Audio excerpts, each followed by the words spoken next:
Welcome, everyone. Thank you so much for joining us this evening. It is 6 p.m., so we'll go ahead and get started. Today is Tuesday, September 6th. This is our Louisville City Council meeting. I'm Mayor Ashley Stolzman, and we'll have a roll call from our city clerk. Mayor Stolzman? Here. Mayor Pro Tem Maloney? Here. Councilmember Brown? Here. Councilmember Dickinson? Here. Councilmember Fahey? Here. Councilmember Lay? Here. Councilmember Most? Here. Thank you. If you'll all please rise and join me in the Pledge of Allegiance.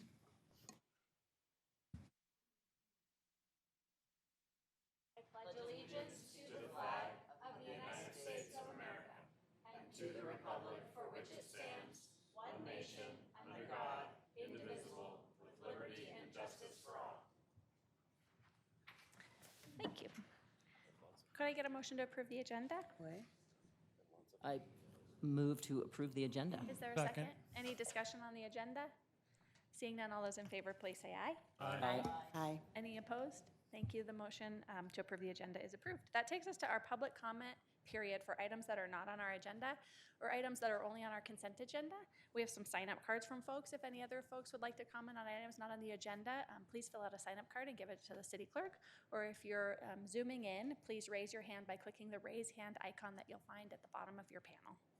First, we have Christina Edstrom.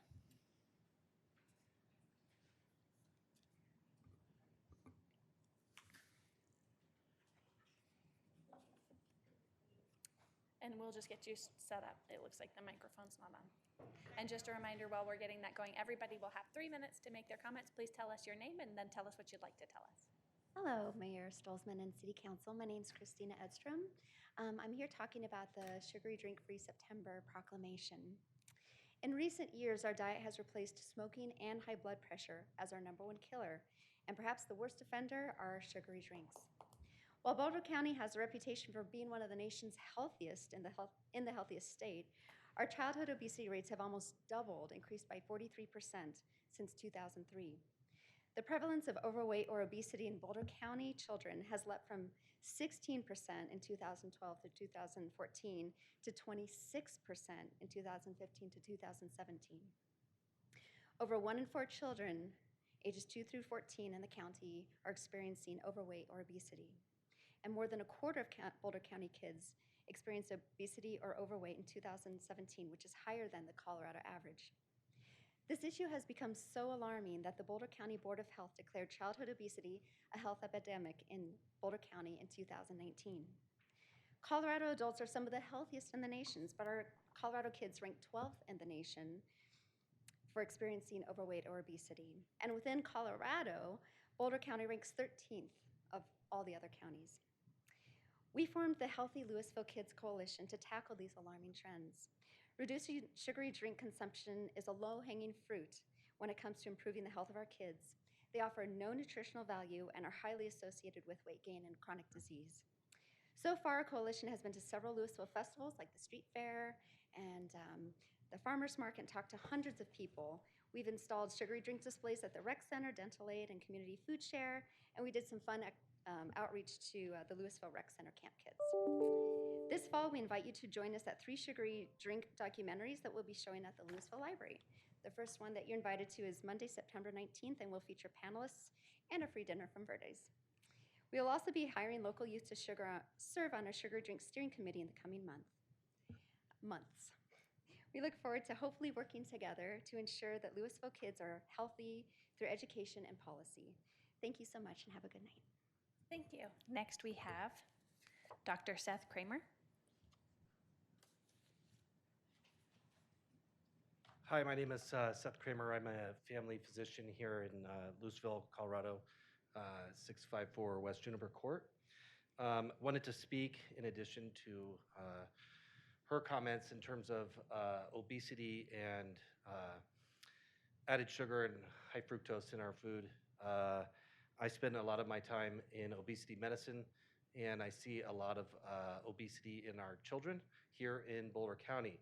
It might surprise you to see that or experience that in our area where we spend lots of our time outdoors, but we are rising along with many other states in terms of obesity. And I am seeing a significant increase in diabetes and hypertension, as well as fatty liver disease in our kids. We used to see these in our adult population, and now I'm seeing them in 10 and 12-year-olds. We have progressed to enrolling many of these kids with obesity in our bariatric program at Children's because they're failing other non-surgical options. We'd like to work more towards prevention instead of being reactive. Part of that is reducing our intake of added sugar and fructose in our food.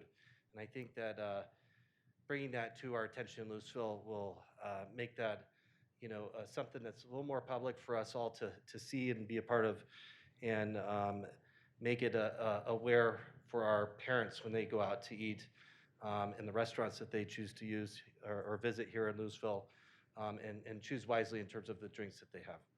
Thank you. Thank you. Next, we have Amanda Zimmer.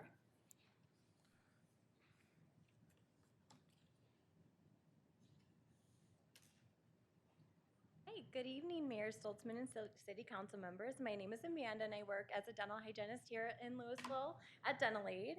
And I do work with a very high-risk population, and every single day I do see the effects of sugary drinks in our population. Almost every teenager I have that comes into the door that we see high-risk cavities, most all of them are drinking either sports drinks, soda, or mostly actually energy drinks is the most that I hear from our teenagers. They've pretty much already said what we have to say. With the type 2 diabetes and heart disease, we are seeing now more in children than ever before. And sugary drinks is the one thing that we can change to cut that sugar intake in our children. And as I see with the acidity in the soda mixed with, it's always multifactorial for cavities, but cavities are always usually from more than one thing. And sugary drinks is one thing that really heightens it in our children. And a lot of it is the acidity I want to add in the soda and drinks that is adding to that as well. And just like they have all said, it is something really important that we can get our parents in more involvement in the education and the awareness of the amount of sugar in the drinks. We did display with the amount of teaspoons in the drinks, and our patients were just blown away at the amount of sugar, especially in Gatorade, that our children are consuming after sports events or during sports events. And it's the frequency of the drinking of the drinks that is actually causing the increase of it. Having the drink at mealtime or really not at all is preferred, but it's the sipping on it that these kids are doing when they're playing video games or sports. They go and take a sip, but they're not having water to clear out the sugar and the acid that's in those drinks, and that is what's causing the great risk of dental cavities that I truly do. I see every day, and I'm really happy to be here and on this council to help get this more awareness and education out there. Thank you very much. Next, we have Anjani Morrow. And please correct my poor pronunciation. It's okay. It's Anjani Morrow, so really close. Good evening, Mayor Stoltzman and City Council members. My name is Anjani Morrow, and I am a Louisville resident, and I've worked in early childhood education, including here in our Louisville Recreation Center, and currently work in public health. Thank you for declaring September as Sugar Drink-Free September. Our coalition, Healthy Louisville Kids, is focused on educating on the uniquely harmful effects of sugar-sweetened beverages on our communities, especially our youth. The consumption and overconsumption of sugary sweetened beverages can lead to too much weight for health and lead to chronic disease like diabetes, heart disease, tooth decay, and cavities, and other complications to chronic disease associated with these conditions. Sugar-sweetened beverages are the #1 source of sugar and the #3 source of calories in the American diet. These beverages provide a lot of extra calories without suppressing appetite like food, for they don't even have some of the same benefits like protein and fiber. Drinks like soda contain more added sugar than most desserts. 1 can of soda contains the same amount of sugar as 10 cookies. A new study in the Journal of American Medical Association just reported that American kids gained a significant amount of excess weight during the pandemic, which puts one at higher risk for chronic disease.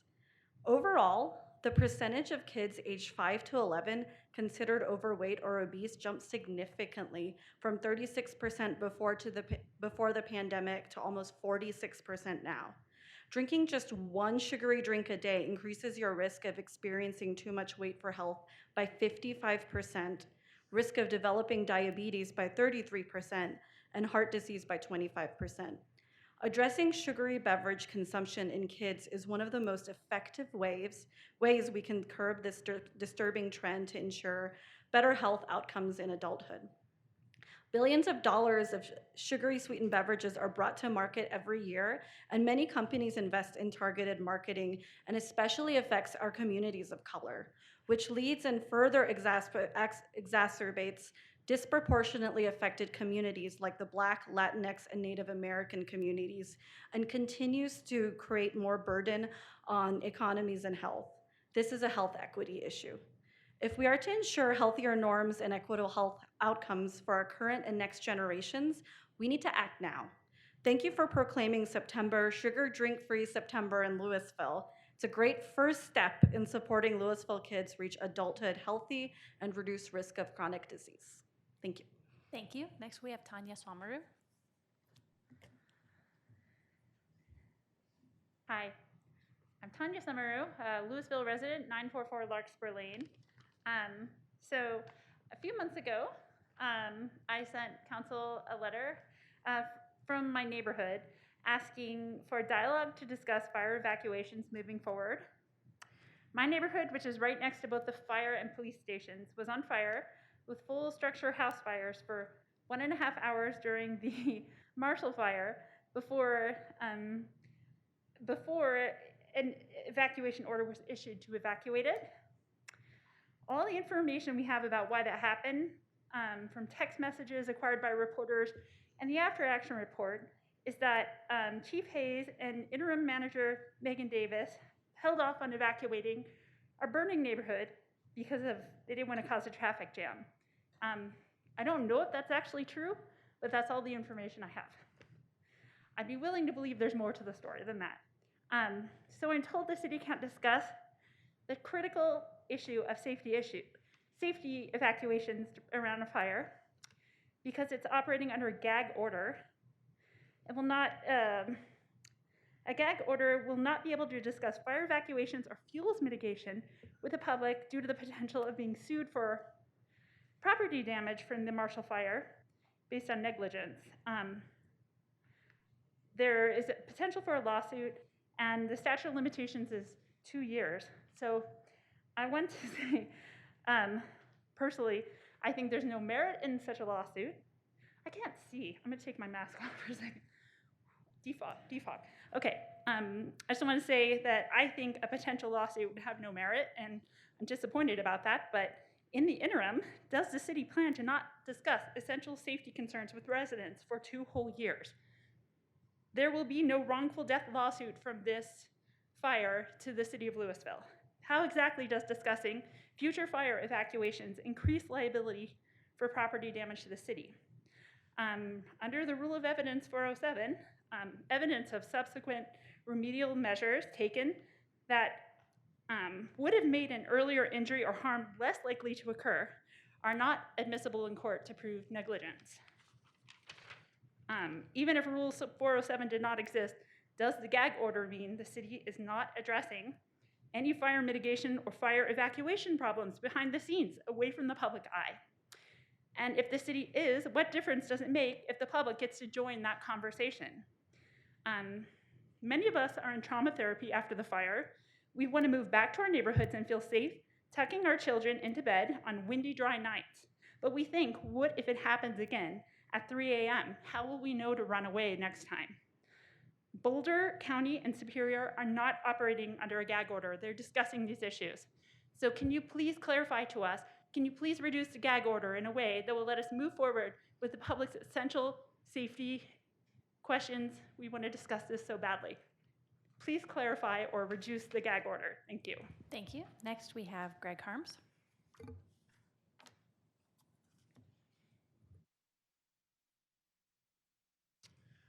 Good evening, Greg Harms, Mayor and Council. My partner and I lost our home in the Marshall Fire. We have lived in the Cornerstone neighborhood for almost 30 years. We immediately planned to rebuild in Louisville, but we wanted to build an age-in-place home. Our current lot size and shape made it difficult, so we bought a different Louisville lot that was also cleared by the fire. I'm here tonight to request council consider a change in the use tax grant language to allow it to apply to those of us who lost our Louisville homes in the fire and wish to rebuild in Louisville, but on a different lot. This would be a big help for those of us who are underinsured and want to remain in the community. Thank you for your consideration. Thank you. Next, we have Charlotte Buck.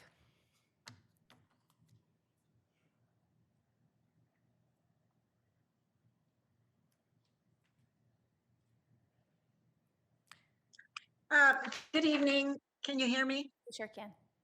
Okay. My home was in Cornerstone. I want to emphasize how vital to our sense of security going forward it will be to find out how the city plans to correct whatever happened that caused the failure to evacuate our subdivision. I live next to a fire station, a police station. One of my neighbors is the Louisville police officer. I get Amber Alerts for missing child 40 miles away. So I should have gotten an evacuation notice for a fire coming my way that could kill me or my neighbors. That didn't happen. The only notification I got that it was time to evacuate was from my cat, who I thought was terrorized by the smoke. So I quickly got my cats out of there. I wasn't following social media. I had no idea the fire had jumped 36, jumped McCaslin, and was right next door. And while I thought I was fleeing a lot of smoke, I had no idea I would never again see 99.99999% of everything I owned ever again. My neighbors and the city are damn lucky that no one in my subdivision died. Unfortunately, some pets did. I am respectfully requesting that we in Cornerstone get transparency about how you are going to improve evacuations and other safety considerations that were found to be lacking after the AAR was made public. We deserve that as we are scrambling to find the funds and resources to rebuild and jumping through unimaginable hoops to stay in Louisville. Thank you. Thank you. And my screen changed. All right. So that takes us through our public comment period on items that are on our consent agenda and items that are not on our agenda tonight.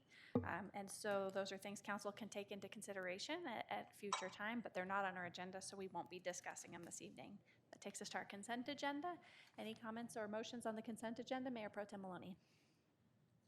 Thank you, Mayor. I'd like to make some comments on the consent agenda, but I am going to make a motion to approve it, so don't worry about that part. Why don't we frame the discussion really quickly? If you'll make a motion, we'll get a second, and I'll turn back to you. Great. I'll make a motion that we approve the consent agenda. Is there a second? Any discussion of the consent agenda? Mayor Pro Tem Maloney. Thank you, Mayor. There's some significant things on here, and I just want to point those out. I mean, the water rights disposition is a very important one. Something that the city's been working on, especially through the museum, is getting, an application for the Scientific and Cultural Facilities District, which is something I think is very, very important, and some recognition that our museum deserves. I also want to acknowledge the sugary drink, September free drink. And I want to thank everybody who made comments. I think it's a very important thing. And something near and dear to my heart is the 104th Street Trail connection.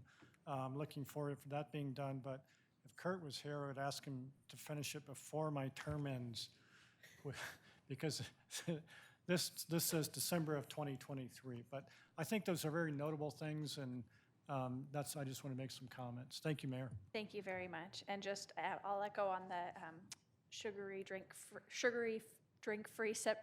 free drink September proclamation. I just want to personally thank Christina for bringing that forward to our community. There's going to be great programming at the library for community members to see, and it'll make a big difference for the kids and everyone in the community.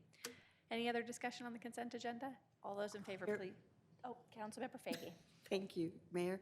Yes, I just want to voice, again, my support for the sugar-free beverage month of September. I think that's an excellent idea. Wish they'd started it years ago. Also, my full support for the museum resolution that is, as Mayor Pro Tem mentioned, overdue and well deserved. So I'm very happy to see it becoming acknowledged in the city. Thank you. Councilmember Most. And I just want to acknowledge Councilmember Fahey for her really long-term commitment to the museum and to really being a champion for it and supporting all the efforts of the museum. Thank you. All those in favor, please say aye. Aye. Aye. Any opposed? Thank you, everyone. The consent agenda is approved. That takes us to our council informational comments on pertinent items not on our agenda. So this evening, we really want to take a moment, and I know we have a full agenda, but this is very, very important. So we just want to take a moment to recognize our Deputy City Manager, Megan Davis. She has been helping the community in ways that members of the community don't even realize for the past many months. Our city manager got in a terrible accident and was unexpectedly out until just last Thursday. And Megan stepped in to be the acting city manager in the period where he was absent and has done a phenomenal job. And it has been a really hard year. You heard the comments on items not on the agenda. There's a lot going on in our community right now impacting homeowners and people with damaged and destroyed homes, people's livelihoods, people's businesses have all been impacted. And Megan really stepped up to fill a tremendous gap and did all of her job and all of Jeff's job just amazingly, and community members didn't really even know about how much extra effort she's put in for all of us. And so it's true public service and really amazing work that's been done. So City Council wanted to recognize your amazing work on behalf of the whole community. And so we're going to take a 15-minute break to eat some cake together. It's not a sugary drink.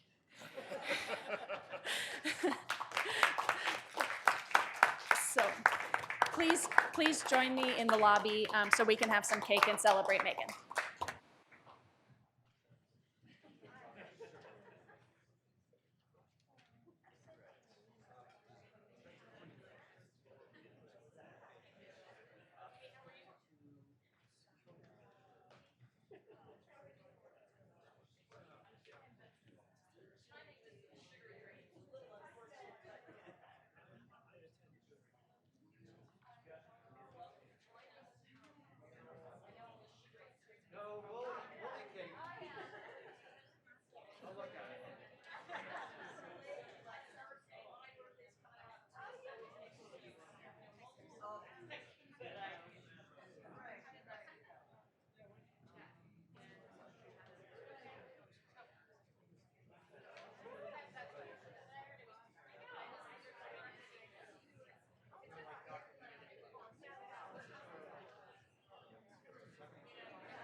All right, thank you so much for joining us for that break, and sorry for the short delay. That takes us to our city manager's report.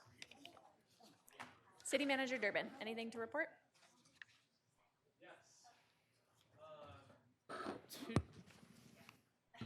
Yes, it's been a while.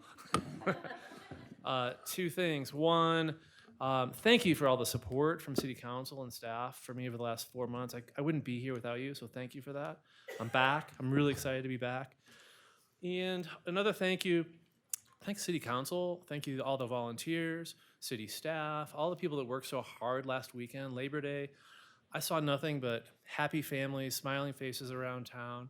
I was really excited to be a part of it, and it was really cool to see all the, like I said, the happy faces and the people enjoying a nice weekend together. So thanks to everyone for that.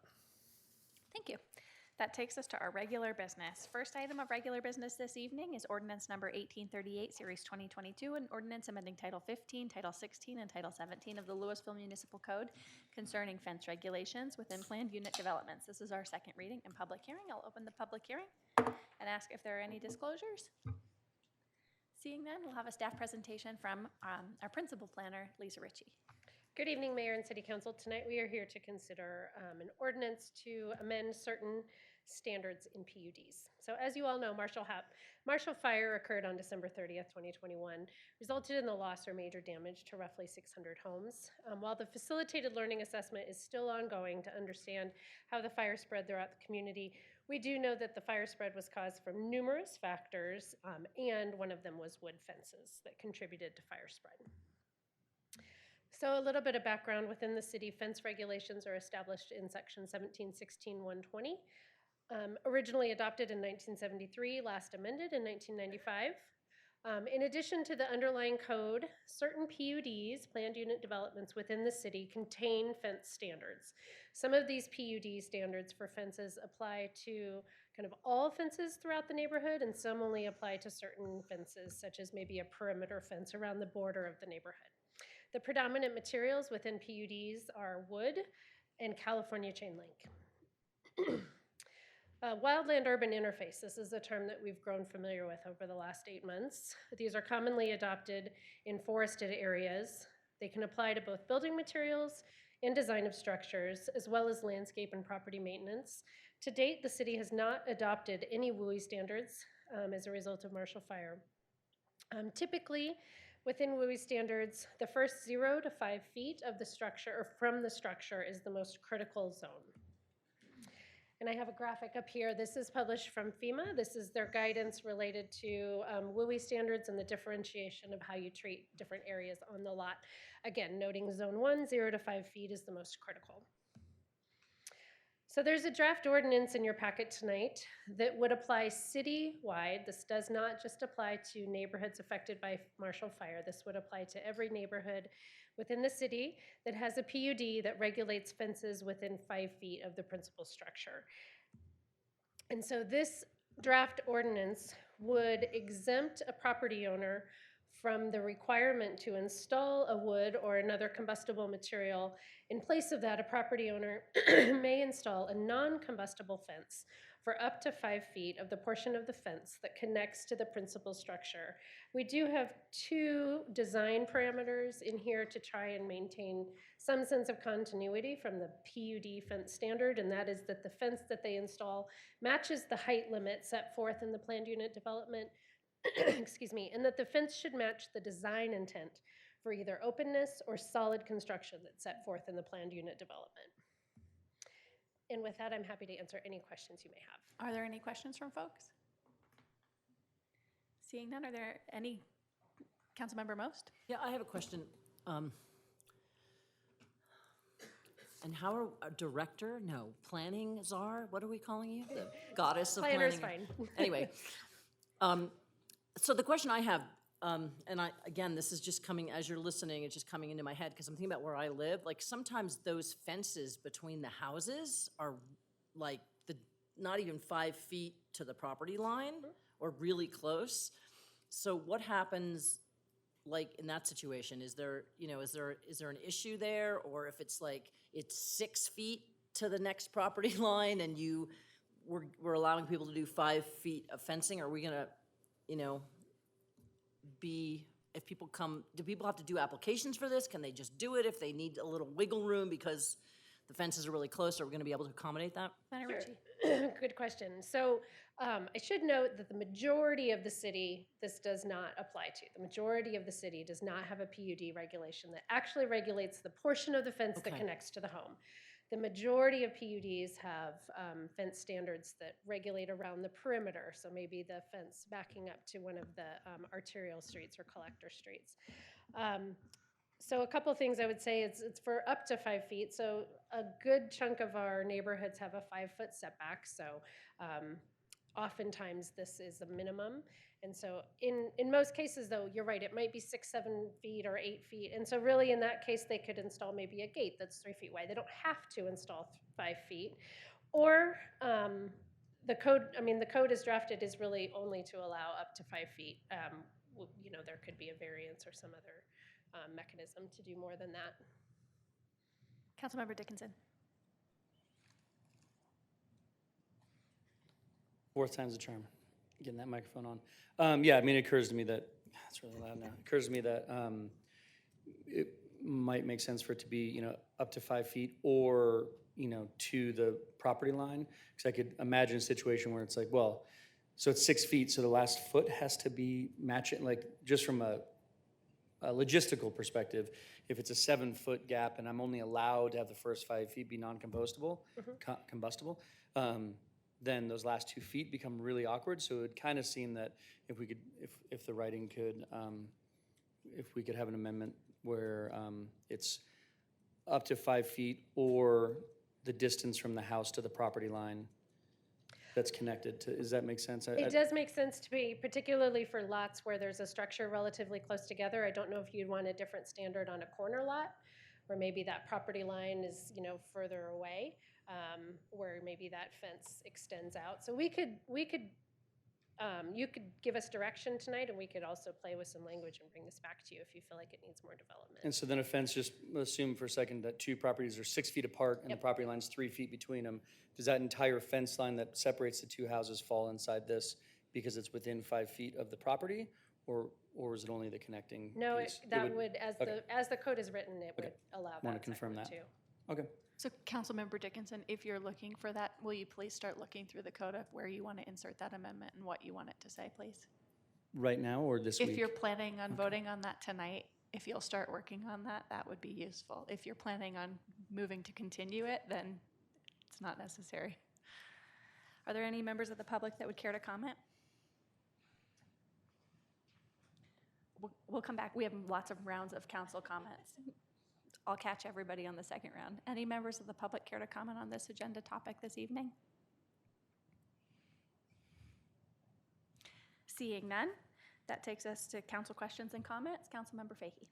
Thank you, Mayor. Yes, I have a question extending from Councilor Most and Dickinson's comments. I also used to have a home where the fence between the two properties was less than, I would say less than 6 or 7 feet from the house, between the houses. But on the back lot, between the two backyards, it was much more than probably 20 feet or more from the back of the house. So I don't know how we would regulate that it's only if it's between the houses or if it's within the certain number of feet difference or something. Glenna Ritchie, do you want to show the graphic again to just kind of show how this works for folks?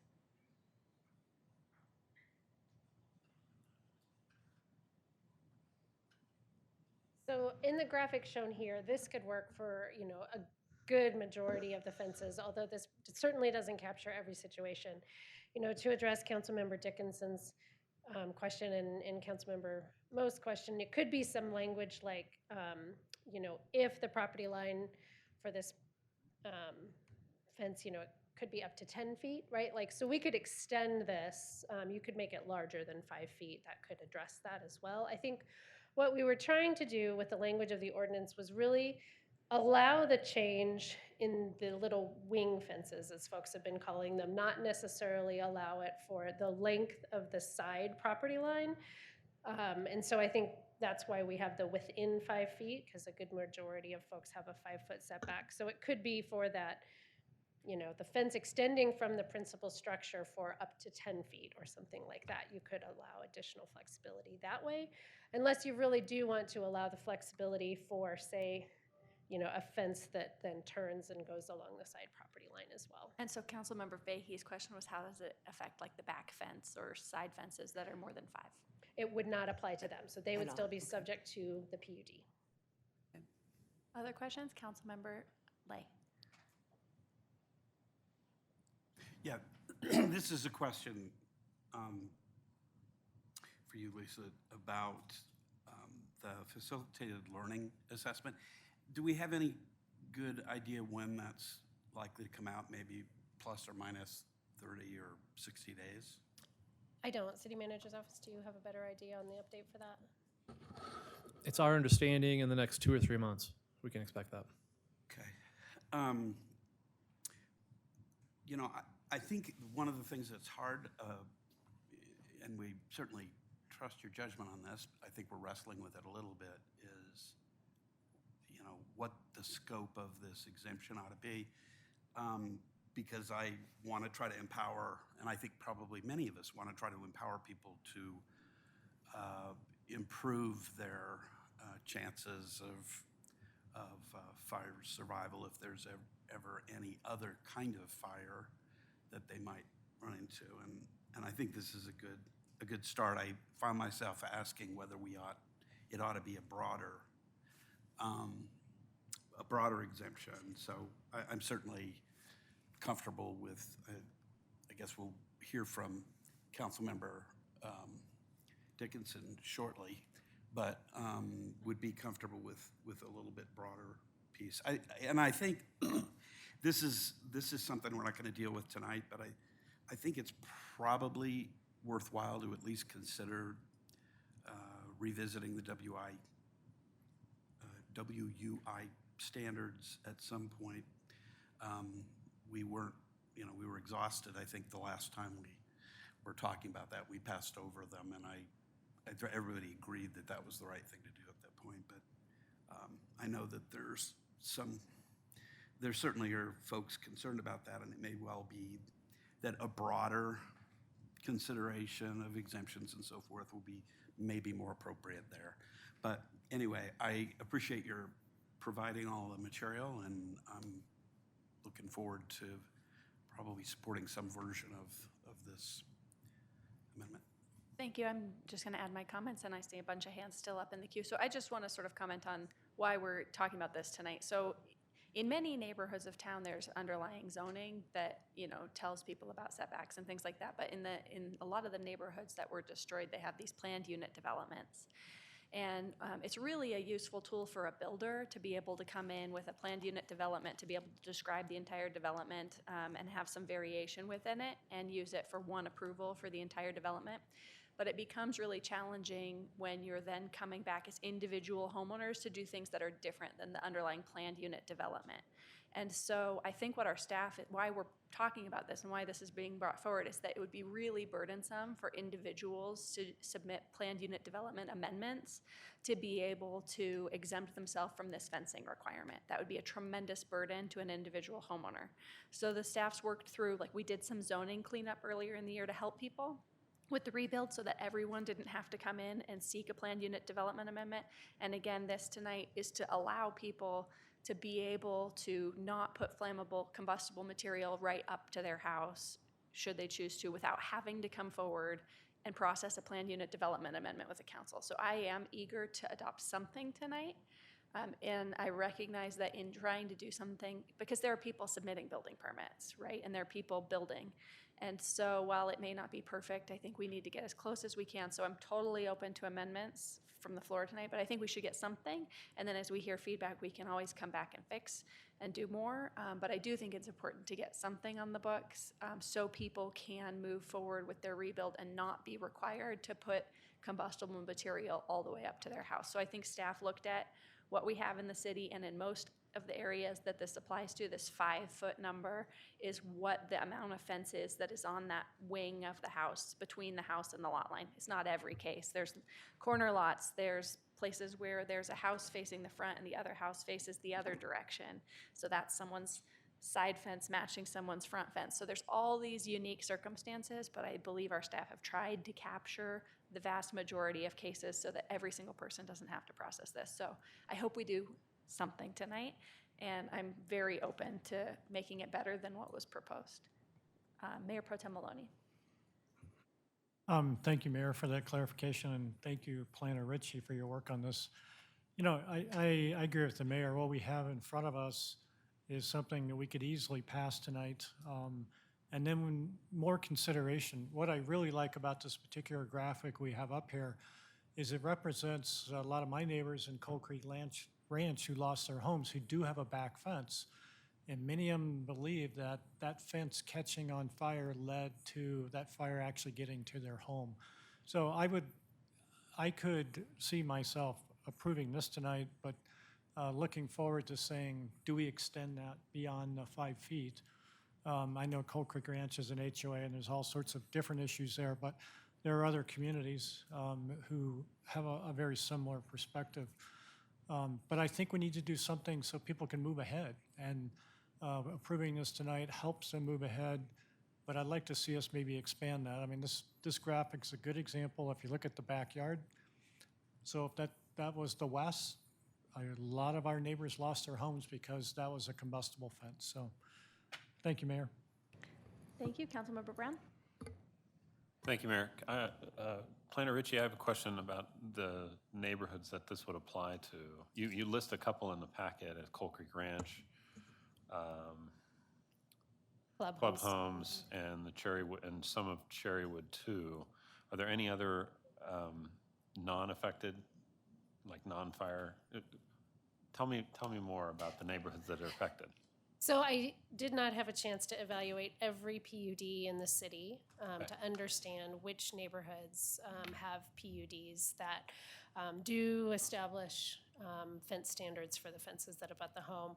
I suspect that Steel Ranch does, just given the continuity of some of their fences. I am personally aware North End PUD does have fence regulations, but I have not evaluated every PUD in the city. Let me ask you another question. The city's PUD standards are one thing, HOA standards may be another. In how much say, like we passed this tonight, does an HOA still have the ability to say, no, sorry, combustible material all the way up? Yes, so the city, because of the way this is written, that this is an exemption, not a requirement to remove non-combustible fences, that this is an exemption to allow someone to do something different. If an HOA has something more restrictive, that also still can apply. We don't have the authority as the city to override an HOA covenant as it relates to fences. So it's really allowing the HOAs, or giving them the ability, if they so choose, to make their development and their neighborhoods a little safer. Thank you very much, Planner Ritchie. Just for my piece, I'm very open to this. I really appreciate the work of the staff here. I think it's definitely the right approach. I do wonder if this is enough. I appreciate Councilmember Dickinson's ideas about extending it a little bit. Honestly, I'd be open to doing non-combustible material throughout the entire fence. Regardless of where it's your back or connected to your home or whatever, just because I think that there has been so much concern about fences in general serving as wicks through neighborhoods. Now, I'll be the first to admit that there are potential aesthetic concerns to that, but I do think that we need to be thinking in a different way. So I'm open to amendments, but other than that, I definitely would like to pass this as written. Councilmember Lay. Yeah, this is sort of maybe putting a to-do for the future too. Before we get to Councilmember Dickinson's proposal, I think it may well be worth consideration for creating some kinds of incentives on trying to get people to use these sort of combustible materials, or non-combustible materials, excuse me, on their fences, because I think although it's good to have an exemption, it's even better to bring people along if you really think that that's a good policy. I think we don't need to deal with that tonight, but I do think for the future, this is one of those things that might dovetail a little bit with Councilmember Brown's concerns too, that we might really want to push that along if it's something we really believe in. Thanks. Councilmember Dickinson. Yeah, I'd like to suggest an amendment to section 1716-120, letter E, that as of the word up, we'd start to strike. So if a planned unit development requires a fence constructed of wood or another combustible material, a property owner may install a non-combustible fence for the portion of the fence that connects the principal structure to the adjacent property line, comma, provided that, and the rest remains. Thank you very much. And so I just want to turn it over to planning staff. Did you hear the proposal, and does that make Yes. sense? Yeah, it Would you be makes able to sense. administer that? The language as drafted makes sense. We were playing with language over here, and I'm happy to read that in if you'd like to hear more what. Councilmember Dickinson, are you interested in that? Always. Okay. So going back to your earlier thought, we would add a new number 3 that says if the distance between the principal structure and the side property line is more than 5 feet but less than 10 feet, then the non-combustible portion of the fence may be extended to that side property line. So that would cap it at 10. Yours would basically not have a cap. It would allow any non-combustible to go. Yeah, I mean, I to think that what I side. like about my amendment is it allows continuity of that entire fence, that can all look like one thing. And sort of to Kyle's point, too much probably isn't the problem. You know, having too much non-combustible isn't the problem, and then it's some continuity. So if the language works, I like the longer, and then it's just set to whatever that property line is. Mayor Pro Tem Maloney. Counselor Dickinson, would you mind saying that again? So I think I'm going to make sure I got it correct. I'm going to start with a property owner may install a non-combustible fence for the portion of the fence that connects the principal structure to the adjacent property line. If I may. Pro Tem Maloney. So if we look at the graphic that's up there, let's assume as we're facing it, the right side is a corner. So would it only extend to the corner, or would you allow that to go around the corner? My language would have it go to the corner of the property line that it's headed towards. Okay, thank you. So Director Zaccaro. Planner Ritchie. I think we would just recommend it say to the side property line in that case, because that would be more clear with the language we use in the zoning code. Perfect. So when you make the motion, you'll say to the side property line. Perfect.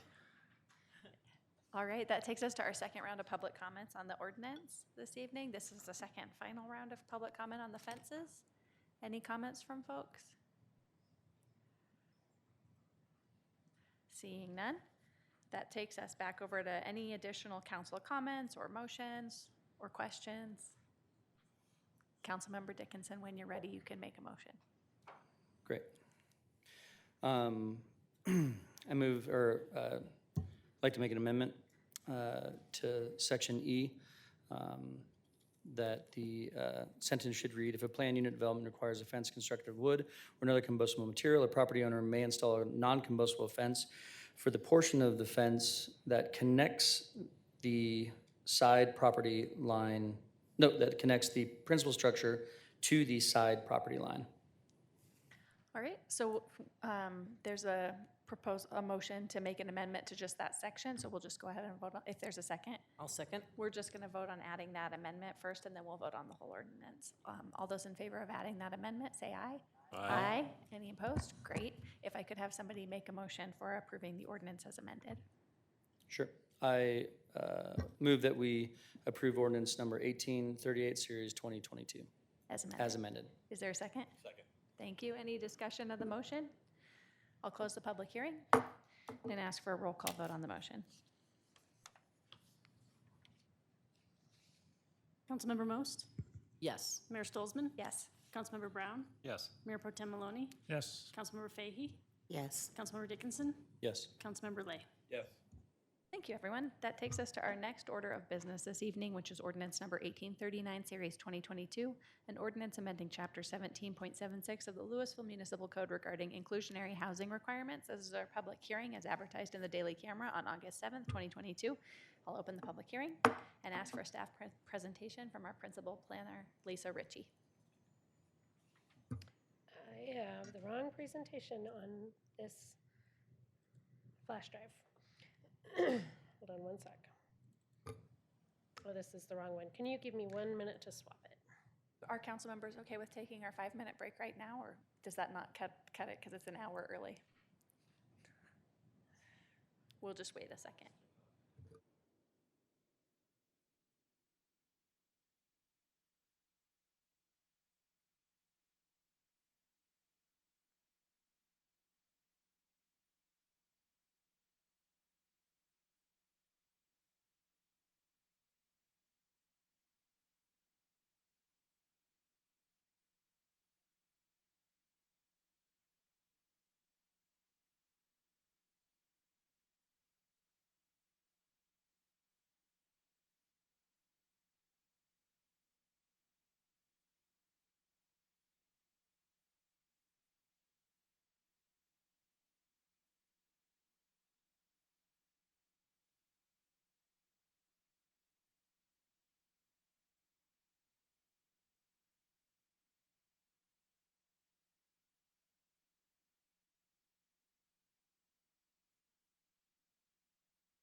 So sorry.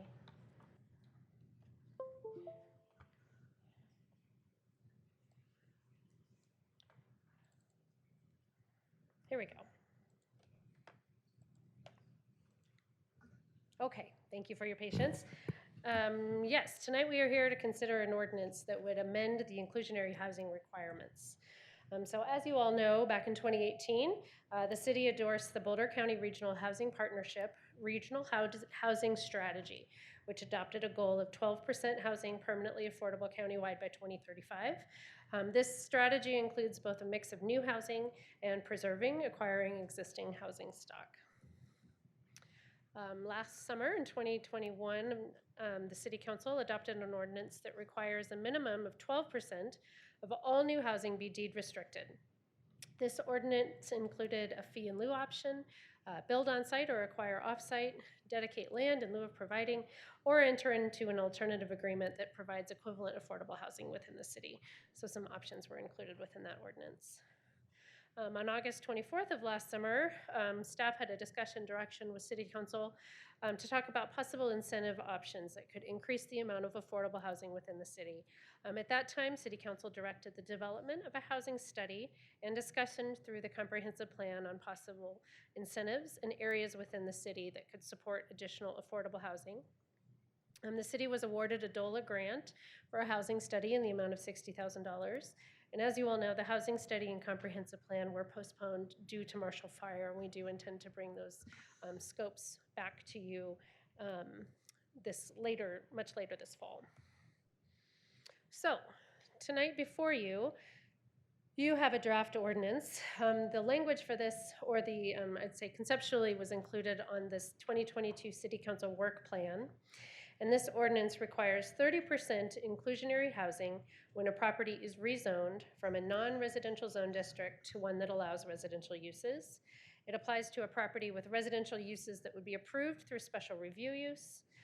It would also apply to general development plans or GDP amendments with residential uses, as well as it removes the fee in lieu option and requires on-site units. So those are kind of the major provisions of this draft ordinance that would amend what you all adopted last summer.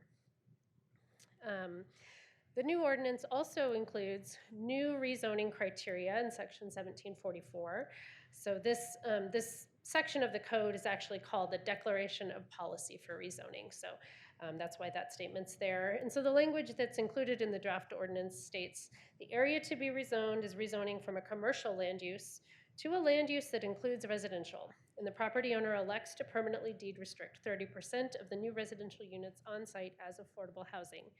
For the purposes of this subsection, rezoning also includes approval of any amendment under the city zoning code that would increase the area of a property on which residential uses are allowed or increase the number of units to the extent of such increase. So this really adds the policy support to support rezonings to allow residential uses.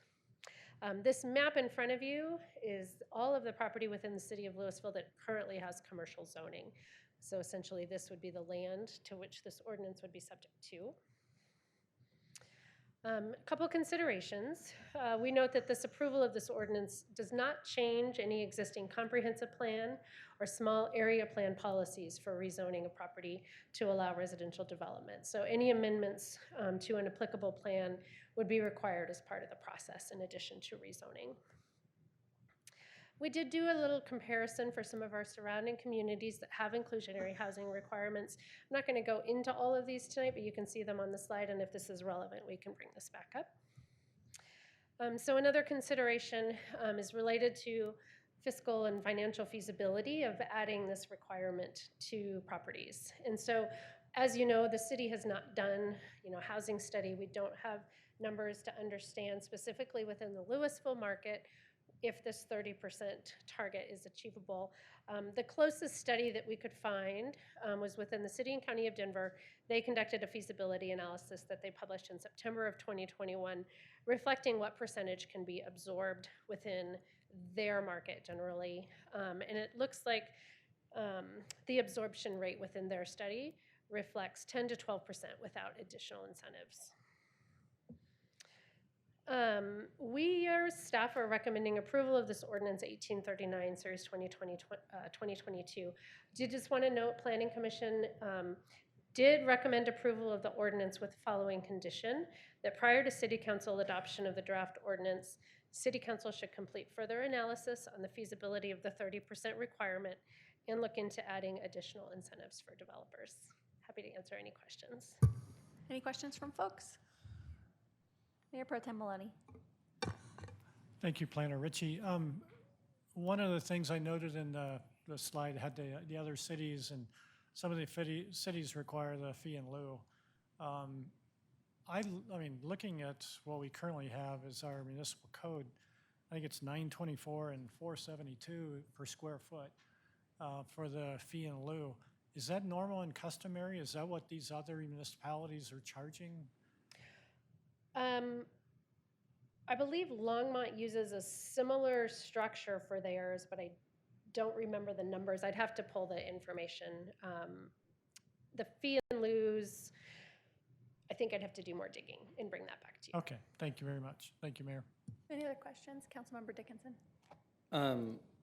Has the developer done offsite? I know that previously we allow offsite, which is a weird thing. It's like, oh, we're going to build here and I'll put some affordable housing somewhere else. Has anyone actually done that? We have not to date. There has not been any construction of affordable under the inclusionary housing And then ordinance. the fee in lieu, have we collected fee in lieu either? No property development has occurred under the inclusionary that you adopted last summer yet. Since 2021? Okay, thanks. Councilmember Most. Do we know what our current percentage of affordable housing is in Louisville? It's roughly 3% if you factor in, and those are based on the properties that are managed by Boulder County Housing Authority. And if we maintain the 12% rate, where would we be in 10 or 20 years with that?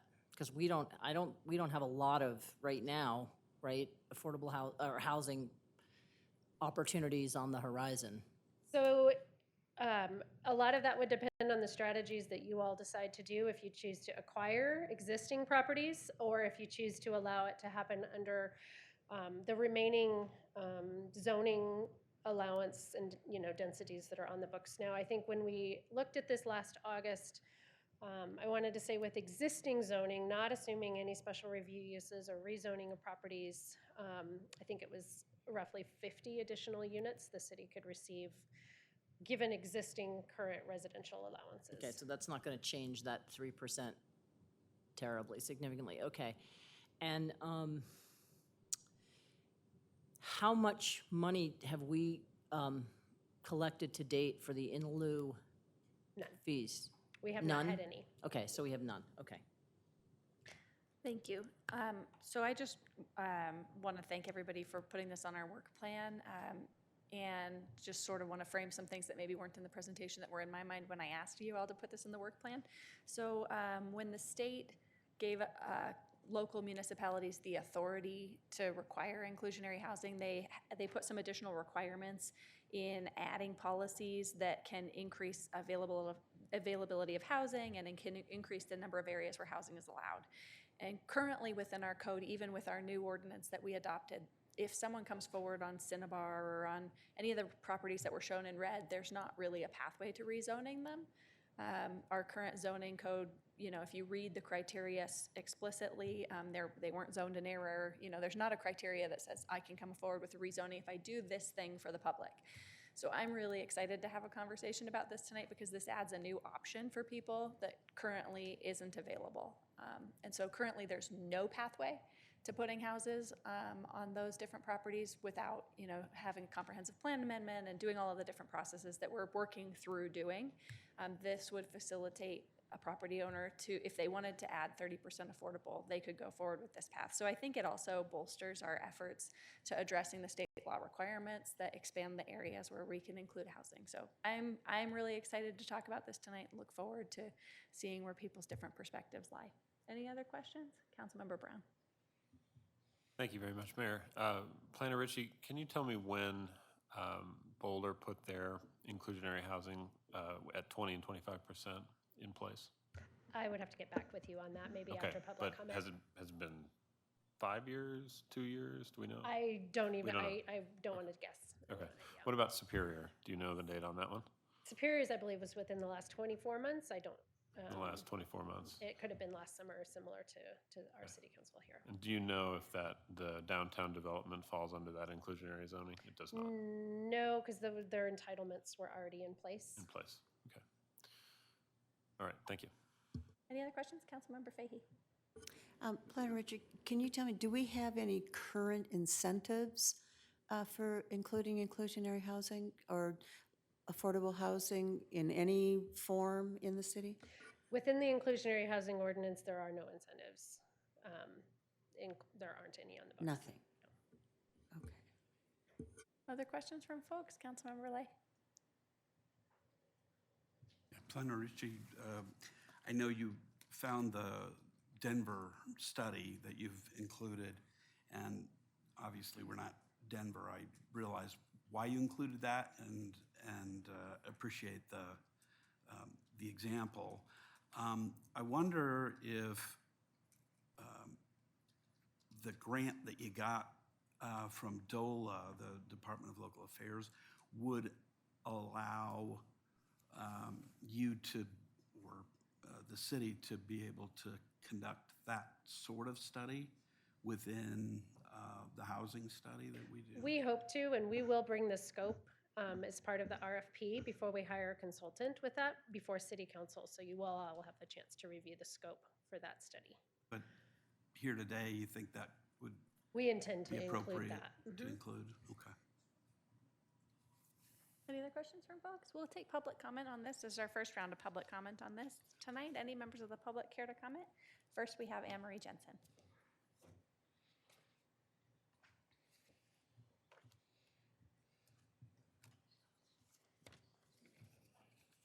Thank you.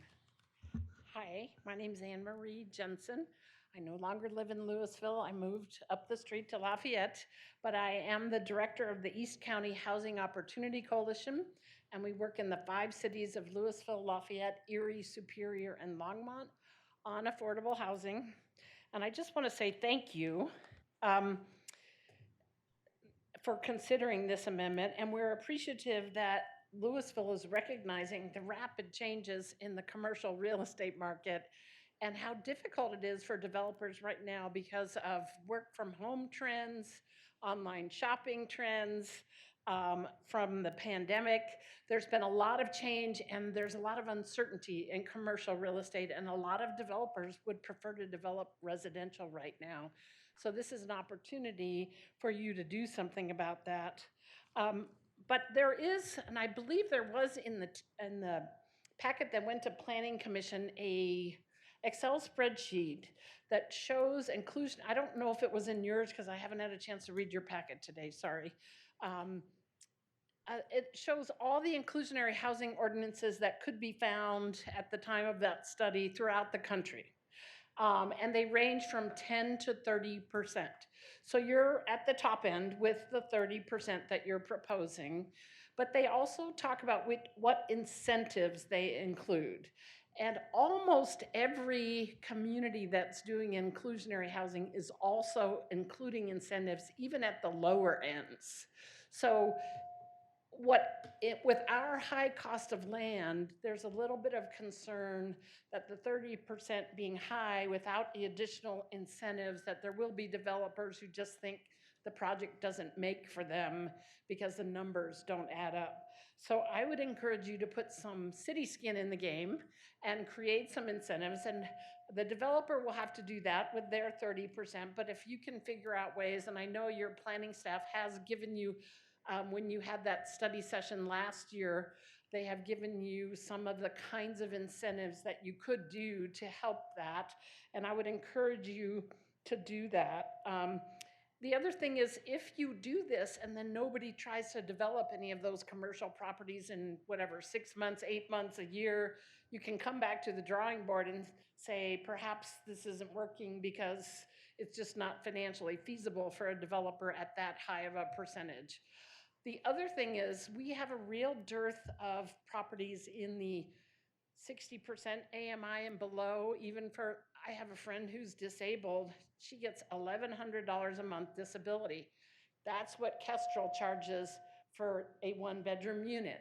She can't afford that kind of affordable housing. And there are people like that who need something very much lower. And when you're into the 30% range, developers are going to be less likely to want to do it at that really low range. So I see I'm out of time, so maybe if you have questions, I can try and answer them. And Superior did their ordinance and answered that question just about the same time you did last year, about a month later, and I don't believe they have built anything with their ordinance either. Thank you. Next, we have Josh Cooperman.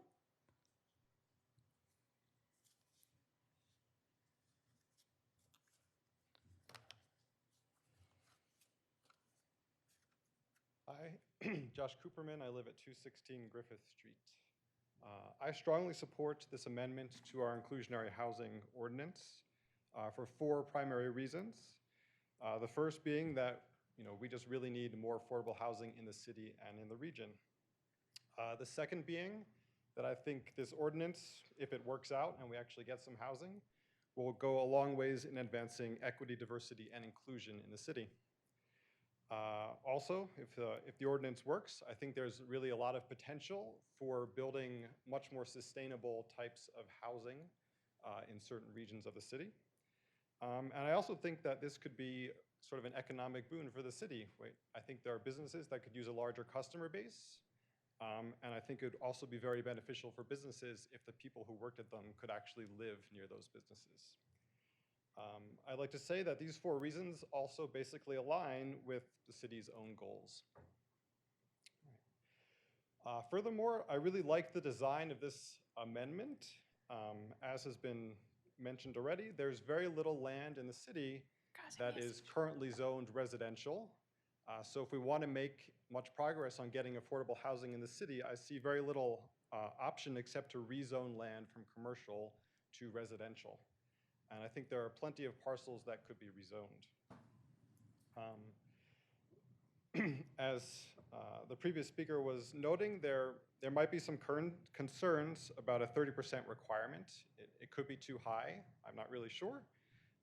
It'd be great if we could make a 30% requirement work But I would be very happy to see the city put in some incentives for developers. For instance, I'd be happy to see the developers get density bonuses. I would also be happy to see that we relax parking requirements. Another common one is to expedite permitting for developers. I would be in favor of that. I wouldn't want us to compromise our public review process for developments. But I think there are ways that we could still expedite permitting. And I'd like to suggest one, which is that I think the city should proactively rezone parcels in the city, basically trying to invite developers to develop there. You know, I think this amendment is sort of doing that in the first place, so why don't we go a step further and say, we would really like you to develop affordable housing here or here, and by rezoning, we would, in some sense, be making the choice for them. Along those lines, I think we should start by rezoning the rezoning the Phillips 66 Rural Special District to allow residential housing. In my opinion, that is the only way to make Red Tail Ridge a sustainable development. That's about all. So, thank you very much. Thank you. Next, we have Sherry Summer.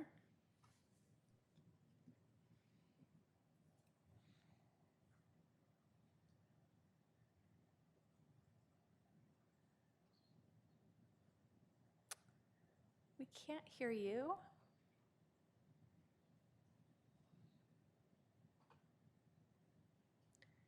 You might be muted on your end.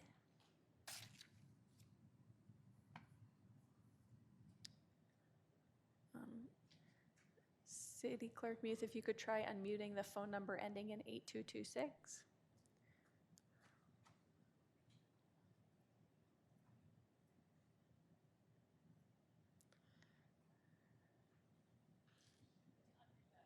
If you are using the phone to connect, then you'll need to unmute or dial *6, *9. I think we can hear you. Try now. Okay, you can hear me now? Yes, we can. Sorry about that. I really apologize. This kind of eludes me sometimes. Sherry Summer, 910 South Palisade Court in Louisville. I have one question. Are you getting feedback from my computer, by the way? No. Okay, great. How are you defining affordable? There was one member of the public who mentioned capturing the very low range of income earners. I'm concerned that we need to have a spectrum of individuals qualifying for affordability because there are many people, such as teachers, policemen, and other individuals who earn a decent wage, but who are still priced out of the market, and I'd like them to be included. Regarding the fee in lieu, we do have a decreasing amount of land. Does this ordinance specify any other mechanisms for creating affordable housing, or is that up to the council? I'm thinking of land banking, purchasing housing in the current stock, and that's all I'm thinking about.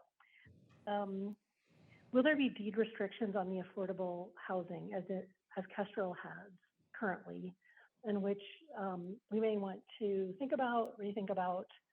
Those are just some of my questions. Otherwise, I would encourage you to approve this ordinance. Thank you very much. Thank you. And we'll have another round of public comment, so never fear. If you're just thinking of something now, you'll have another opportunity. This takes us to council discussion on this topic.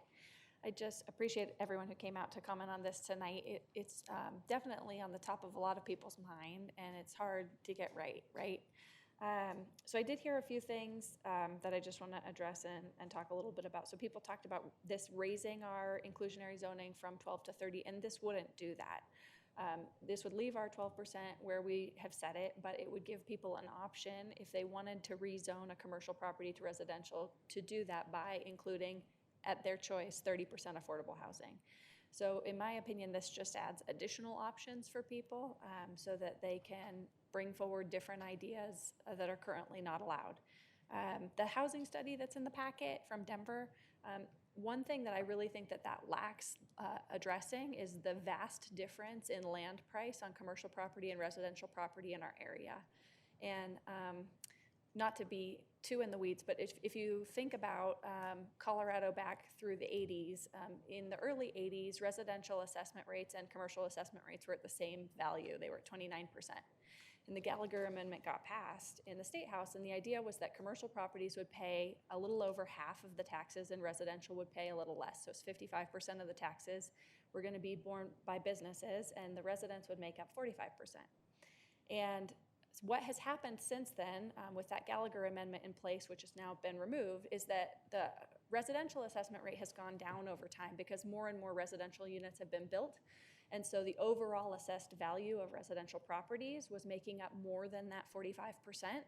And the commercial properties were not being built at quickest of a rate. So commercial assessment value stayed at 29%, and residential's way down below 10, close to 6, around 7. So because residential assessment rates have gone down at that rate, it has allowed more space for residential values to appreciate at a faster rate than commercial properties have, because commercial business owners are looking at being able to, if they're a landlord, they're looking to be able to recover market value in rent back. And if they're a business owner, they have to be able to make their business make money, because that's what businesses do. So commercial property values have not grown at nearly the rate that residential property values have. So if you just look at commercial land values and compare them to residential land values, there is a vast difference in the value of the two pieces of land. And what we're seeing in our market area is commercial speculators coming in and buying commercial property, speculating that they'll be able to entitle it for residential. And they're paying amounts that make it not viable for commercial. So then, many property owners have come to me and said, I paid too much for my property. This is not a one-off thing. I've had many landowners in the city. And then they're angry at the taxes they have to pay because they can't charge rent that recovers that. But they paid that for their property, so they thought it was worth that. So we're seeing these speculative land deals have a real impact on our commercial property market, but also have a real impact on our residential market, because by the time they do go through the entitlement process, the land is too expensive because of the additional water infrastructure they'll have to put in and the additional things in the entitlement process. So I really believe that putting something in place tonight gives people an option to be able to go through this rezoning. It recognizes the vast difference in property value between commercial and residential and shares in that benefit of entitlement between the public and the property owner if they want to go down this path. And I think it will help correct some of the inequity we're seeing in the commercial market, where speculative land deals are coming in, making it very hard for commercial businesses to succeed. So I'm hopeful we can come up with something. I don't see this as changing the structure of what we did last year, rather augmenting it to allow additional options. I'm somewhat flexible on the exact details of how we accomplish it, but I think directionally this is a really important additional tool to have in place, particularly with how many speculative land deals there are happening in our area at this time. Thanks. Any other comments on this one, or should we just vote now? Councilmember Dickinson. These actually are my comments. I had a question for you. Can you help me understand the, I didn't read in here, and I think you can probably answer this, but how this kind of circumvents the comp plan amendment? So if we were to pass what's in writing now, you're saying that a developer wouldn't have to do a comp plan amendment to go to residential? So I believe, like, if you look at where it's amending the zoning code, that someone could come in for a rezoning in a way that they currently could not.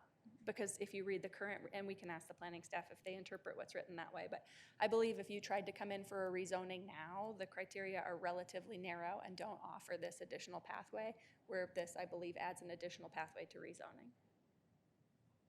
If that was a question, we'll respond to some of that. I mean, that's my understanding of so what I'd say part of the ordinance, that's true, part of it does address SRUs. So the ordinance as drafted would also require this for an SRU approval, which already has a path. I think as far as comp plan compliance, all of these developments would have to go through a planned unit development process, and we do have a criteria in our code for planned unit developments that states that your planned unit development must be comprehensive plan compliant. So if there is anything clearly in opposition in the comprehensive plan, that would probably need to be amended as part of the process. Okay. we can stay on you if you're. we'll just go all the way down. Does that look good, Councilmember Light? Um, I thought I saw every person Are we, move, so I may have yeah. been no, wrong, sorry. I am. Are we doing council comments? Council Okay. comments. You know, we've had some crazy timing challenges on big land use policy issues.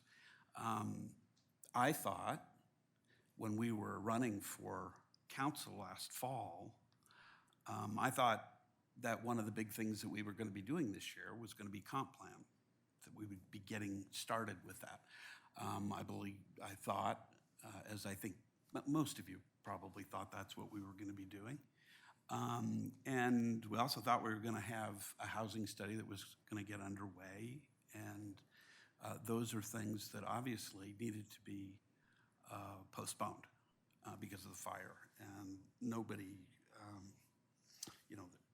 nobody disagrees with the change in priorities. It just was necessary.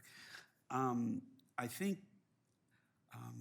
back when we passed the original inclusionary zoning ordinance, I think we took a little leap of faith in that because there was some empirical information that we were relying on, but even then we didn't or hadn't had our big discussion about various tools that were available to help us on affordable housing. We had that a couple of months later. But we took that step. We haven't really seen or had the opportunity to see the changes that might have been made by the marketplace in response to that ordinance yet. And I think, my concern is that we haven't gotten the data that we could use to be able to make a better choice about how to achieve the affordable housing numbers that we have agreed to achieve. And I've been a fan of affordable housing since the very beginning and was part of the group in the county that put on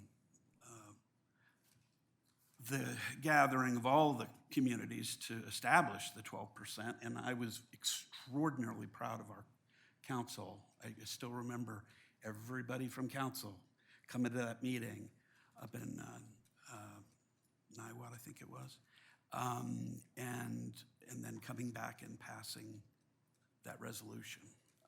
So we're all on board on that, and I think it's great. But my take on this is that the housing study would do quite a number of things for us, and I think it would, it's going to tell us the mix of housing types and prices that we kind of need. It's going to deal, I think, a little bit with helping us understand what kind of tools might be useful, and it's going to tell us, I hope, what sort of percentage, if we choose to change the percentage, what the market will bear, where we actually do get some new affordable housing. I worry, for example, that as Ms. Jensen mentioned, that we could discourage, even with an extra tool, we could end up discouraging affordable housing being built at all and all kinds of projects being sent to other communities because our percentage is just so high. So I think that that's a really important thing. I think it also, the mayor mentioned, and I think it's an important consideration, that the comp plan currently limits housing, much less affordable housing, in certain parts of the city. And that hasn't, it's been 10 years since we, I think, finalized part of the comp plan, and it's been less than that in connection with some of the small area plans that were passed since. And so the comp plan process is pretty important to this too, because we may well, certainly there's going to be discussion about this because a lot of people on council have already talked about it, about how do we change or how are we going to change the comp plan to permit certain affordable housing and housing being built, for example, west of McCaslin.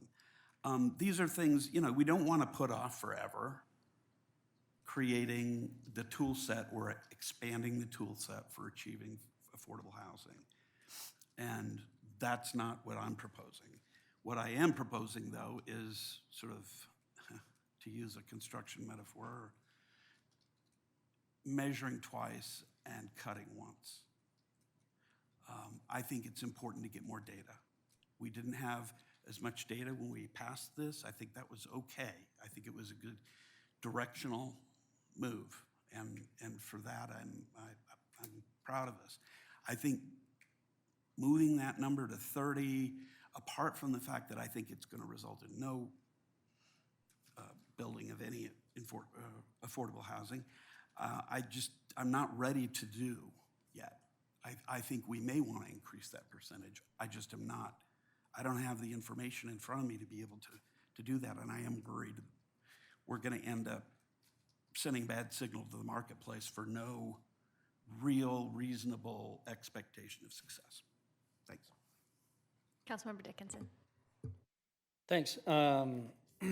Yeah, I think, kind of to round off my question with you, I think I kind of understand that a little better, that maybe it helps kind of signal how to rezone. Like, if you come through with a plan that's going to have a 30% affordable housing, we sort of signal as a council that this is going to work. And so you might still have to do a comp plan amendment, but we've kind of signaled that if you're coming with this and you're expecting to do all this, that we're going to approve that comp plan amendment. So I think that could work. You know, I think there are some people that are probably concerned, and I haven't heard as much recently, but I have over the years, that, you know, if we switch commercial to residential, we're going to lose sales tax, right?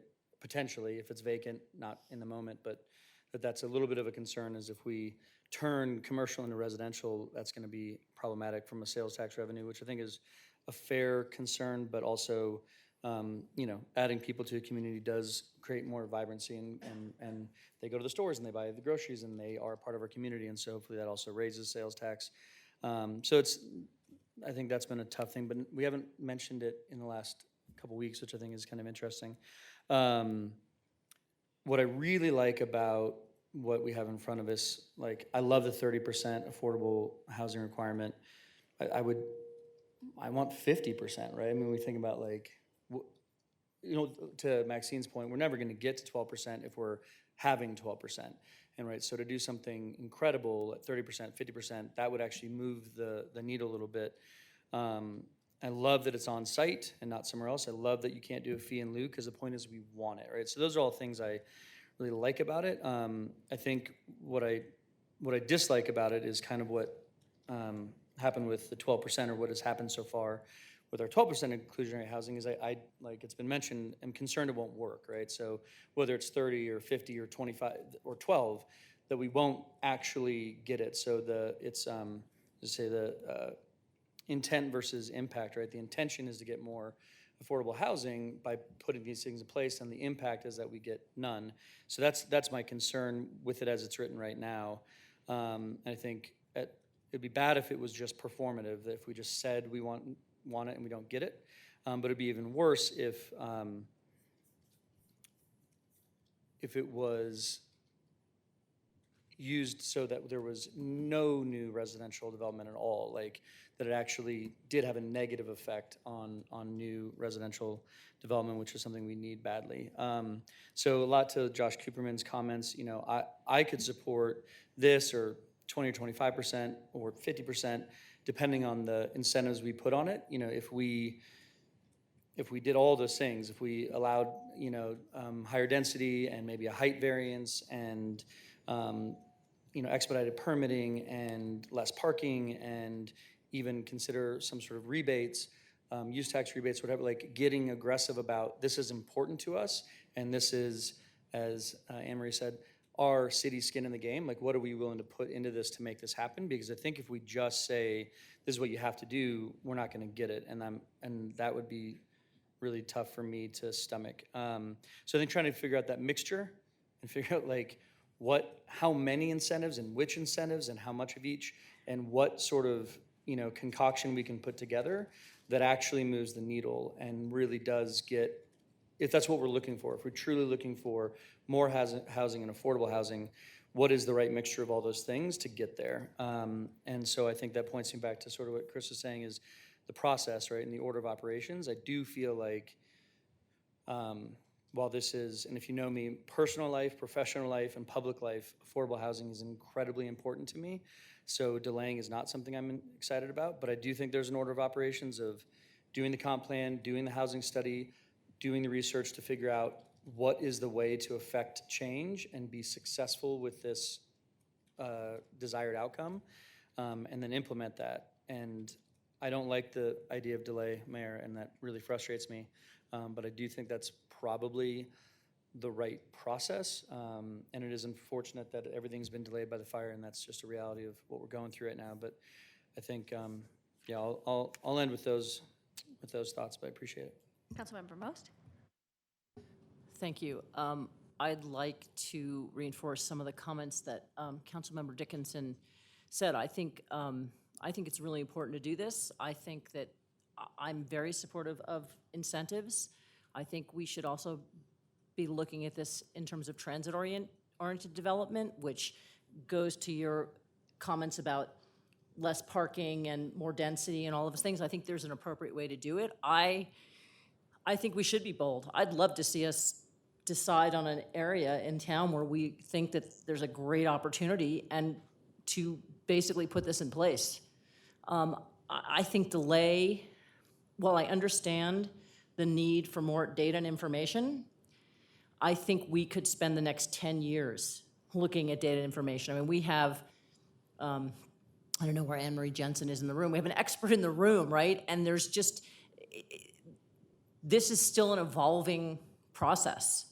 There aren't great answers, because if there was a great answer and one way to do this, I'm sure that she would let us know that right away. There aren't. And I think every community is going to have to do some experimentation, and I think we have to be bold. And I would like to see us move ahead with this and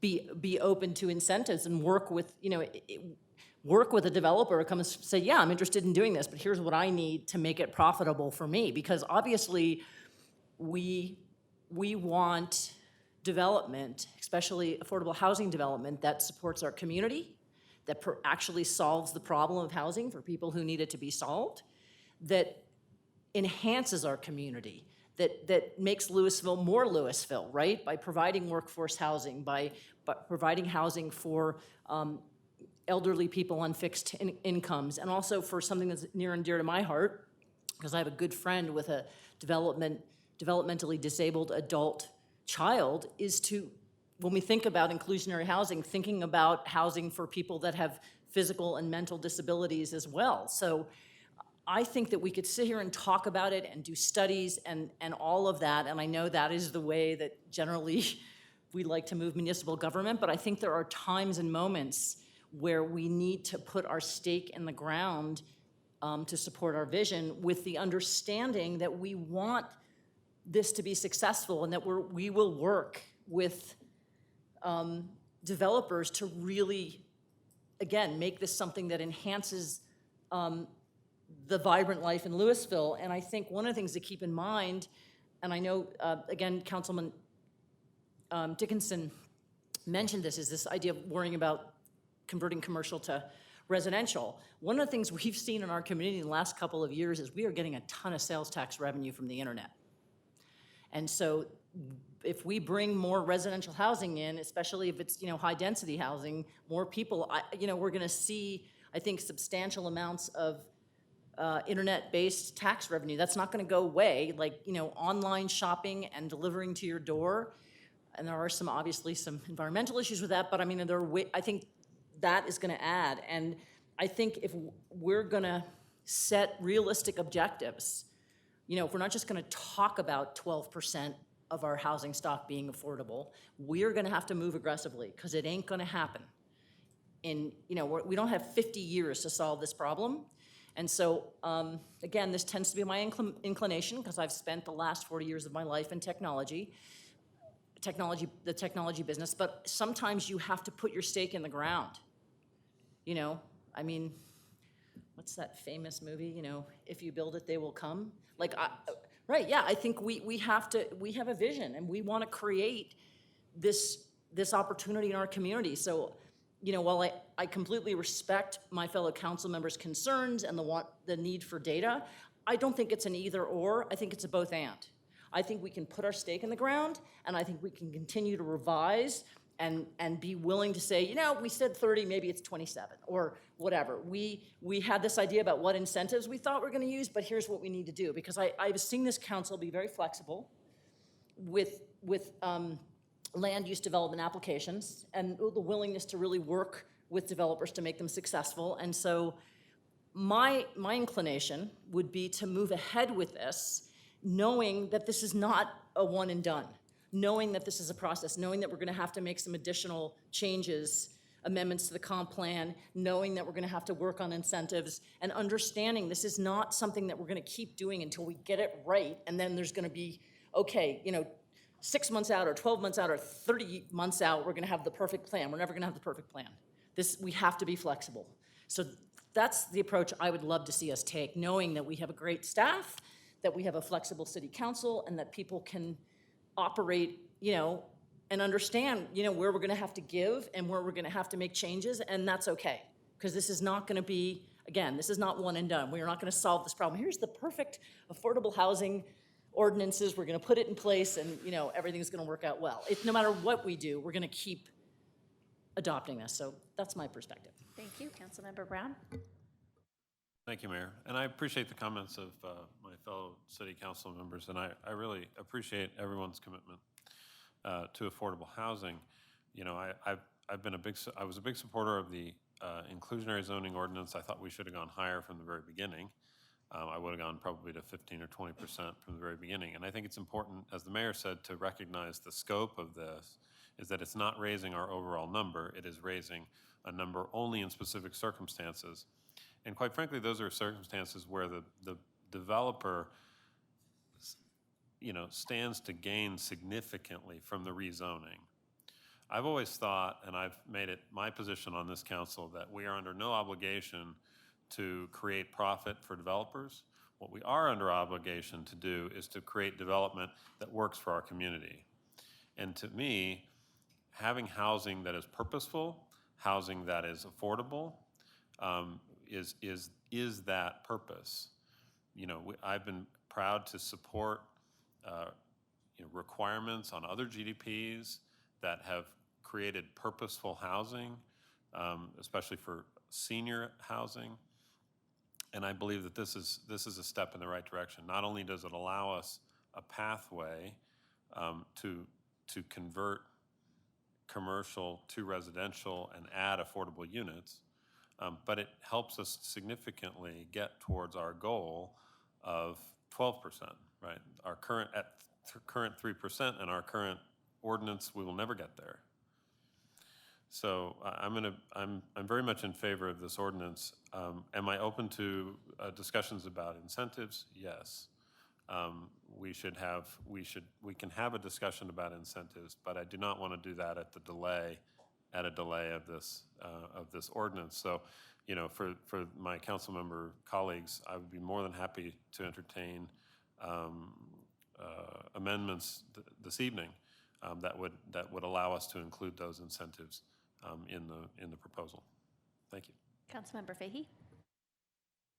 Thank you, Mayor. And I would also like to echo the comments of my fellow councilmen and thank the staff for a wonderful presentation. I'm also 100% in favor of affordable housing. Any kind of assistance that we can give to the working people, residents of our city, I think is incredibly important. I'm less inclined to go with the requirement and would be more inclined to go with incentives. I like the carrot rather than the stick. And so I would rather go through the process, as Councilman Lay said, go through finish the comprehensive plan, finish the housing study, get some real numbers, some real information about what would be the most effective way to actually increase it. I don't want to put in a 30% requirement that says, okay, well, I'm not building in Louisville. I'm not going to build anything there if that's what they're going to require. But if I could build 12%, and if they give me this and they give me that, then maybe I will get up to 30%, and it'd be great. So I would rather do it in that way than requiring the 30% upfront. Mayor Pro Tem Maloney? Last again. I really appreciate the conversation tonight. It raises a sense of urgency, in a way that and I agree with Councilor Most, we need to act. And I think that's the thing I like most about what's been proposed tonight. We're having this discussion, and one thing I would like to come out of this is for us to have more of a sense of urgency of taking steps. And some of those steps, and I'm looking at the motion that the Planning Commission made, is something I agree with.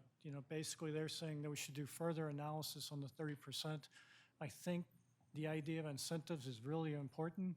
And if you look at what other municipalities have done, those are usually density and parking, and maybe some rebate of building fees or use taxes or something, whatever those things are.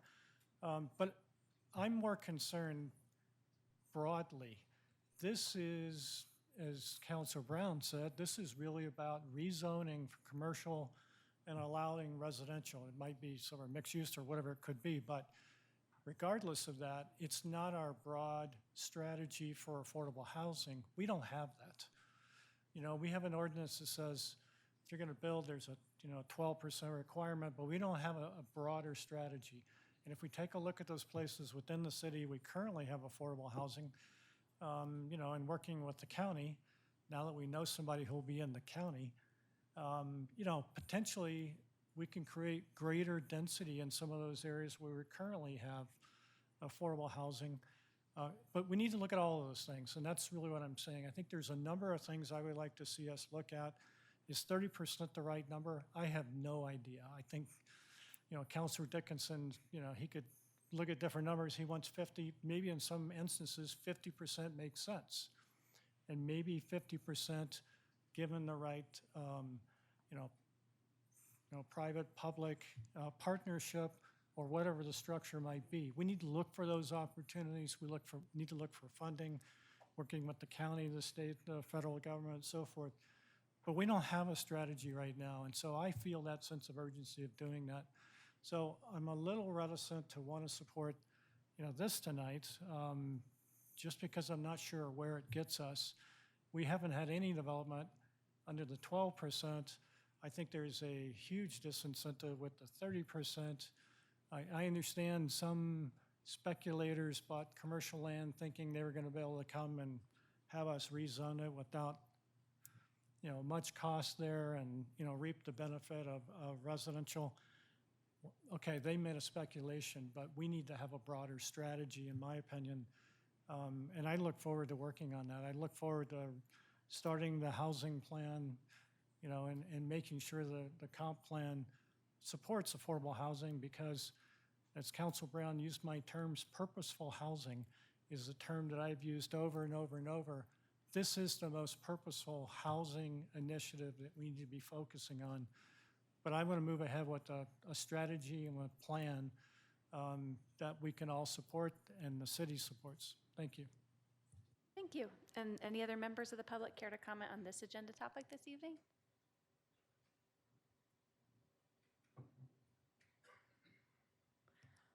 All right, seeing none, that closes the public comment period on this topic. Any other council discussion or comments? Councilmember Most.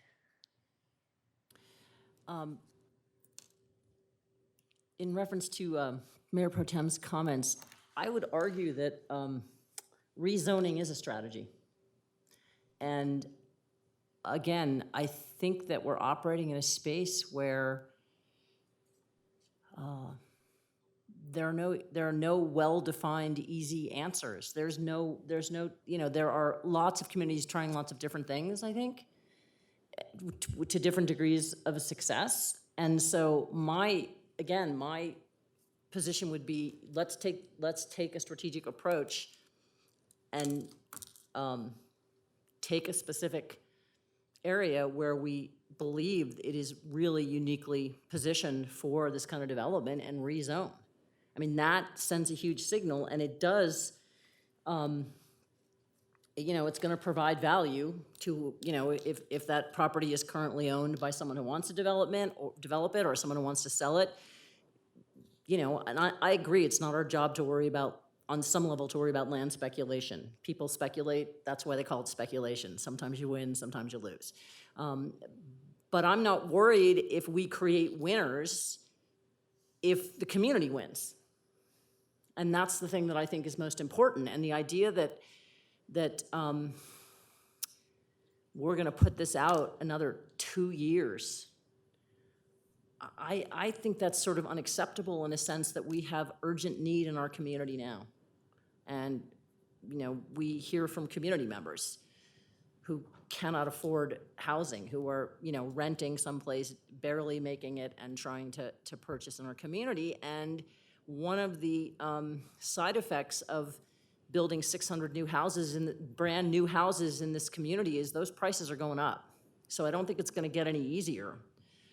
And I think at a time, and I've made these comments before, at a time when we're talking about certainly an extraordinary efforts on the part of this, on our city staff, in our community to help Marshall Fire victims, we have to help other people too. We have to apply the same standards to people that are struggling to find housing.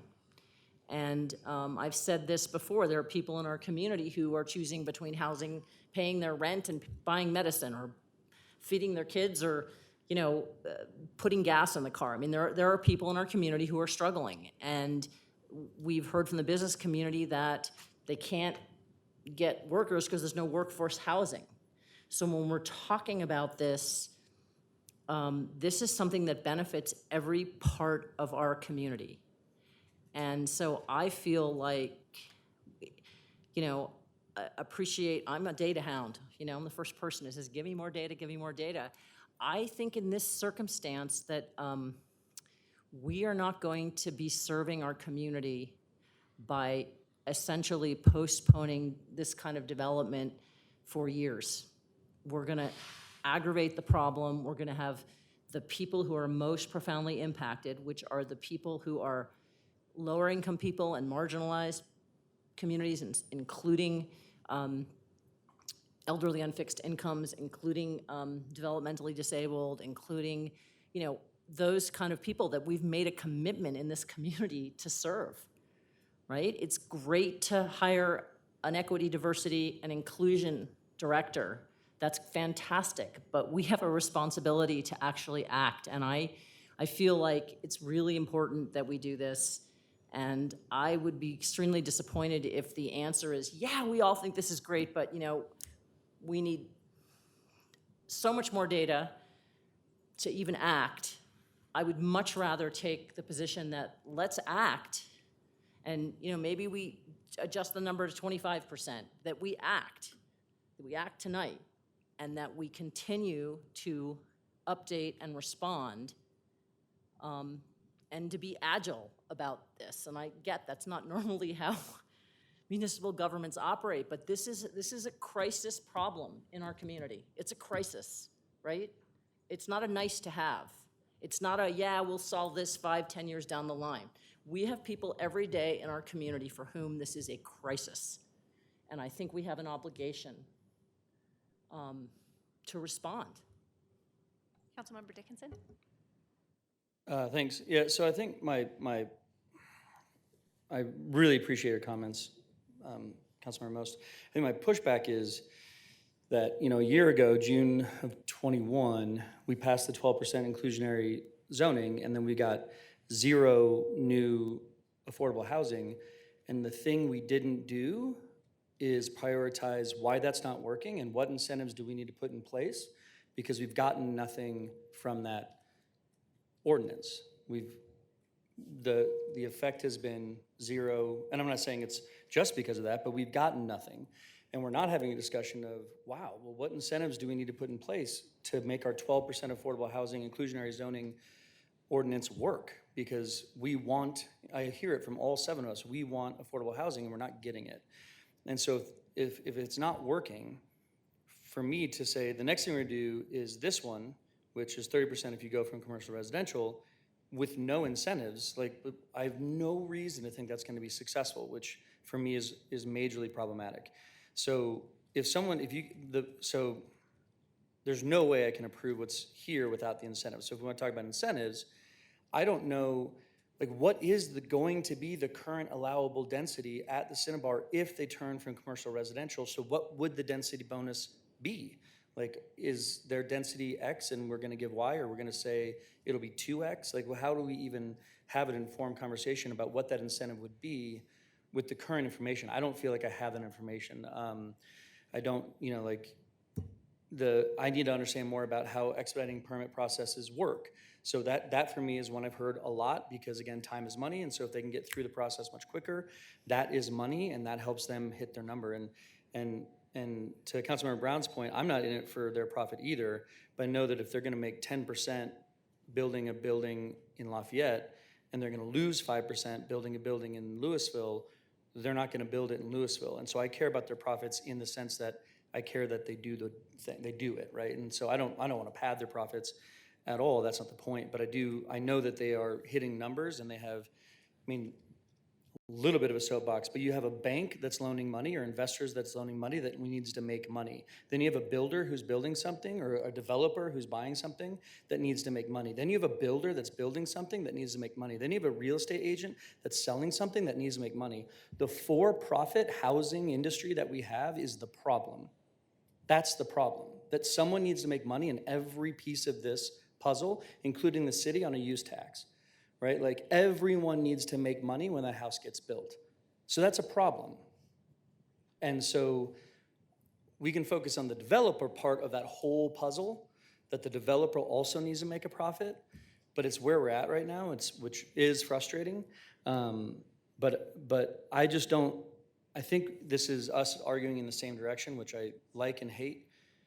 I think we all want this, and I'm just saying I can't imagine that tonight we're able to figure out all of these incentives to make this something I can understand and vote for. And I can't pass it without any incentives, because I think it's just the wrong signal. It's saying, I don't know, you figured out, you do it, we're not helping. And I have thought, Maxine, of like, well, if we pass it tonight and it doesn't really work, then we'll need to focus on incentives, and that's step 2, right? Step 1 is this ordinance, step 2 is let's work on some things. I just don't think that's the right way to make policy. So I can tell the mayor's getting, I'm done. How about that? Thank you. Any other comments from folks? I'll just make a few of my final comments. So I guess I just on a factual basis, there's been a lot of things said that I don't necessarily 100% agree with, and I think those will be interesting things to explore further. But one piece is around whether what we did last year is successful or not, and I think that warrants talking about. So part of the reason why it's so frustrating that we didn't adopt that until 2021 is because so many things were in the pipeline already. So we missed the window. So like even the application that we'll be hearing later tonight was already in the pipeline and not required to adhere to the ordinance. They may or may not be choosing it. We'll talk about that when we get to that application. But like there are windows of opportunity where if you make the requirements ahead of submissions happening, you can make change. And if you delay until after the submissions happen, you've missed your entire window of opportunity. So if an application submits for any of these sites that we've talked about, we can't then after the fact say we're going to impose requirements on these sites. It's like it's done. So we will have missed our ability to ever have this conversation and put in place a requirement.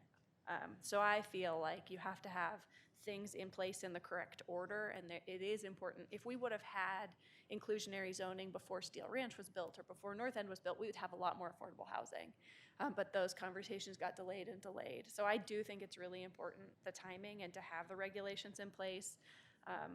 because you won't get voluntarily, no one's going to come forward and be like, I'm gonna put in 50% government housing. Like, that's just not gonna happen. So I think we really need to do this.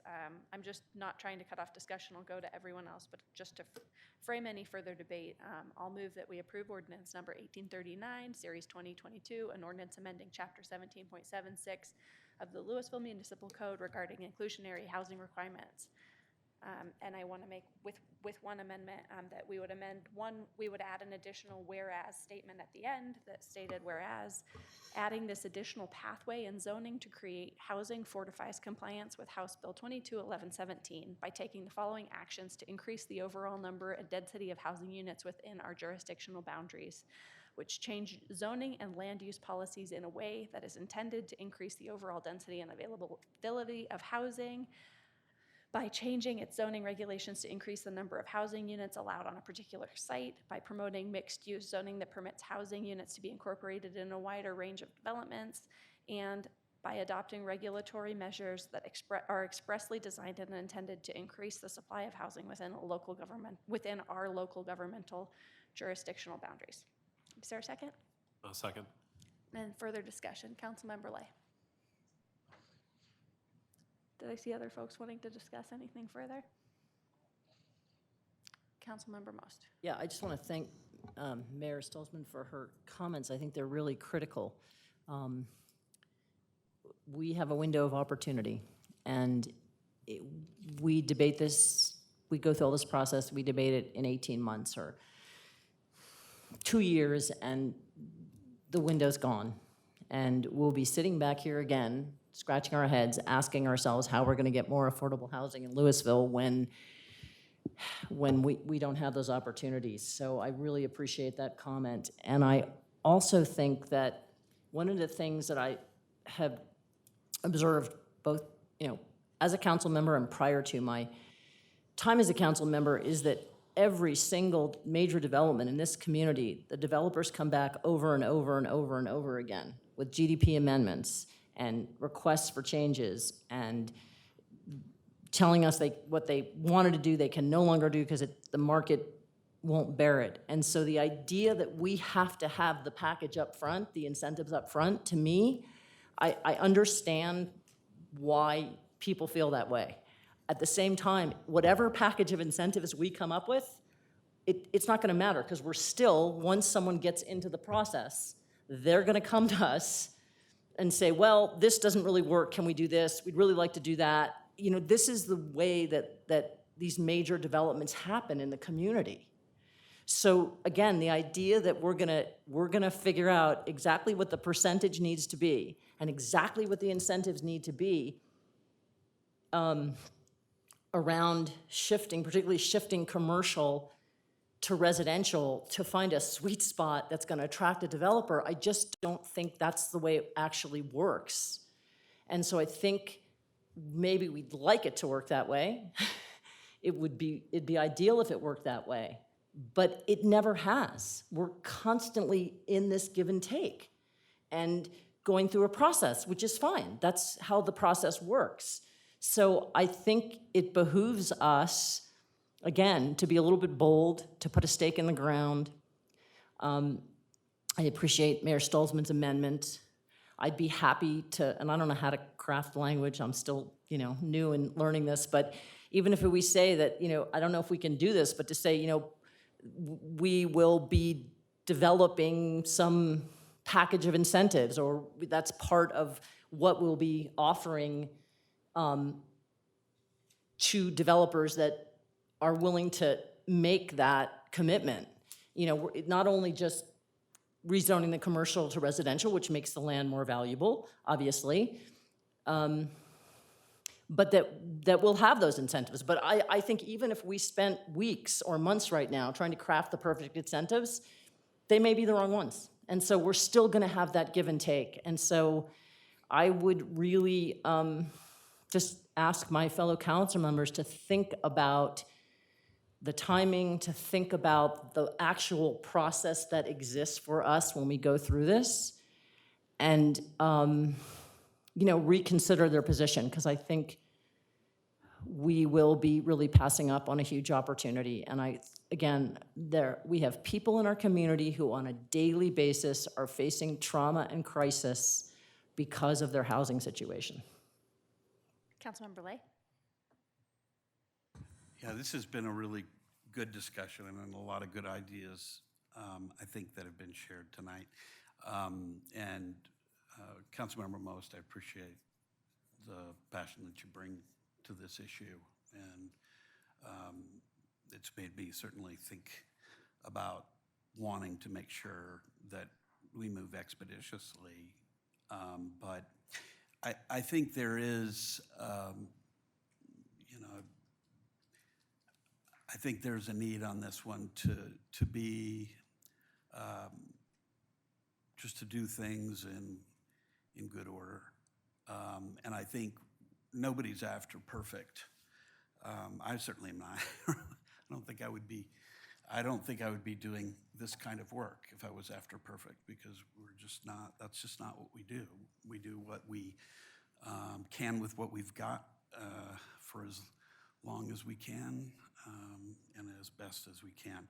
So I think, but the other thing I wanted to say is I think the last measure that we passed, I think it was after, for example, the new proposal we're going to consider tonight, the DELO proposal. And without getting into that, they actually included affordable housing that they didn't have to include, even though they weren't legally required to do that. I think we'll find out maybe why they chose to do that. But I think part of that is that we have signaled this is important. I think the other thing is that we have people in our community, developers in this community, who have said they want affordable housing here and are looking to work with council and staff and the rest of the community and the business community to try to make that happen. So I don't know that there is quite there's always the profit motive versus the goals that we want to attain, and sometimes we can't quite get there. But I think the hard, messy part of politics and of policy is getting stakeholders together,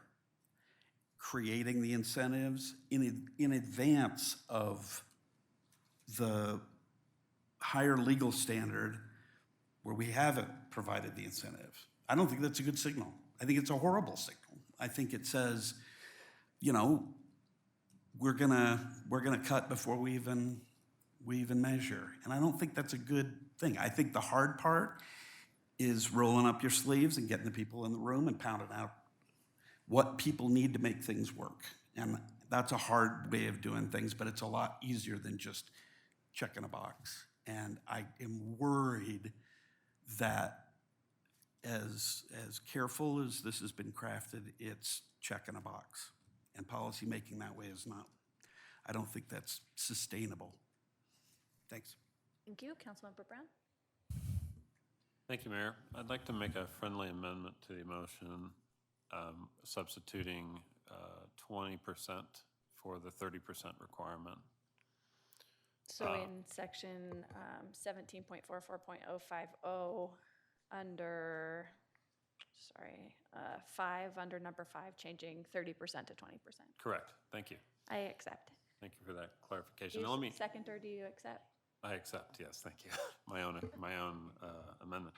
Yeah, and then just to speak to the friendly amendment for a moment, if you all will indulge me, I think that what the 20% does is it brings us in line with neighboring communities. I heard Councilmember Dickinson throw out 20% earlier as a potential option. So I think this because it has been tested in Boulder, and it is closer to what Superior already has, and that's in general, and we're only talking about specific locations here in Louisville. This should be, it's not out of the realm of what developers are already seeing and already developing under. Any other discussion of the ordinance? If there's new information you would like to add. Yes, full of comments. I would like to say that I appreciate Councilmember Brown's amendment, and I think it still leaves us room to provide incentives to go even further. Councilmember Dickinson. Yeah, I appreciate the flexibility. My, truth be told, like, my problem isn't actually, like I sort of said, it isn't with the 30%. Like,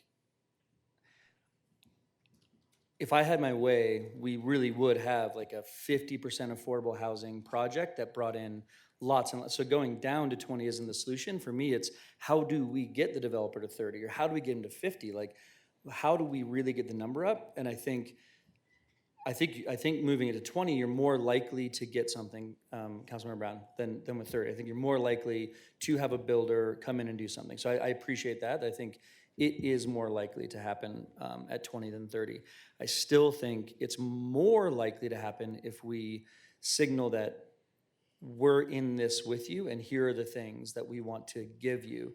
And I'm concerned that we have a lack of trust with our business community, that if we say, hey, it's 20%, but we'll talk about it when it comes, right? We'll figure out the incentives when it comes. I don't think they'll believe us, and they will have to go through a comp plan amendment. They will have to go through all these things. They will have to go through all the uncertainty, and hope this council or the next will grant them some bonuses that aren't anywhere in the rules.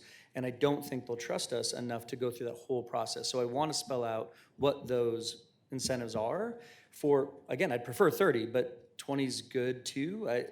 So I really appreciate your desire to compromise and try to find a way to get us to 7. And I just, for me, again, I need to understand what the incentives are to get the action. So I still have the same problem. If you have new information to add, Councilmember Brown. Any other discussion? All right, I'll close the public hearing and ask for a roll call vote on the motion. Councilmember Dickinson? No. Councilmember Fahey? No. Mayor Pro Tem Maloney? No. Councilmember Lay? No. Councilmember Most? Yes. Councilmember Brown? Yes. Mayor Stolzman? Yes. Thank you, everyone. The motion fails, and so we will move to the next agenda topic, which is our deal. It's after 8 o'clock, so we will take a 10-minute break just so council members can refill their coffee. And so it's 8:15. We'll be back at 8:25.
Thank you, everybody. Welcome back.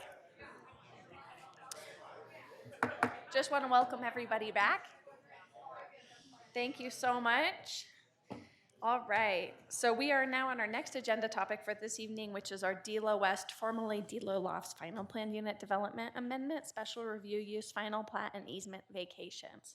We have ordinance number 1840, Series 2022, an ordinance approving the vacation of 2 5-foot surface maintenance easements, a 30-foot wide city-exclusive utility easement, and a 10-foot wide utility easement dedicated by the plats of Louisville Trade Center and Delo Lofts on second reading and public hearing as advertised in the Daily Camera on 8/21/2022. And concurrently, we'll be taking up resolution number 37, Series 2022, a resolution approving a planned unit development amendment to allow construction of 2 33-unit multifamily structures and a 1,575 square foot commercial structure, a special review use to allow residential uses on the ground floor, and a plat for the property located on the southeast corner of Griffith Street and Cannon Street. I'll open the public hearing, and I'll ask for any disclosures, but before I do that, I'm going to turn it over to our city attorney, Kathleen Kelly, to clarify a few things for us. Thank you, Mayor. Yes, just a few comments to help council members determine whether or not they have disclosures to make tonight and how they should make those if they do. You may recall a few council meetings ago we had during general public comment, a neighbor of this property give some comment to the city council about the Lafayette Street right-of-way vacation that was done in connection with the Delo Apartments application several years ago. And my understanding is that a few of you may have met with this neighboring property owner about that issue. And I just wanted to reassure you and also make the statement for the record that those discussions don't have anything to do with this application, and so they aren't considered ex parte communications in terms of this Delo West, formerly Delo Lofts application. Any disclosures would relate to conversations that you may have had with that property owner or anyone else outside of the public hearing regarding this application. Those are the disclosures that you would make tonight on the record. And I'm happy to answer any questions because with the similarity of the names, it can be a little bit confusing, but I just wanted to reassure folks that, you know, the city staff has been working on that other issue, and I won't get into any details because that's not why we're here tonight, and that's not on the agenda tonight, but we will send out some information to you in the near future in follow-up to that public comment that occurred a few meetings ago.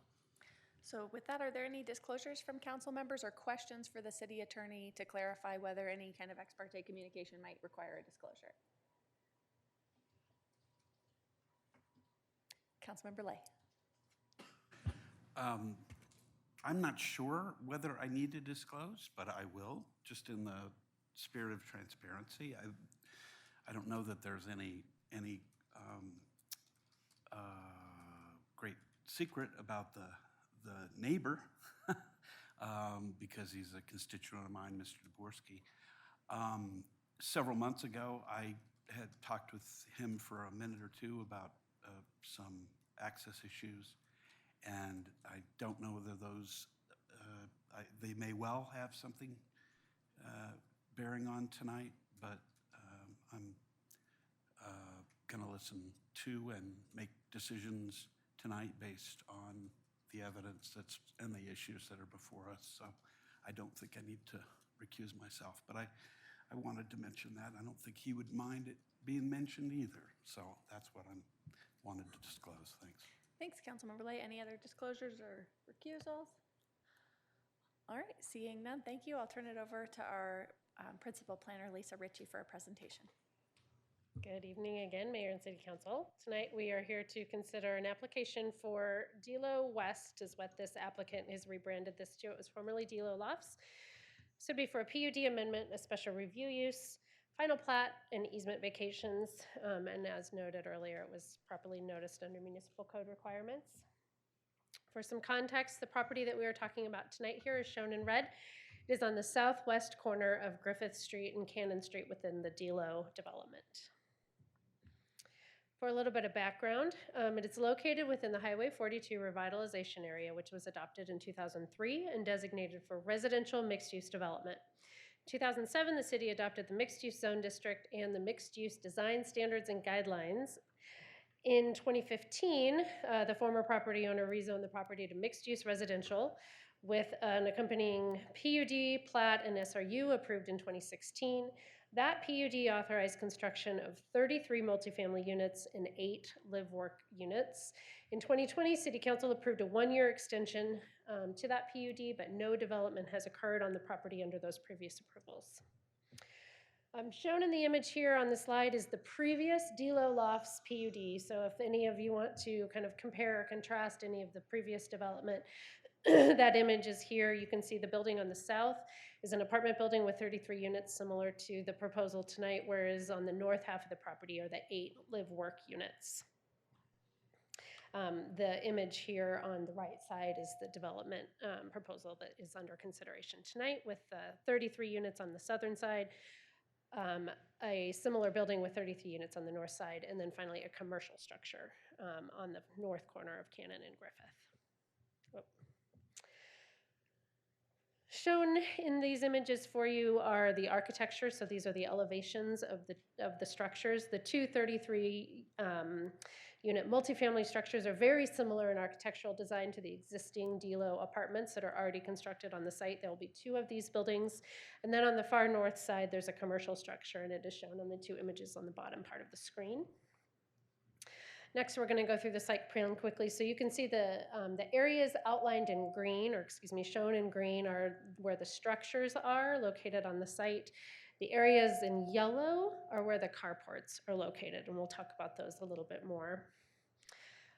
There are some amenity areas that are included within the proposal, which are also required in the municipal code. The amenity areas that we're going to talk about tonight are shown in purple. So in the center portion of the site are, it's a pickleball court, as well as an outdoor picnic area, some grills, patio tables, things like that. And then on the north side, along Griffith, this is more of a grassy landscaped area. And so this is envisioned as a commercial structure with a patio that will transition back to this grassy landscaped area along the north side of the site. As far as parking, the parking areas for the subject property here are shown generally in red. The code requires 82 off-street parking spaces when 82 are provided. 23 on-street parking spaces can count toward the development parking requirement. 8 of them are required for guest spaces. So collectively, the site development is 105 parking spaces where 92 are required in the code. I want to talk a little bit about access. And so this image here shows basically this cross-section between Cannon Street out to Highway 42.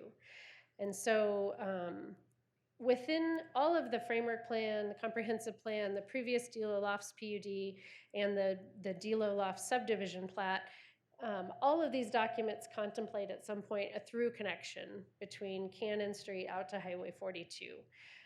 Within the previous Delo Lofts plat, Outlot 1 was created, and the location of Outlot 1 is shown roughly in yellow, and it is right on the southern border of the Delo Lofts plat, right north of Mr. Dvorsky's property. However,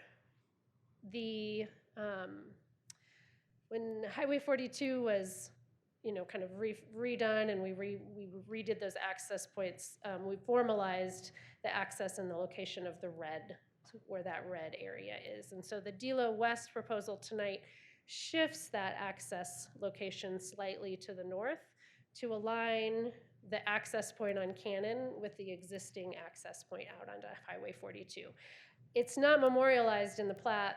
That Boom property, which is the area not shown on the Delo West property, is not part of tonight's discussion. They're not a part of this application. And so actually to formalize the red line basically shown here would require future action on a future application that we don't have in front of us tonight. But what this Delo West application is doing is really setting up that future connection to shift slightly north than what it had contemplated at Delo Lofts. During the Planning Commission meeting, there was significant discussion regarding traffic and traffic impacts from this proposal. And so following the Planning Commission public hearing, where they added a condition of approval that the applicant complete a complete traffic study, which was done and is now provided in your packet, they compared the previous Delo Lofts approval with the proposal here tonight. And so a snippet from the traffic study showing the anticipated vehicle trips is provided for you on the screen. Again, the complete study is shown within your packet, but you can see basically the average daily volume for traffic does go up slightly with this application compared to the previous Delo Lofts, from a total of 408 to 532. Included within the packet, there was also a level of service analysis for all of the surrounding intersections. And the only intersection in the vicinity that sees a one level of service reduction is at Griffith Street and Highway 42. The remainder of the intersections, according to the traffic study, don't see any level of service change as a result of this development. Next, we'll talk about waivers. So this PUD contemplates 5 waivers. The applicant is requesting 5 waivers associated with this development. The first one before you tonight is a waiver request for additional density. So the mixed-use residential code sets a maximum density of 20 dwelling units per acre. This applicant requests 29.5. The rationale that the applicant has provided that's included within your packet is that the Highway 42 framework plan contemplated densities of 30 dwelling units per acre with predominantly multi-story, multifamily residential development. And the comprehensive plan policy supports densities up to 25 dwelling units per acre. I have included for you tonight in the presentation an image of the Highway 42 framework plan that relates to this particular area of the development. And you can see there's a lot of language in here. All of it was provided in the packet, but the key points that I discussed previously. And so we can come back to this if there's specific points that we'd like to talk about. And so, in the applicant's rationale, they laid out that Delo Phase 1, 1A, and 2, which is shown here outlined in blue, authorized 190 units. And there were 54 units that were allowed in the density of 20 dwelling units per acre, but were not constructed and were not approved. And that applicant at the time stated within their PUD that not building those 54 units was a public benefit. And so, City Council at that time and whatever deliberations they were doing factored in that the 54 units not getting built was a public benefit to the city at the time. So if City Council included the Delo West area shown in red into the overall density calculation for this entirety of this whole area, the maximum density collectively of the areas shown here would be less than the 22 dwelling units per acre. The next waiver request that is up for consideration is 1.5-story commercial building where 2-story is required. The Louisville Municipal Code requires a minimum of 2 stories and 30-foot tall commercial structures. The residential transition area in the mixed-use design guidelines requires structures across the street from the residential medium-zoned property, which is the properties on the north side of Griffith, to be no taller than 35 feet. And so from staff's perspective, we support this waiver request for lower height as it does support that transition to the existing single-family residential development across the street. The next waiver request that the applicant is requesting is related to street-facing building frontage. And so the mixed-use design standards require 70% of the street-facing facade be occupied by structures. So the rationale for this one is that in place of structures, the applicant proposes grass plaza area along Griffith and the pickleball court and amenities along Cannon. And so if you include these amenity areas, the measurements are 69% and 72%. So from staff's perspective, the intent of these building frontage requirements are really to minimize the visibility of parking and to make sure that there's activity and life along the street frontages. And so from adding those amenity areas in there could be a rationale for support of that particular waiver request. There is a requirement in our mixed-use code that requires 50 feet of separation between private drive aisles.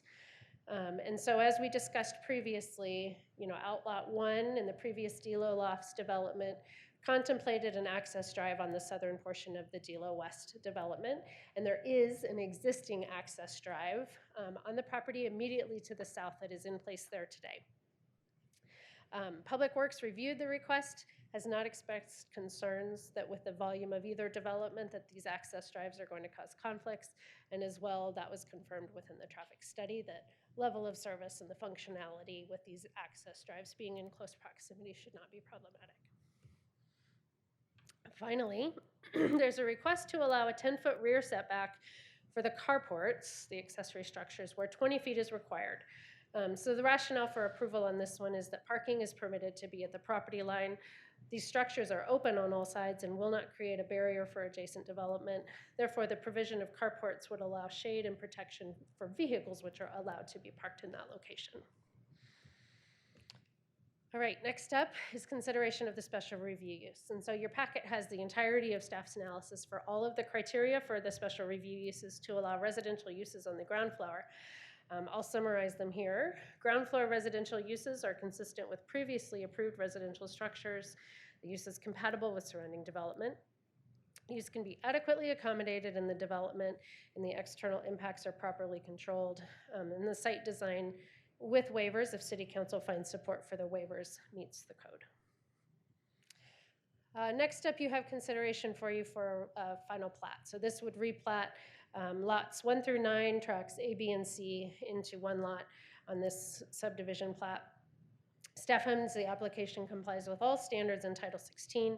It does include new easements to accommodate utilities and public improvements, as well as the associated easement vacations that are before you in Ordinance 1840.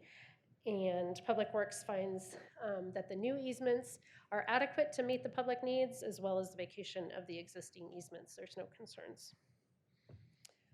So with that, I'll conclude my presentation and just note that if City Council finds the application meets the applicable codes and policies, there are resolutions of approval in the packet. If you find that the application does not meet applicable policies and codes, we would ask that you would direct us to bring back resolution for denial. And I'm happy to answer any questions you may have. Questions from council members?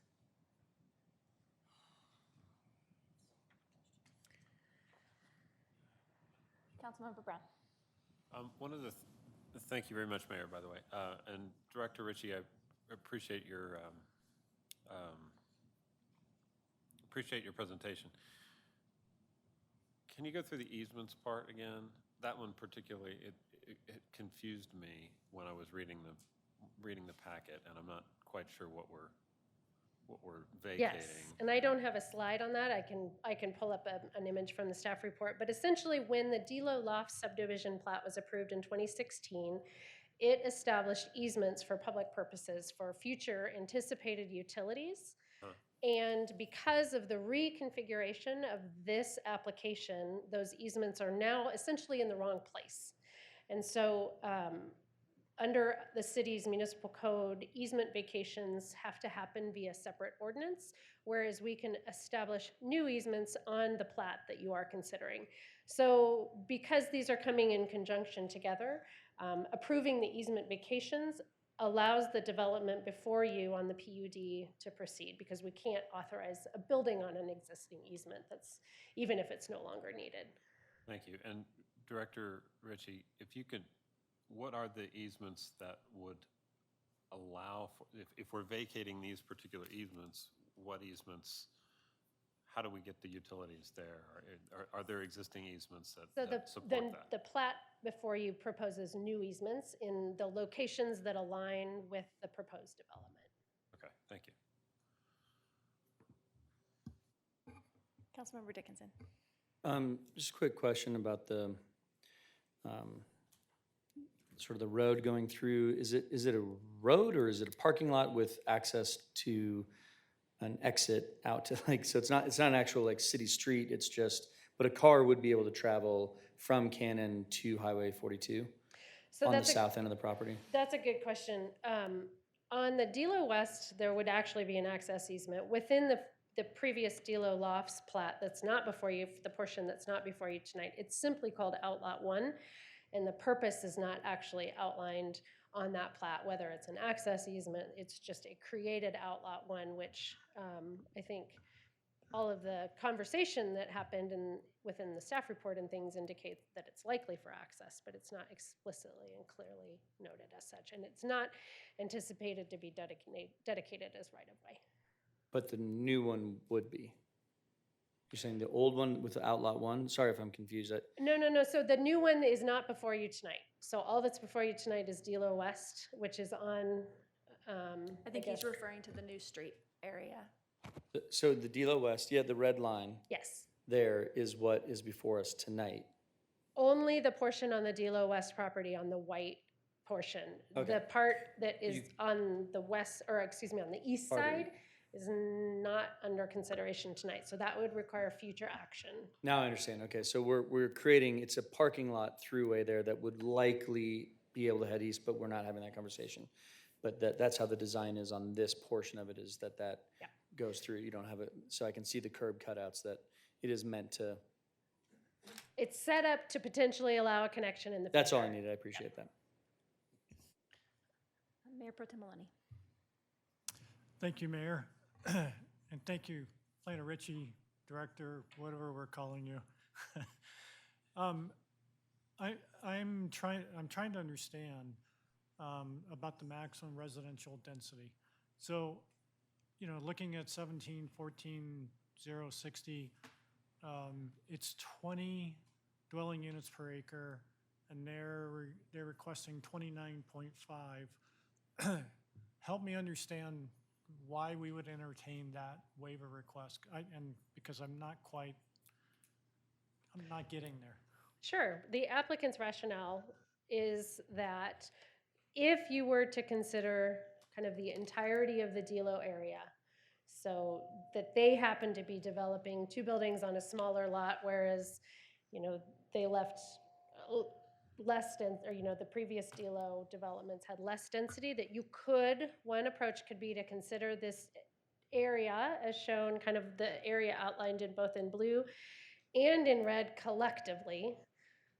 And therefore, collectively, the entirety of that area is less than 20 dwelling units per acre. But So- their application alone is not.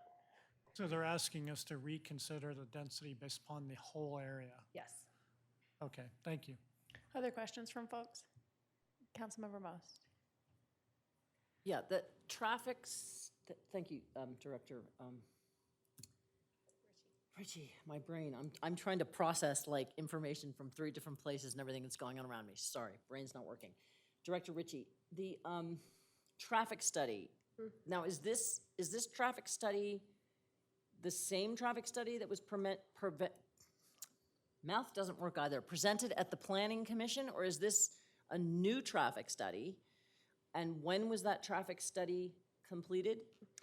That's a good question. So this is a new traffic study. The work was completed in late June and July of this summer.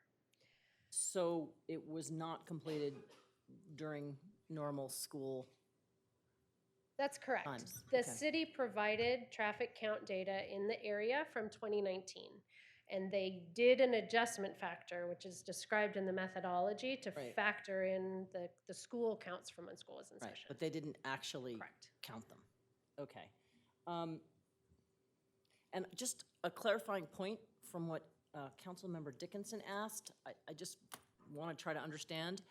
That red line, is that going to be eventually considered a actual road, like a designated road, or is it just an access point? It's only an access easement on this application. So Okay. any future council can decide if they want the Should be a road remainder or should, okay, to but be what- yeah. all, okay. The other question I have, and I don't know whether you can answer this or this will have to be the applicant, but based on my review of the Planning Commission meeting, my understanding is that the existing carports on the housing that exists are not being utilized because residents have to pay for those. Are the carports that are being proposed for this development going to be included with rental units, or is there going to be an additional cost to use those? That'd be a question for the applicant. Okay, thank you. So I think those were some good questions to start. Do we have an applicant presentation this evening?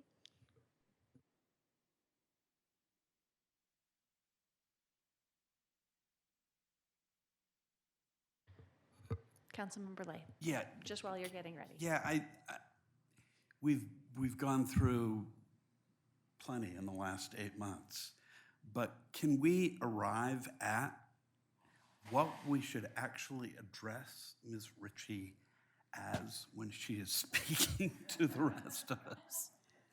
City Manager I Durbin. don't think it's director, Manager and I Durbin. want to be, I want to, City Manager Durbin. yeah. I would you. go with goddess. I think that was a good suggestion from earlier. Seriousness. So her formal Fire- title is Fire Recovery and Planning Manager.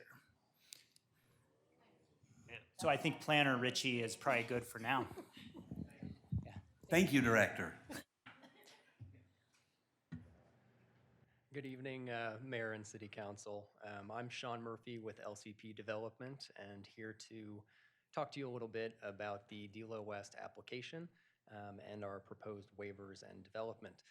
So this first slide here is looking south down Cannon Street with Griffith Street would be, excuse me, to the left-hand side of your screen.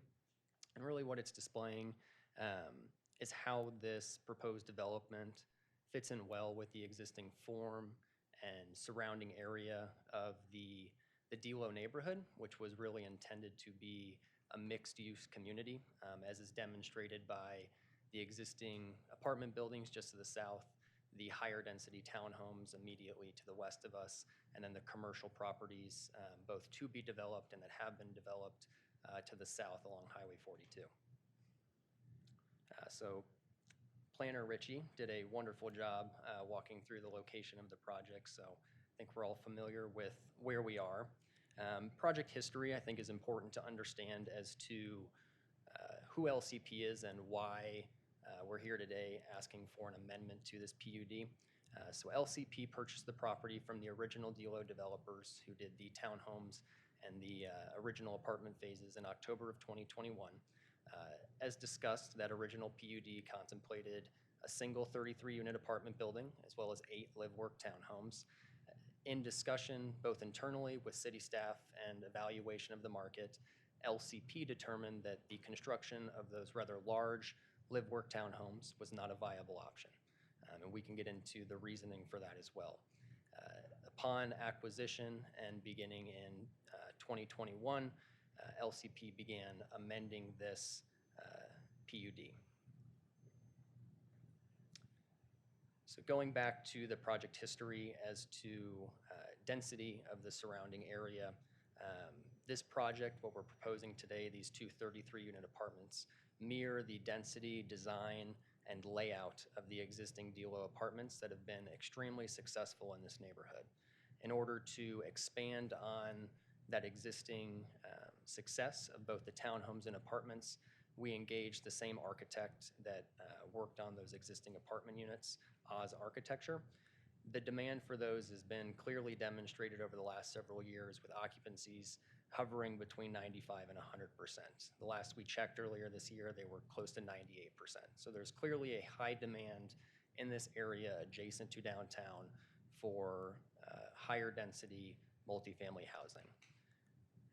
To meet the mixed use requirements of this MUR zoning, instead of having the ground floor retail, we've supplemented that with a small 1,600 square foot commercial building on the northern corner of Griffith and Cannon Street.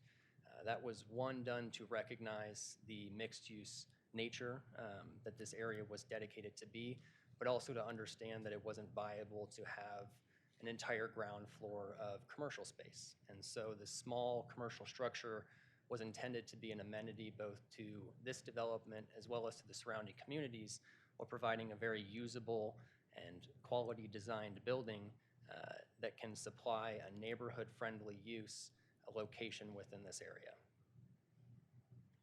So our project goals that kind of overarch what we were setting out to do here was to really deliver a high-quality apartment unit development with on-site amenities both for the residents of this community as well as the surrounding neighborhood, to design buildings that were consistent with the characteristics and design elements of the existing community while also honoring the surrounding neighborhoods and the past uses, and design density that we believe is appropriate for the heart of Louisville's downtown and mixed-use district. So as Planner Ritchie walked through already, the project consists of 3 buildings, 2 3-story, 33-unit apartment buildings, and then a separate 1,500 square foot commercial building on the north end. Those 2 buildings will have 66 units. We have voluntarily offered to enter into the inclusionary housing agreement to restrict 12% of the units to affordable housing. Half of those, or 4 units, will be restricted to 80% AMI, and the other half will be restricted to 60% AMI. Again, the commercial building is really intended to be a quiet neighborhood use. It is not designed for a restaurant or a nuisance-producing use. As Planner Ritchie touched on, we have ample parking. We meet all on-site parking requirements for our residents via stalls off the street. The street parking is solely used for guest parking, which would be typical in a more urban apartment setting.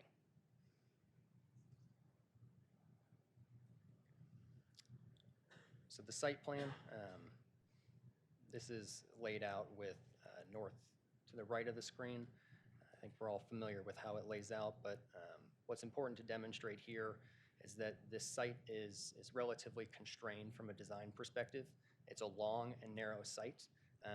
One of the reasons in which why we're asking for a waiver for the frontage requirements, in order to meet those requirements without the breakup of amenity spaces, it would create very narrow and slender buildings that would not be efficiently used for any use. Could you move closer to the microphone, please, when you speak? Absolutely, sorry. Continuing with the site plan, our landscaping and open space plan really is intended to design usable open space. And so between the 2 apartment buildings, we have a pickleball court, as well as a sodded area just to the south of that, along with an amenity area consisting of grilling stations, a fitness center, a covered ping pong table, and a picnic area. In addition to that, there's a small, what we're considering a pocket park on the north end that's intended to have sod and be used for outdoor activities. I think it's important to note the distinction of what the previous PUD had as far as softscape and open space, as well as what we're proposing today. What we're proposing today has a little over 21,000 square feet of softscape. That includes the 950 square feet of the pickleball court. The previous PUD had just over 20,000 square feet of softscape. So even with the removal of the pickleball court, we have a very similar, if not a slightly greater amount of open space than the previous PUD. The traffic study, which Planner Ritchie touched on. So in consideration of the comments we received at Planning Commission, there were many residents concerned with the surrounding traffic flow. We took that concern and had a discussion with city staff and city engineers to develop a scope of traffic study that we could truly understand if and where this traffic was a problem. In order to do that, we took traffic counts that we were able to take. Understandably, school is not in session right now. So as Planner Ritchie mentioned, estimates from 2019 were used pre-COVID to understand what the school demand would be with a growth or inflation factor there. Ultimately, what our planning study recommended and found is that the level of service, other than at the intersection of Griffith and Highway 42, is not impeded, and that the increase in traffic from the higher density of units is not going to cause negative effects to the surrounding community.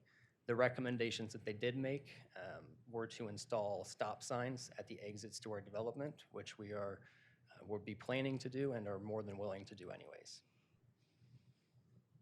Going into arguably the biggest consideration this evening for density, there's many factors in which we believe the 29.5 units per acre being requested this evening is appropriate for this site. First and foremost, there's multiple comprehensive plans from the city that create a range of recommended densities for this mixed-use area, anywhere from 15 to 30 units per acre. We believe that not only was this area intended for higher mixed-use density, but in looking at the surrounding uses of the Delo apartments, not only did they leave density on the table, but if you isolate the apartment projects themselves and remove the townhomes from the application, their density mirrors what we're asking for this evening. The commercial building height, I don't know that we need to talk about that too much specifically, but we do believe that it's a very good transition from the higher three-story apartment building down to the Little Italy neighborhood, as well as the townhomes across the street.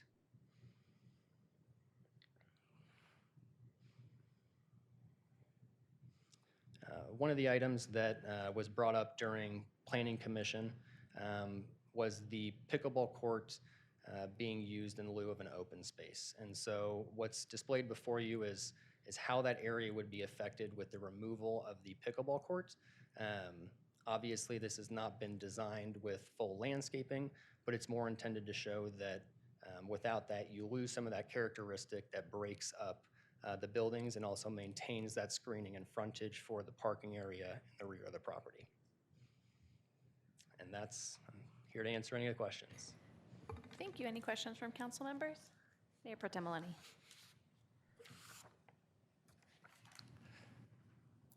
Thank you very much for the presentation. I think I have a few really simple questions. You had a slide on affordable housing. And so you had 8 units. I assume those are split between the 2 buildings somehow. Is that the plan? Yeah, so the way we've interpreted the inclusionary housing ordinance is that we would be evaluating the 66 units as a whole. They would be kind of sprinkled throughout the 2 buildings to match the unit mix of the development. So for instance, if there's 30% studios, a third of the affordable units would be studios, so on and so forth. Okay. Would the finishes of those units be similar to the finishes of the other units? Indistinguishable in quality. Okay. One question I have, and this is maybe for my colleagues, but one of my concerns about affordable housing is that we serve our population. And so just a thought for us to consider in this discussion is, should we have a requirement that says it needs to be either a resident or an employee of the city of Louisville that occupies those units? Just a thought. Regarding the parking, is there any EV charging at those locations? There is. We've designed, I want to say, for 4 or 5 EV stalls with the ability to install more in the future. Okay. And then the last question I have, and you have the picture right there, the commercial building. I know that in the report that we have, it's a little bit unknown what that will be, but what is your concept of that? Because that seems to be I don't know how big it is. It's 1,500 square feet or something along those lines? Yeah, it's 1,575 square feet. So it's, I think, a good way to put it in perspective. It's smaller than most Starbuckses. So it's not intended to accommodate a restaurant. We understand that there were concerns, understandably so, from the neighbors across the street that commercial use could become a nuisance. I think we're walking a balancing act here in terms of we do believe that this area, per the zoning and as is the intention of the Delo neighborhood, should be a more vibrant and mixed-use community. At the same time, it needs to be respective of the adjacent uses. And so by designing a smaller commercial space with a very small patio in the back, it's intended to be a low low-density use, whether that's an insurance office or a small personal office, a cafe. It's hard to say, but it's not being designed for high restaurant infrastructure with grease traps and vents and all the things needed for that operation. All right, thank you, Mayor. Thank you. Let's take it over to public comment now. We have lots of time for more council discussion and questions, but lots of people came out tonight to tell us what they think about it, so we'd like to hear from them. So if you haven't filled out a sign-up card, it helps us spell your name correctly in the minutes if you sign up with a card. And we'll start with people who do have sign-up cards, but everyone's welcome. If you've called in by phone, go ahead and raise your hand by clicking the raise hand feature at the bottom of your screen. And we will start with Josh Cooperman.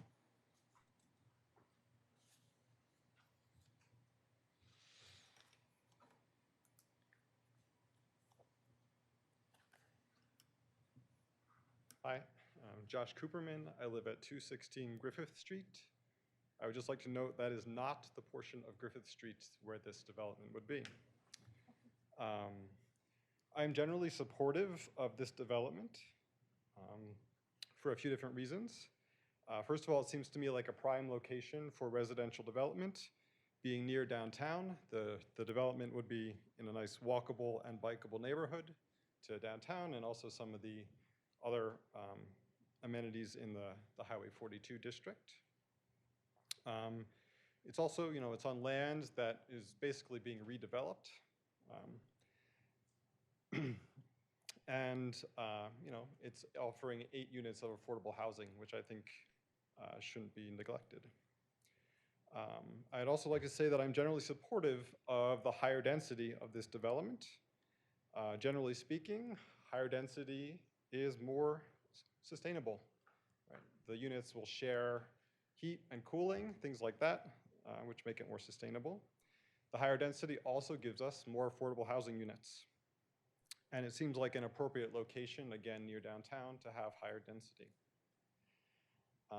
I know that there are a variety of concerns about this development, and I would say that I share some of them. But without going into any details, I don't think any of them are insurmountable. And I think some of them, should be addressed irrespective of the development anyway, particularly concerning traffic. I would just like to make one small comment, which is an idea. With regards to the carport waiver, this seems like a nice opportunity to ask the developer to install solar panels on top of those. Thanks. Thank you. Next, we have a phone number ending in 8226.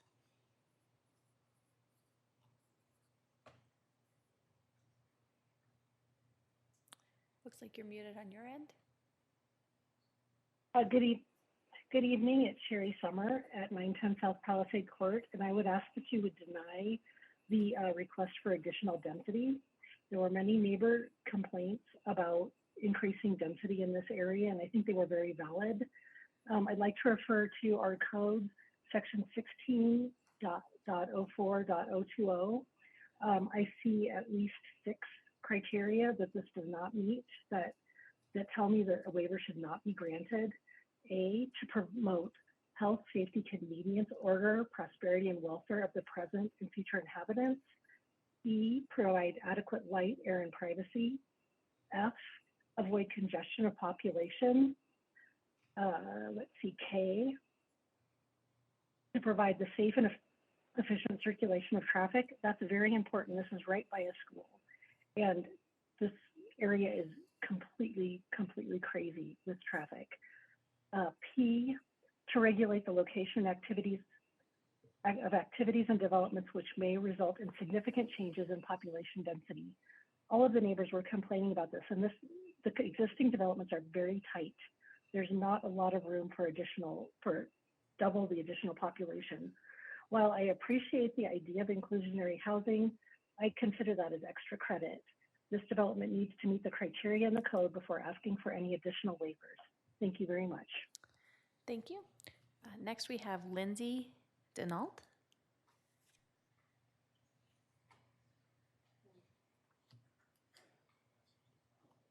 Good evening. I'm Lindsay Denault, 1074 Griffith Street. I am on the part of Griffith Street that will be very much impacted by this development. I appreciate the opportunity to speak with you all tonight. I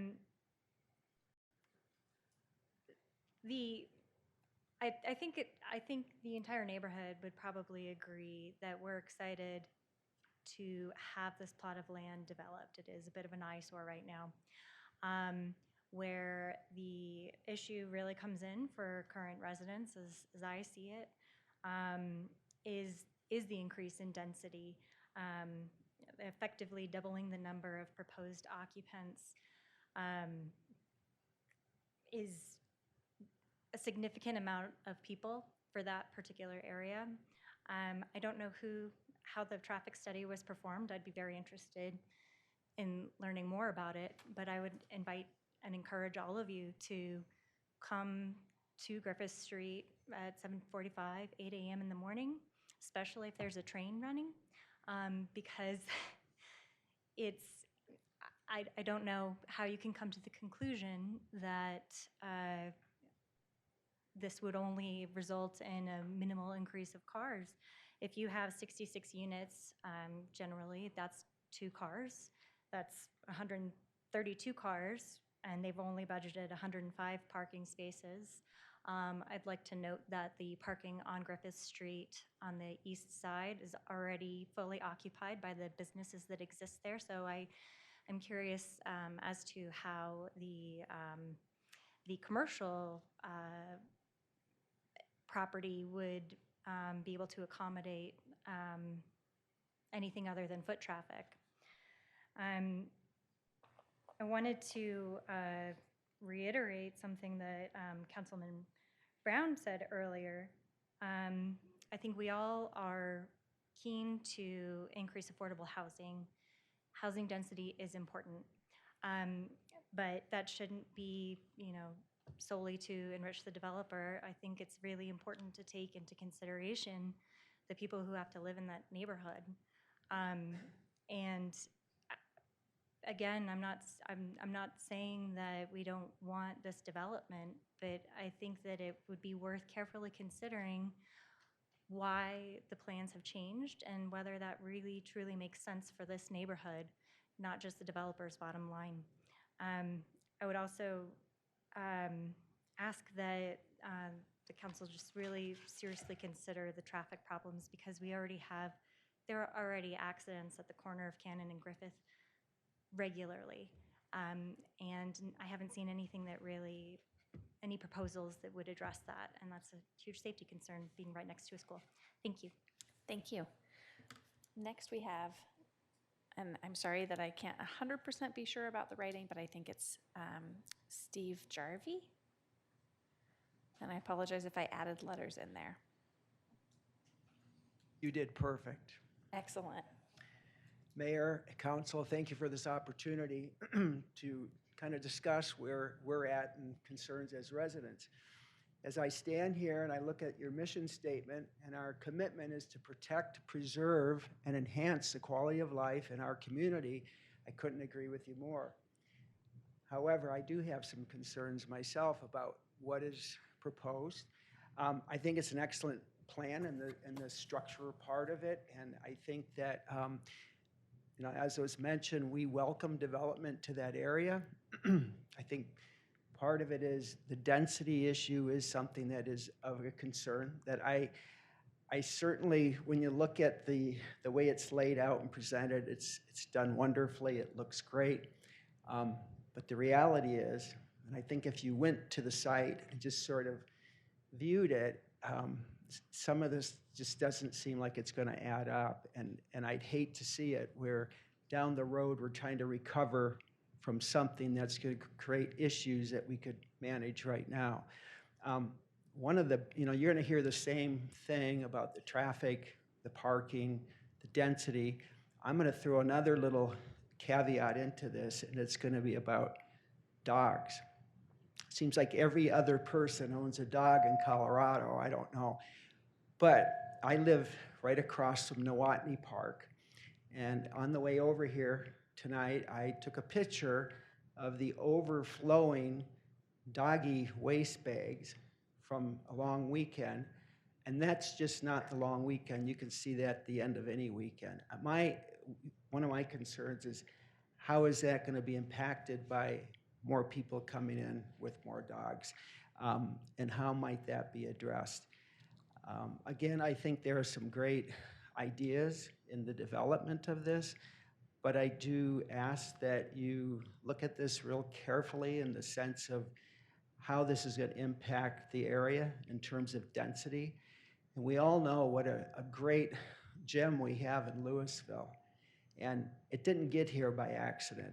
It took great planning, great vision, and that's what we're asking of you at this point, to give us that great plan, great vision for our future in this area. Thank you. Thank you. Next, we have Rita Zamora.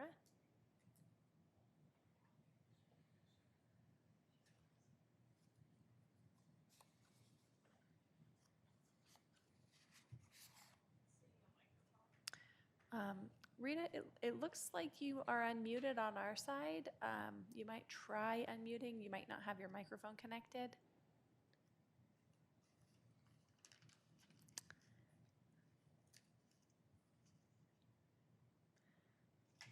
We still can't hear you, so I'll go ahead and go to the next person in the queue, and then hopefully when I circle back to you, we'll have whatever the technology issue is resolved. There's a dial-in number listed on the city website if you want to try calling in by your phone, and then you can raise your hand by dialing *6. So we'll go ahead and take comments from MM, or perhaps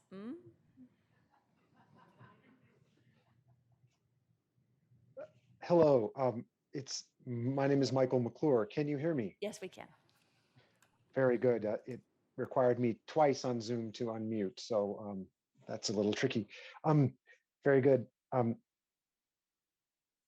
Thank you very much. And I see the timer's going. I will be brief. I would like to speak about density.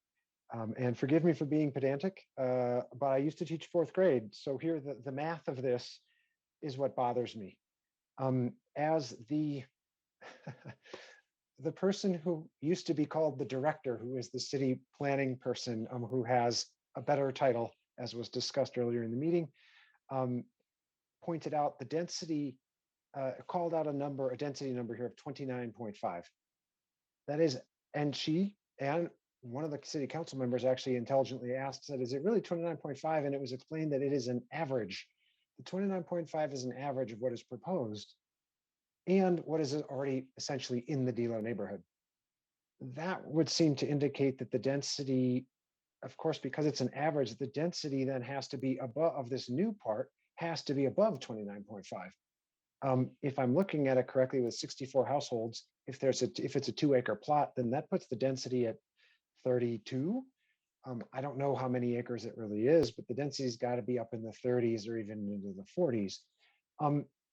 Given that the density that we're supposed to be observing for Highway 42 is 30, for the Highway 42 plan is 30, and that the general mixed-use development plan, the density allowed is 20, it seems like allowing a new development in the 30s of density, which is what we're really doing here, is pretty far. I think that waiver is too far. The 29.5 number being an average between everything else there is kind of misrepresenting the actual density that we're adding.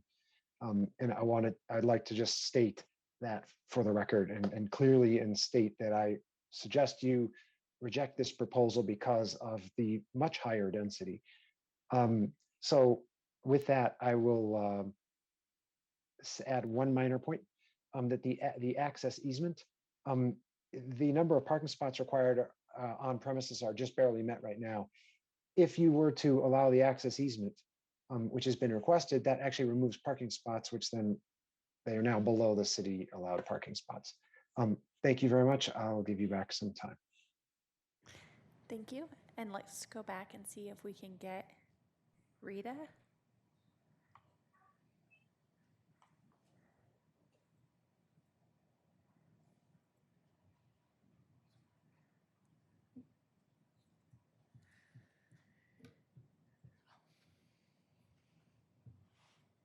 Well, we're trying to get Rita. Mr. Daborski, I assume you just filled out a sign-up card for this topic and not a later agenda topic, so if you'd like to come up.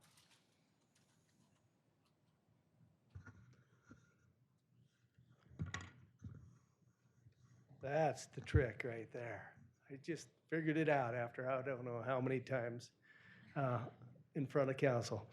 Mike Daborski, 601 Pine Street. I've been at this for 23 years. 4 planning directors, 6 planners, maybe more. And I have to keep reminding them or re-educating each new planner as we go what happened before. The institutional knowledge gets lost, unfortunately. We've gone through this with Lisa. You can see in my letter, I had to actually dig up my letter from 2016 on the original DELO approval and make it very clear that Caledonia Street was to fall in Outlot 1. Outlot 1 was 33 feet intentionally. That is the required width for a city right-of-way. So this was all in intent. Caledonia was to fall adjacent to our property line, and that way we would have access to it. That was worked out with the DELO principles back then, and we'd like for that to be honored now. We understand the need to move Caledonia for alignment. The opportunity to align it with CDOT was missed by the DELO principals. They checked out at that point in time, and we haven't seen them since. We would like to have access to Caledonia or whatever that thoroughfare is going to be, and I think it's rightful that we be allowed that access. That agreement was made contingent upon the access, and here we are today. On the Cannon Street, the access on Cannon Street would cannibalize our access moving forward. Our access has been there for 37 years when our storage units were built. They're asking for a waiver to make it acceptable to be within the 50-foot limit from one access point to another. We don't mind if that happens. However, what we've requested of staff is that the city clearly come out and state for the record on paper that our access point will not be cannibalized down the road, or our opportunity to maintain that spot through redevelopment will be preserved. I think it's a simple request, and I think it's a very reasonable request, because here we'll be on planning director number 8 and planner number 7, 8, 9, 10, and that knowledge will be lost, and that's our fear. Carports, we don't mind if they fall within, the legal buffer, as long as we're allowed to do the same down the road. We'd like for that to be preserved as well and documented. So these are requests that we've made of the city to be able to support this project. If the city is not able to do that and the applicants are not able and willing to do that, we will not be able to support this project in full. I appreciate it. Thank you. Thank you. One last try for Rita. And I'm sorry. Hello, can you hear me? We can. Okay. Thank you so much. I apologize. First of all, I would like to say that I do live directly in the affected area. I'm right at the corner of Griffith and Cannon Street. I've lived here since the beginning of the development, when we were sold on this community with the amazing plans that the original developer had. They keep referring to the original plans as commercial, but they were live-work lofts originally. And as someone mentioned earlier, the trends are more and more people working from home. So those would have been even more well-designed today. But I do want to point out the rendering, the drawing that the developer has presented of Cannon Street. I'm at the corner of Griffith and Cannon. That is a completely 100% inaccurate drawing or vision for what this area looks like. You can come here today on any given day, and right across the street from empty space, there is nothing there on the east side of Cannon right now. Our parking is almost 100% full. on the west side of Cannon, and we have zero development today. So there is absolutely no way that that much more traffic from an additional apartment building is going to be accommodated. So I would plead with you to please deny the request for the waiver. My other major concern is for safety. Thank you so much, Ashley, and your crew in 2020 for providing a crosswalk sign here for us at Griffith and Cannon. I can tell you that sign has been replaced at least 5 or 6 times because it's been struck by vehicles, completely lifted from its foundation in some points. As recently as Thursday, September 1st, my husband and I were sitting on the porch, and you can hear it. It sounds like a gunshot every time it gets struck. So it kind of, definitely is frightening, and it's scary. I sent you a picture of the crosswalk sign that's damaged. Again, it's been replaced about 5 or 6 times due to the narrowness of this area. I sent you a photo of how all the parking is already full in this area. We are absolutely opposed to the pickleball courts, the nuisance, the noise. We are dog lovers, we're walkers, and we are opposed as an HOA, the owners of the townhomes that are already paying for half of the Nowatney Park maintenance and all of our townhome community, when the apartment dwellers that are already here are bringing their dogs, peeing, pooping. I love dogs, I have a dog, but it's not fair that we're paying for these apartment dwellers to maintain not only our community, but half of the park. And instead of putting more park and grass and trees, you're paving it with concrete and blacktop and putting a pickleball, a noise, a nuisance, when what we are here are people who love dogs and nature. So I plead with you to please deny this request for waiver. I appreciate your time, and thank you very much. Thank you. And we'll have another round of public comment after some council deliberation on this. And so if you think of other things to add, just think of them now. And so that takes us to council questions, comments, any discussion or deliberation on this. I was just trying to give, because I went this way last time, I was trying to give them a fair shot, but it looks like they have nothing. Councilmember Dickinson. Actually, just 2 questions for planning department that have come up since the other comments. Are they required, I'm just trying to make sure I clarify this answer, are they required to do any inclusionary zoning with this proposal? I know they're offering 8, but are they required, what are they required to do? They submitted the application for this PUD amendment prior to the adoption of the inclusionary The housing ordinance. amendment was also prior to the adoption. This application was submitted prior to the adoption of the inclusionary, so they are not required under the code to Great. add Okay. inclusionary. And then is there concurrency stipulation in here, like that they have to build the commercial at the same time they're building the residential? No. Okay. Those are my questions. I can comment. Okay. I want to go through the bullet points. I'm fine with most of the variances as far as the height of the commercial building, the frontage issue, the shade over the parking spots. And so my understanding of the access point, if I understand Mr. Daborski's concern, is that he's not concerned about their proposed access point. He's concerned that 5 years later, when he comes in for his access point, like, well, it can't be within 50 feet of another one, so no. Is that your understanding of his concern? Is the future application won't pass without us making an exemption of some kind for him? And he would like that exemption stated during this one? Am I understanding that situation? That's my understanding of his concern, but I don't want to speak for him. Okay. Yeah. Is there a way for us to guarantee that making an alteration on this access point won't affect his future access point? Is there a way to write that in? No, we can't really do that because his property is not part of this application. So the only way to make a binding requirement or restriction on a property is if it's part of the application in front of you. Got it.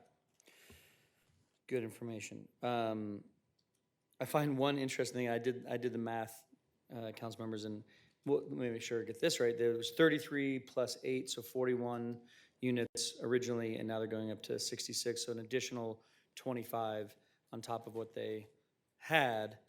30% of 25 is 7.5. We'll round up to 8. So if that's, I don't know if you did that intentionally, but if we applied a 30% affordable housing to their additional units, we would get a requirement of 8, and they're coming with 8. So I do like the number of 8. I'll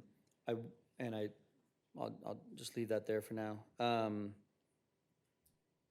And I am curious about the requiring solar panels on the carports. It seems like that's just something that should go there, especially with charging stations and things like that. But I think that's the end of my comments for now. Thank you. I have a couple questions. I'll add my comments now. So if this application were denied and then an applicant came in with a future application for residential, would they be required to provide affordable housing? Yes, okay. And does this application have to comply with the 2021 residential code? Yes, and there are more EV charging stations shown on the PUD. They are subject to the code. Okay, so the EV charging is required and It's the multifamily standard. to the multifamily standard. Perfect. Thank you. And so our increased energy efficiency and environmental requirements are applied. Are you referring to the net zero appendix? Nope, just the environmental requirements of the code, of the 2021 code. Great. That's fantastic how that works. So I have, my line of thinking on this is really been facilitated by the public comments and the waiver requests. So I kind of start with what people are calling Caledonia, but it's just a driveway to a parking lot right now. But is it okay with everyone if I call it Caledonia? Does everyone know what I'm talking about? So I'm struggling a little bit with moving Caledonia because we're sort of playing a little cute, in my opinion, where it looks like, well, we're kind of making it so we might be able to put this through to Highway 42. But in this application, we're approving parking spaces on one side and carports on the other side. So I don't know very many streets that you drive through that have people backing out of carports on one side and backing out of parking spaces on the other. So if we want that to be Caledonia to go through to Highway 42, I think we ought to only have parking spaces on one side. And that's what was proposed in the previous proposal, was the parking spaces were on the north side and the drive access was on the south side, and it was adjacent to the south property owner. So that makes a lot more sense to my brain from a traffic flow standpoint, because I don't know very many city streets where you're expected to drive between someone's garage and their house or their parking spaces. It just doesn't seem like a street to me. So if it is not our intention to ever put that through, then I can understand the parking situation as it's set up. If it is only ever envisioned to be a parking lot with no through access to 42, but I don't think we can really have it both ways. So I think we should have some open conversation about that. And if you do require that the roadway move to the south, it does eliminate those parking spaces, like we heard from the gentleman on the phone whose initials were MM that I forgot his name. And he talked about, if you reduce the parking spaces, then you don't have enough on-site parking. So that creates a problem with the increase in density, which kind of leads me to the issues with the increase in density. So every time someone wants to build an apartment building, they come to city council and say, we want to put in mixed use. And wouldn't it be lovely if people could work on the ground floor and live above it? Isn't that grand? And we have literally never gotten it. And this is a prime example that was supposed to be ground floor retail, and oh, it's going to be fantastic. People are going to live here and they're going to work downstairs and they won't have to drive ever. No one will ever have to drive again. They're just going to walk downstairs. And that didn't come true, and so we removed the requirement and we said, okay, you can do these live work units and give that a go, because now you have attorneys or insurance agents or an artisan or a musician that does training and teaching, and they'll need a little bit of commercial space, but not a lot. So they can kind of have these units that are a mix. And we've actually been pitched that again a couple times since this, that's really the thing that everybody's going to want.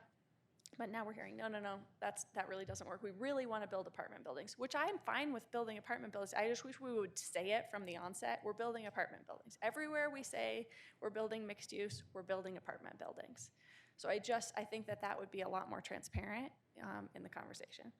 So we heard from the applicant that ground floor commercial is not viable in this location. And we also heard from the applicant that this area was intended for higher density mixed use area as justification for waiver 1.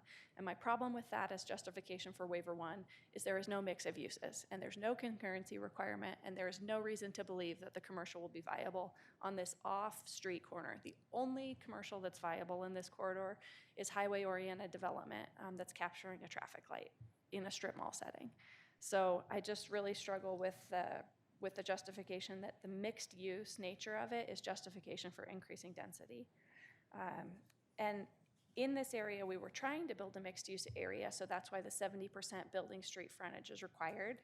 And so reducing that down to the 56.3 and 41.3% creates some additional problems. And I heard residents through their letters, through the meeting minutes, and then through some comments this evening, talk about that, maybe the reduction would be worth it for community green space that was public green space. But when you look at the application, the space is for private recreation facility.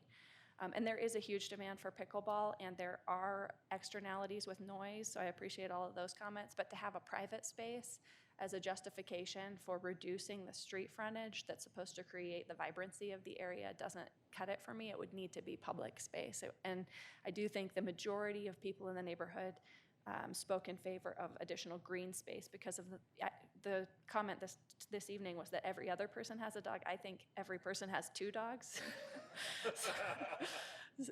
There are a lot of dogs. And so it does seem like having additional people requires additional facilities where we can enjoy them with our pets, because we love our pets in Colorado. And so if it were public green space as the justification to reduce, or for the justification for waiver 3, I could understand it, but I don't think waiver 3 has been justified as stated. And then I think there are some other issues that people have brought out that I hope that the city manager takes into account that I don't think are relevant for the application, but I think are good points for increasing policing enforcement for things that are already illegal in the area, and looking at some other things that are already illegal in the area that we can follow up on. So I read those comments. I'm not ignoring them. They're just not relevant to the waiver criteria this evening, but thank you for providing that feedback. Other comments? Councilmember Brown. Thank you, Mayor. I appreciate the comments that you made. I wanted to highlight one of the waiver criteria for at least the ground floor residential use waiver, which is, it won't be detrimental to the general welfare or economic prosperity of the city, the surrounding area, or the neighborhood.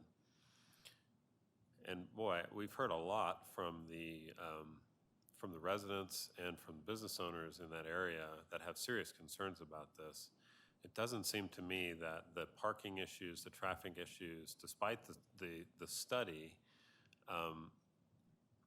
have really been appropriately addressed, and the negative impacts on those existing residents and businesses, I don't believe have been appropriately mitigated in this application just yet. So I'm interested in continuing the conversation, but that, for me right now, that's a significant concern. Other council members have comments? Councilmember Lay. Yeah, the Mayor, you raised quite a number of really important considerations here. I wanted to focus for just a minute on traffic and parking. You've raised an issue on parking that I think is one that on its own is a concern, because that's the answer. That's the answer in part to not having vehicles all over the place and really putting too much pressure on the surrounding area. So if we're taking away parking spots potentially to try to make use, or to try to make this work, then that's going to pose a problem. And I read with great interest a lot of the concerns in the neighborhood about the increased traffic. And I don't know whether it was just that the traffic study was done at a time when people or the schools weren't in session, although I've got to believe that made something of a difference. I'm now trying to find the new traffic study, but it looks like, particularly at that corner that was, I think, described pretty well by Ms. Zamora as being sort of an entertainment, perhaps a negative kind of entertainment center with people having a lot of accidents in that area.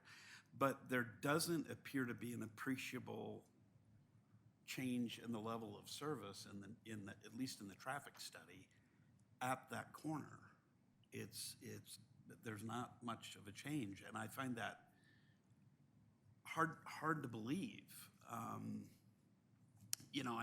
trying to take the evidence that we have here, but the evidence that of my sort of own common sense and what Ms. Zamora and others who've written have said really make me wonder about that, especially during school times, especially when there's trains running, and especially given that there have been some problems with keeping signs up there. So I don't know. I'm just a little bit skeptical. The applicant may have some comments on that too. They did their traffic study. I haven't heard that they didn't conform with the way we do traffic studies. Is that correct, Planner Ritchie? Yes, that's correct. Public Works Department reviewed both the scope and then reviewed the results of the Were study. you surprised that their study came back and didn't find any change in the level of service at that area particularly? I don't know that I presuppose the outcome of the study. Well, sitting here right now, what do you think? I think that there is certainly a lot of concern expressed around safety in the area, and I don't know that this traffic study contemplated it's more of a technical study just simply around the numbers and level of service. And so I don't know that it contemplated some of their concerns. And a little bit about traffic study methodology is it looks at largely level of service at intersections. So there's definitely more cars in the area, and you can see how many more cars are being modeled. And the level of service at an intersection goes through different grades, and that's how much delay you have. So when you add more cars, there's always more delay at the intersections.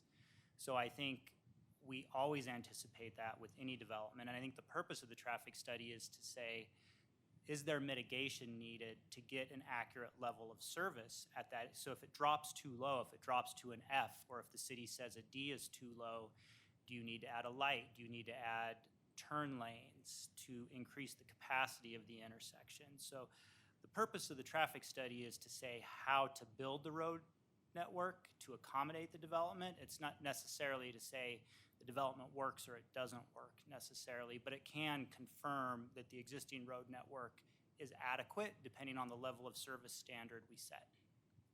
Yeah. That's all I have right now. Thanks.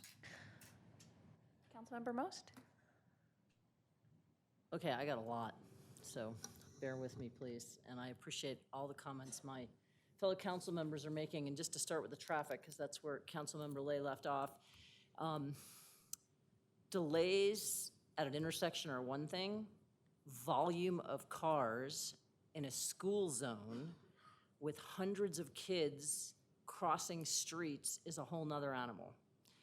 And I think that given that this is a school zone, we're in a couple blocks of the middle school, that we have to be even more sensitive and more careful about the analysis we're doing and understanding the dynamics. So just counting cars and how much a car would be delayed at a particular spot doesn't really tell you what's going on. And when you're talking about the kind of backups that are happening around Louisville Middle School, then I think that, I think there's a real issue there, and I think it is a concern, and I think we have to look at pedestrian safety as part of the criteria and conditions for approval of an SRU, and this comes right out of code 17.40.100. If A, which is the following criteria have to be considered, that the proposed use development is consistent in all respects with the spirit and intent of the comprehensive plan. But it also talks about, if I can find the right reference here, sorry. You know, that an adequate amount and proper allocation or proper location of pedestrian walks, malls, landscape spaces to prevent pedestrian use of vehicular ways, parking spaces to separate pedestrians. I just think there's a lot in here about what we need to do around some of those safety issues. And so I'm concerned about that. So I think that's one kind of bucket of things. I'm also concerned about the parking and not just the loss of space that we're going to have if we put Caledonia through as a street, but also, again, what I brought up earlier, and perhaps the applicant can address this, I have a concern about, you know, is covered parking, are those parking spaces going to be assigned? Are those parking spaces going to be included? Because what we've seen, and we certainly heard during, you know, as my review of the Planning Commission public comments was that those parking spaces in the existing apartments are not being used. And part of the reason we're having so much on-street parking and trouble with parking is because people don't want to pay extra for parking spots. So I would certainly like that question answered if those parking spots are going to be assigned and included.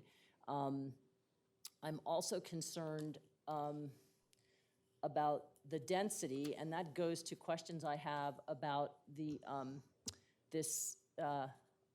applicant's comment that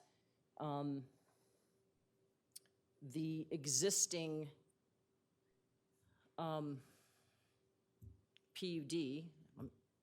called for these 8 work-live units. And during the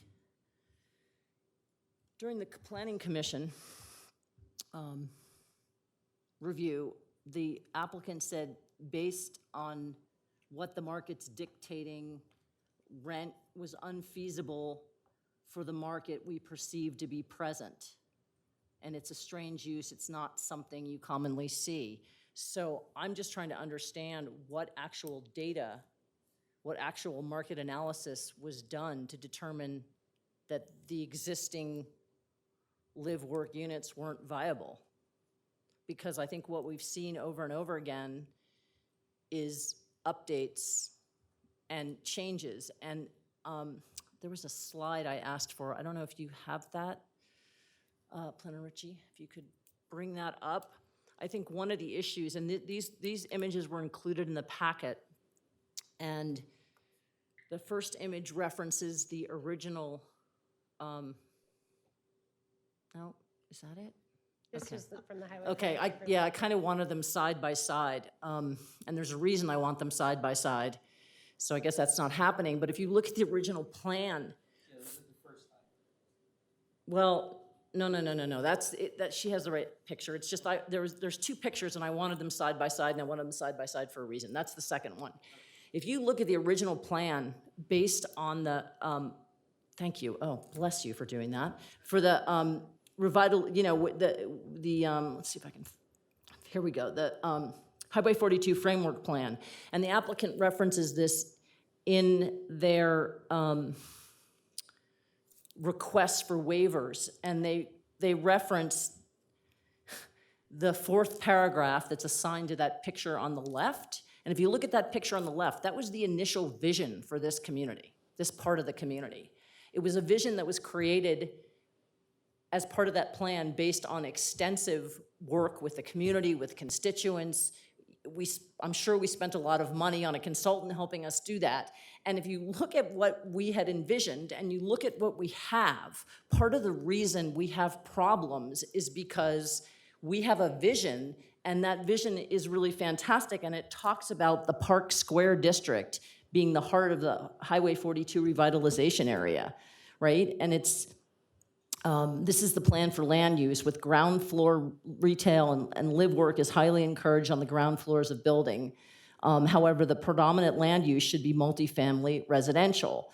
It said it's here the majority of residents frequent these shops on main streets and a historic downtown. Moderate to high densities within the district will make its residents good candidates for transit use. There was a whole lot that went into this. And to pull out simply the last paragraph that talks about multi-story structures and that density should reach upwards of 30 units per acre, I think is disingenuous when you're pulling that paragraph out against this plan, which is nothing like what we have, right? There's no green space, there's no park center. This is, to reference that and to use that as a justification for waivers when we're not looking at the entirety of the plan, to me, is just not, it's not right. And we have an obligation to make our decisions based on the codes and the comp plan, the small area plans. And so I'm just concerned that we're cherry picking here, and that part of the reason we keep, we're running into this problem, and we keep running into this problem, is because we create a really good vision of what we want and how to build, these neighborhoods, and then it's never what we get. And so, I'm just concerned about that, and I think that if you look at the way that original plan was, ground floor retail was supposed to be surrounding that park area, which was supposed to be the center of the community and have events going on there and activities. And so that makes a lot of sense, right? But what happens is these plans turn into something else, and then it doesn't make sense. And as Mayor Stolzman suggested, we talk about multi-use, but we never get it because we're not building what we envision where the multi-use would be useful. So I would definitely like to hear the applicant tell me specifically what research they did and what market data they used to determine that live work isn't viable. And my understanding, again, from notes and references from the Planning Commission meeting, is that they were kind of configured in a funky way, which is that, because the first iteration of ground floor retail morphed into a live workspace, as Mayor Stolzman described, so that there was single entrance and there was no access. So there was no separate access. So it would only be viable for someone who lived in that space above it and then used the bottom floor as some kind of a business space. But I just think for us to hear that a particular configuration isn't viable without data to support that doesn't give us the information we need to be able to grant waivers. And again, I think that using the information from the original Highway 42 framework plan, pulling out one paragraph when we're ignoring the other paragraphs again, is not applying a standard of a equitable standard against what it is we're trying to create. So, and then I also agree with Mayor Stolzman that, especially given the density, that green space is much more of a priority, and we certainly heard that from all of the public comments. So I'm concerned about having, total concrete, and I at one point the applicant showed the square feet of, I guess, what was considered green space, and they included the pickleball court in that. That is not green space. That's more concrete. It's more of a heat sink. So I think we have to be mindful of that as well. I think having the affordable housing is really wonderful, and it's great, and that really is good for the community, but I don't think that the benefit that provides outweighs some of the challenges to the way this development is currently configured. And let's see.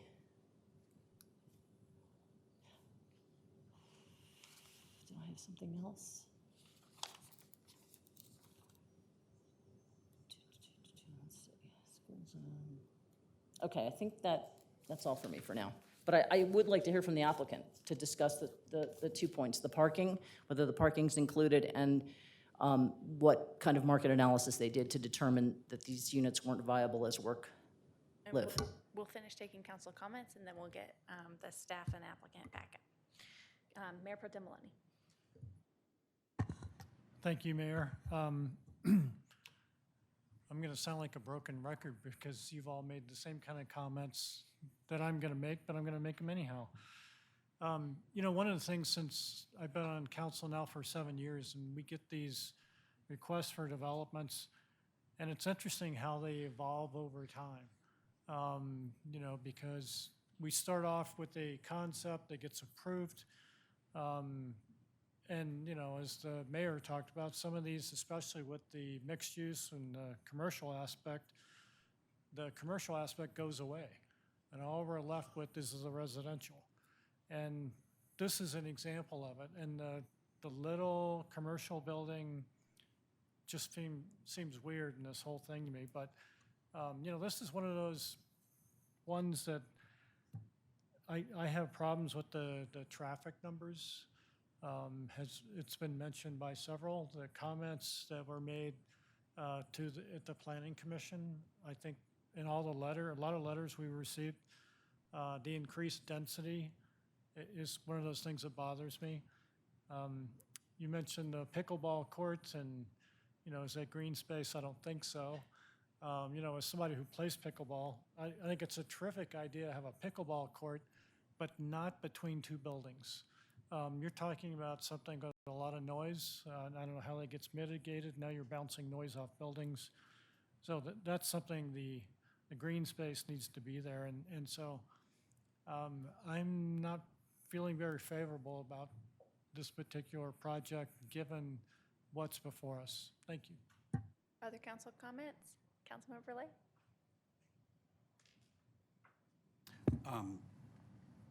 I had a question that just went back to something that came up at Planning Commission. Planner Ritchie, you said, I don't mean to start to cross-examine you here.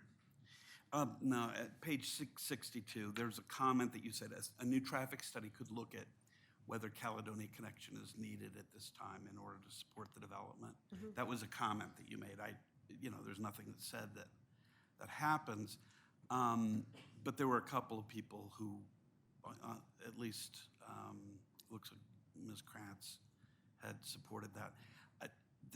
Doesn't seem to be, unless I missed it, there's nothing in the traffic study that talks about that. That's correct. The traffic study did not evaluate if you punched, you know, Caledonia through, what the resulting impact would be and how that would lessen it. I think from their perspective, they evaluated without it. It didn't generally result in level of service reductions with the exception of Griffith and Highway 42, so they did not pursue any further work on that. I mean, we have raised some questions about whether that really works. It might have been nice to have that, but okay, thank you. That's all.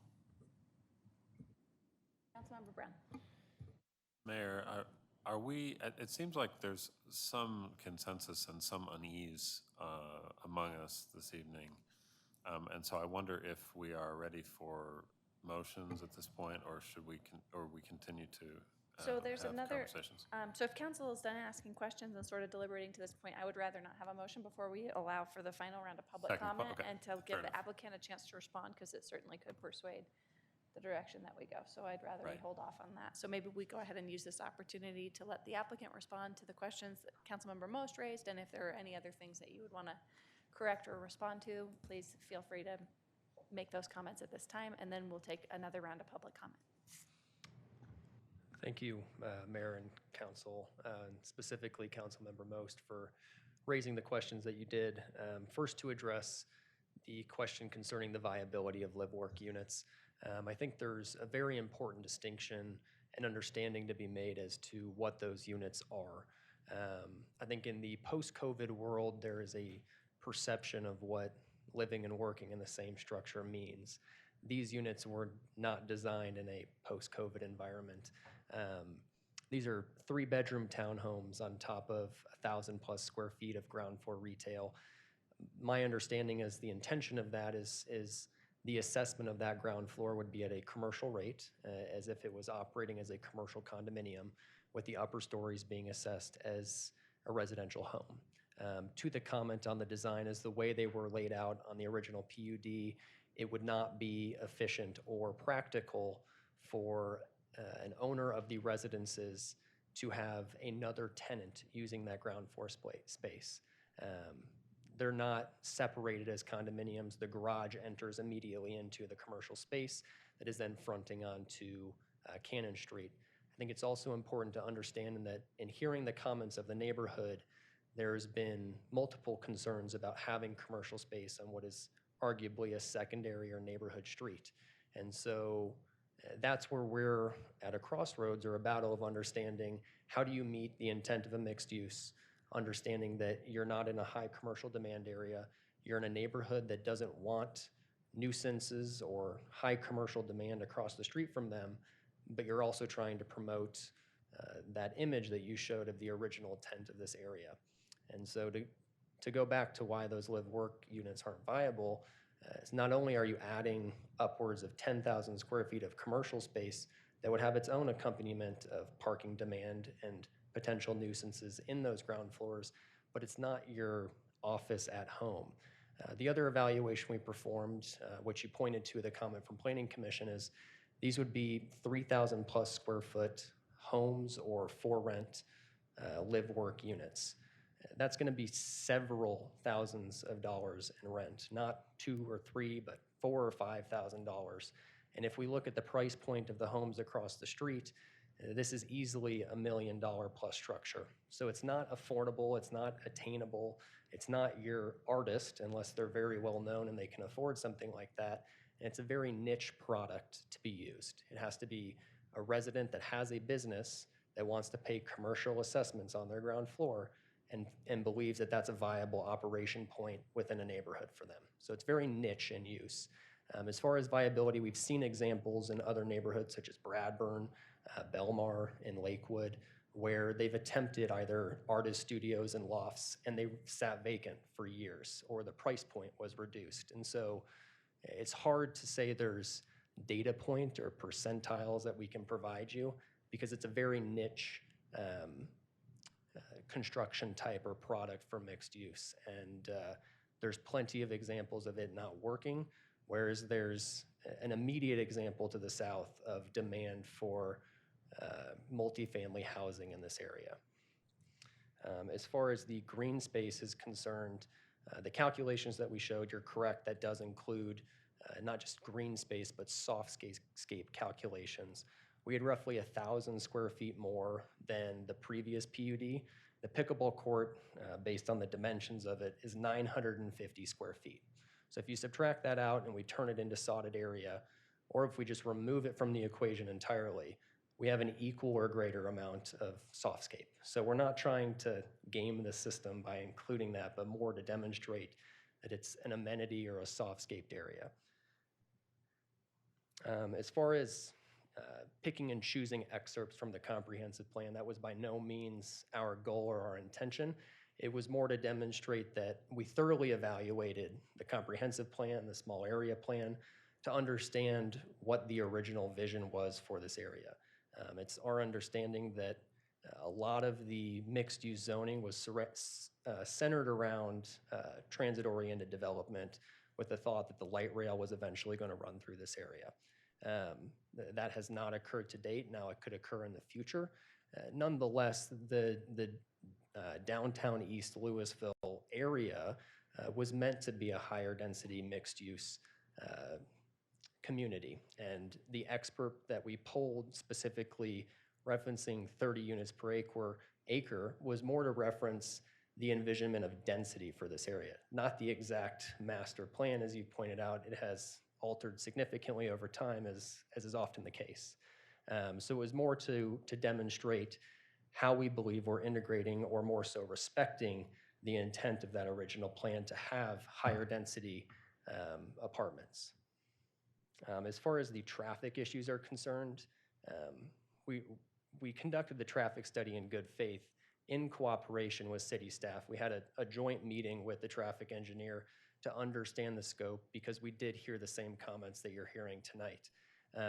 What that traffic study found ultimately is that the level of service, the roadways as they're designed, can support this development. However, the anecdotal evidence that we're hearing from neighbors is that there's a larger issue at hand. We don't believe that our application or our development can necessarily address those. We tried to work with the traffic engineer and staff to say, if there are things that we can do, whether it's installing a speed bump or striping a sidewalk or striping a crosswalk, we want to do those to address these concerns, but none of those recommendations were made. And as I sit here and hear those same concerns again this evening, it sounds like a broader city issue with the traffic network, not something within our control or that this development is going to be the teetering point for. And I believe that hopefully addressed most everybody's questions, but if I missed any, let me know. Thank you very much.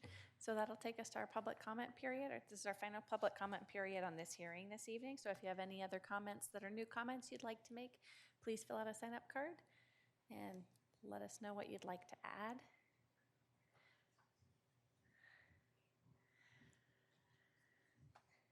First in the queue is Cindy Bedell. Oh, hi, I'm Cindy Bedell. I live at 662 West Willow Street in Louisville. So I'm just trying to understand this density transfer issue. So under DLO East, not building 54 units was considered a public benefit. But now we want to add more units and call it a public benefit for DLO West. And we want to go from permitted 20 dwelling units per acre to 29.5. So I'm just trying to understand that. So if I maybe compare that to some other planning code land use issues, let's say I'm allowed 30% lot coverage on my residential lot, but I only use 20%. So then I want to transfer 10% to my neighbor so they can scrape off and rebuild a 40% footprint. So it just doesn't make sense to me, this density transfer after the fact. Or what if my neighbor wants to use the footprint I'm not using and request an SRU for a duplex? What would that do to the established character of the neighborhood and the expectations of the other current property owners in the neighborhood? So I don't think we should approve this density waiver. I don't think it's consistent with the current density allowance. And I don't think it's fair to the current property owners and what they expected when they bought into that area. Finally, I do think that traffic increase is a big concern. And if I heard this correctly, there would be a decrease in level of service at Griffith and 42. So I don't think that's acceptable. Maybe I didn't hear that correctly, but I did definitely hear increased traffic, and one of the intersections was going to become much lower level of service. I don't know if it was an F, but it was a lower level of service. So my opinion is don't approve the density waiver. If you do approve the commercial building, I think approving the lower height would be consistent with our small area plan for that area and the comp plan. So it'd be more consistent with small town character to have a smaller commercial building. Thank you. Thank you. Next we have Michael Daborski.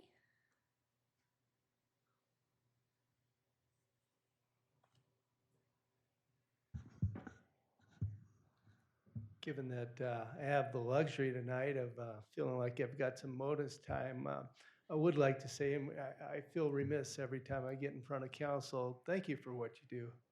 And it's a thankless give, and I appreciate it.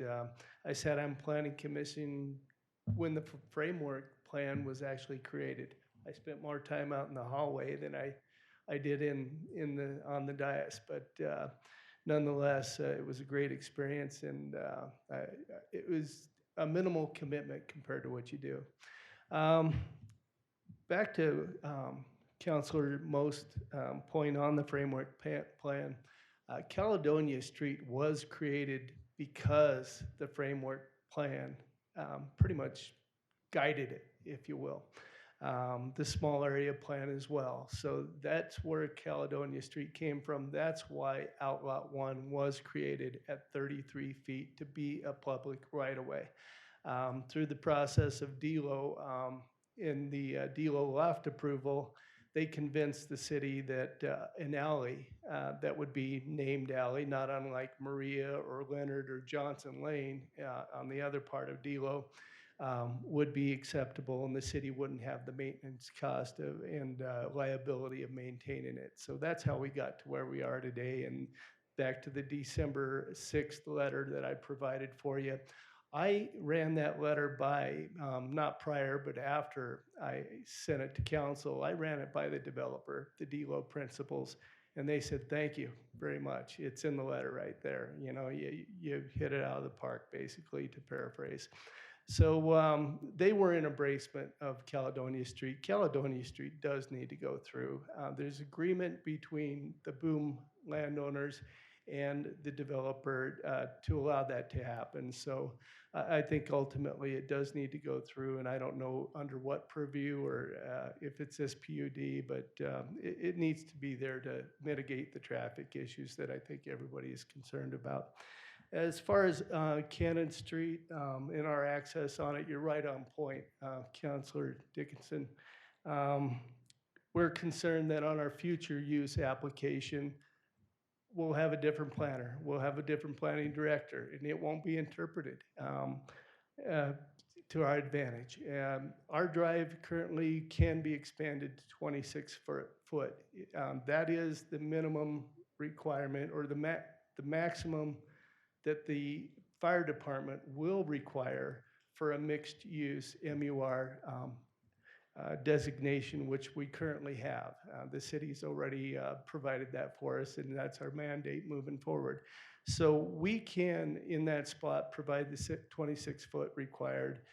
We would just like a letter of commitment from the city that recognizes that moving forward. Thank you. Thank you. I don't see any other people signed up to comment, and so giving people sort of a final chance if they want to make comments. Oh, great. Rita Zamora. Hi. Hello, can you hear me? We sure can.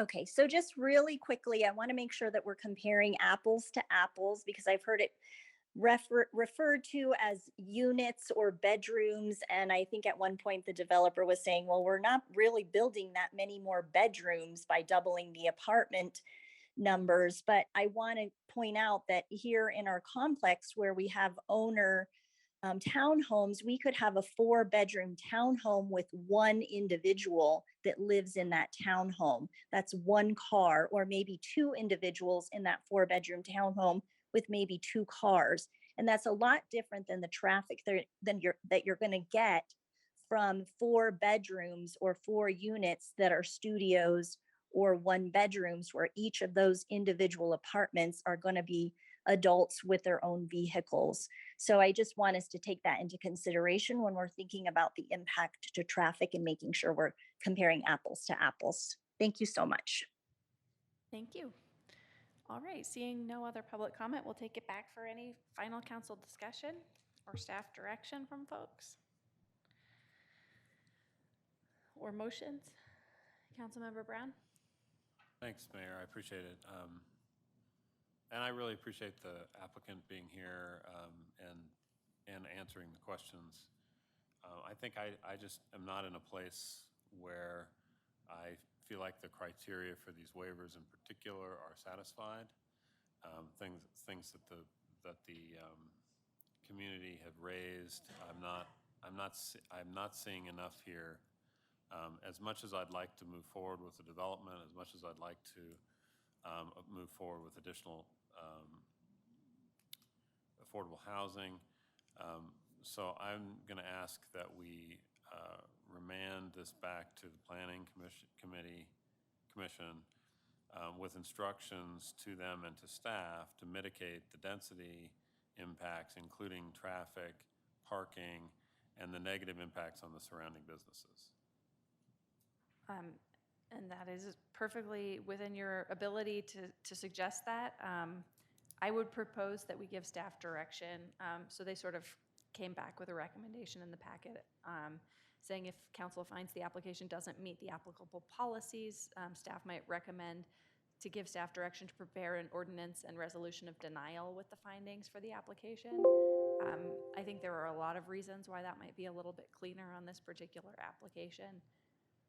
And so that would be what I would recommend that we do. And so I'm not, you've absolutely proposed something that is within our ability to do. So don't let me dissuade you, but let's debate what we ought to do moving forward. Mayor Pro Tem Maloney. I thought Councilor Brown was going to jump in there.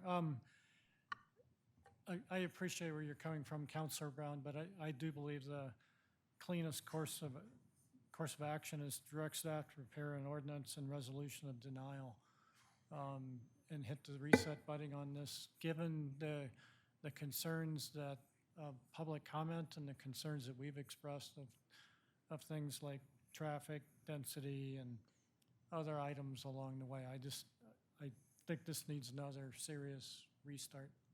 Thank you. Councilor Brown. Yeah, and I'll be willing to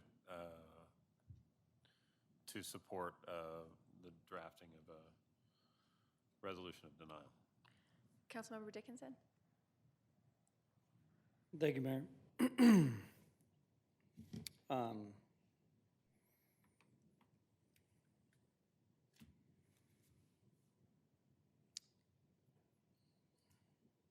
I'm frustrated by the process.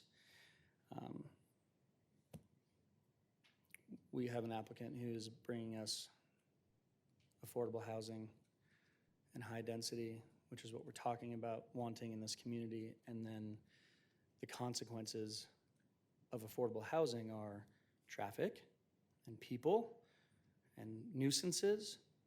That's the whole thing. So when you try to bring affordable housing to a community like Louisville, it gets denied because of traffic and people. That's what happens when you do affordable housing.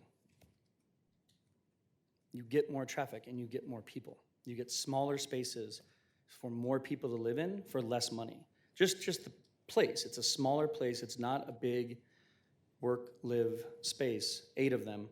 It's many more smaller spaces which are less expensive, which allows for teachers and people who work at the restaurants and what have you to live in. But then there's more of them and there's more traffic. That's why affordable housing doesn't happen.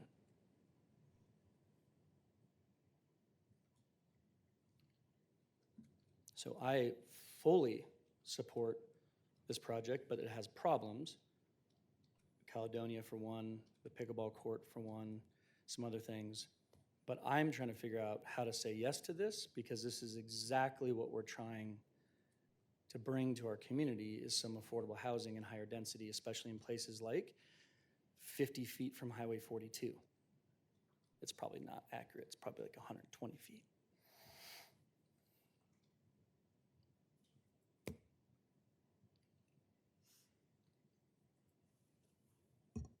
Other council members?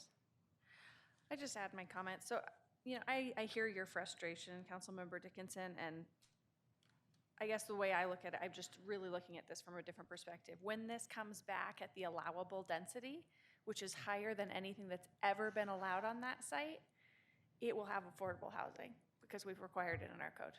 And so we have rezoned this industrial property. And so it can have 20 units per acre, or whatever the specific allowable amount is, without a waiver. And when that comes back, it would be required to have affordable housing. So I look at this as going back and improving it so that it's something that's consistent with what the community vision and values are, and addressing those issues that you've identified, like the issues you've identified. So I just am coming at it from a different perspective, but I do hear what you're saying, and like the urgency around getting units of affordable housing is really important. And that's why I think we have to continue to pursue, public options like we did with Kestrel, and continue to pursue other things to advance those along. But I don't think it means we have to compromise on the existing codes and hearing from the neighborhood to get there. So I look forward to seeing this come back. What will still be the highest density thing we've ever approved in this area, and one of the highest density uses that we'll have anywhere in the city in the future, and seeing an applicant that comes back under the allowable zoning criteria. Other folks have comments?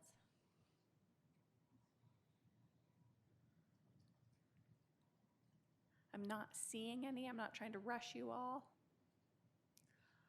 All right, and so Mayor Pro Tem Maloney, would you mind making your direction in the form of a motion? So give, say, like I move to give staff direction, just so we can vote on the motion. I thought Council Brown did that, but Did you, Councilmember Brown? I apologize. Yes, sure. I think I did. Will you restate your motion just so I I'm clear? I And then will. if I could get a seconder on your motion. Sure. I move that we direct staff to prepare an ordinance and resolution of denial with findings for this application. Is there a second? I second. Okay, is there any other discussion of the motion? All those in favor, please say aye. Aye. Any opposed? No. Thank you, everyone. The motion carries. And that will take us to our next agenda item, unless anyone needs a quick break. A quick break. We'll have a 5-minute break. So we'll have an 8-minute break. It's 10:22. We'll be back at 10:30. Yes, you're talking about this.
Technically, Rosh Hashanah is over, but unless they do it after late. It's over. Well, When is it over?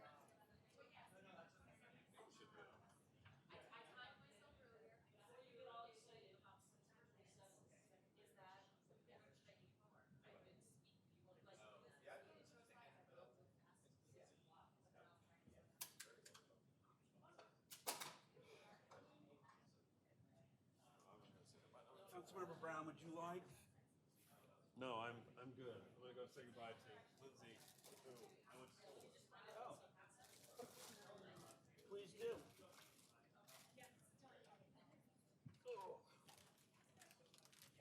Oh, this, and I gotta tell you.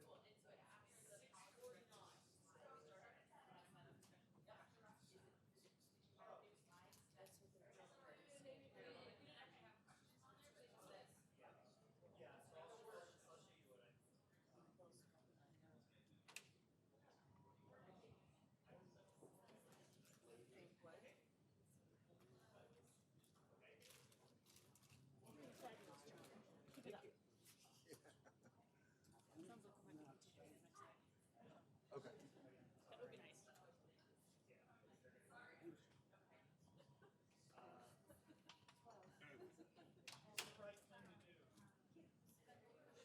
What's the right thing to do? He wants to continue. He's going to be watching. So when? The 22nd. He said it's not Rosh Hashanah. Okay, right. Okay.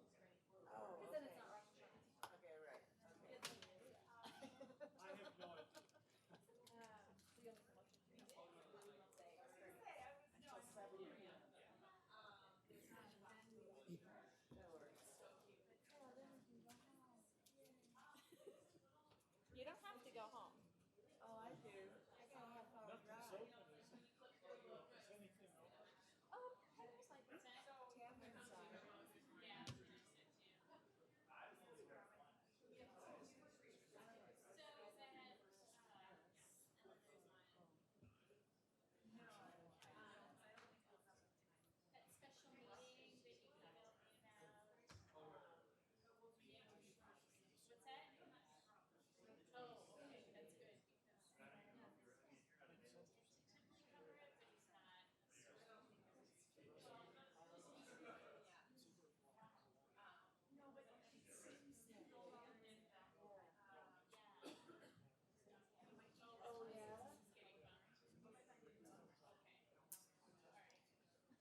need to say anything about that, Meredith, or we can just, and you'll take care of it? Dennis is gonna.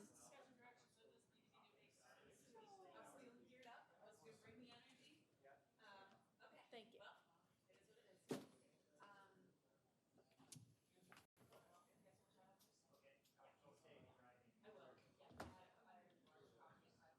Okay.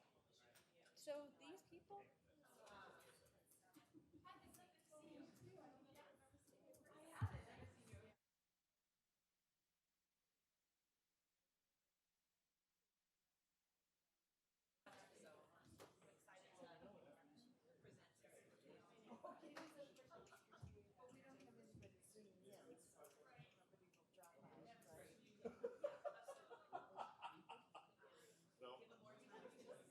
Storm out.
We'll go ahead and get started in 1 minute.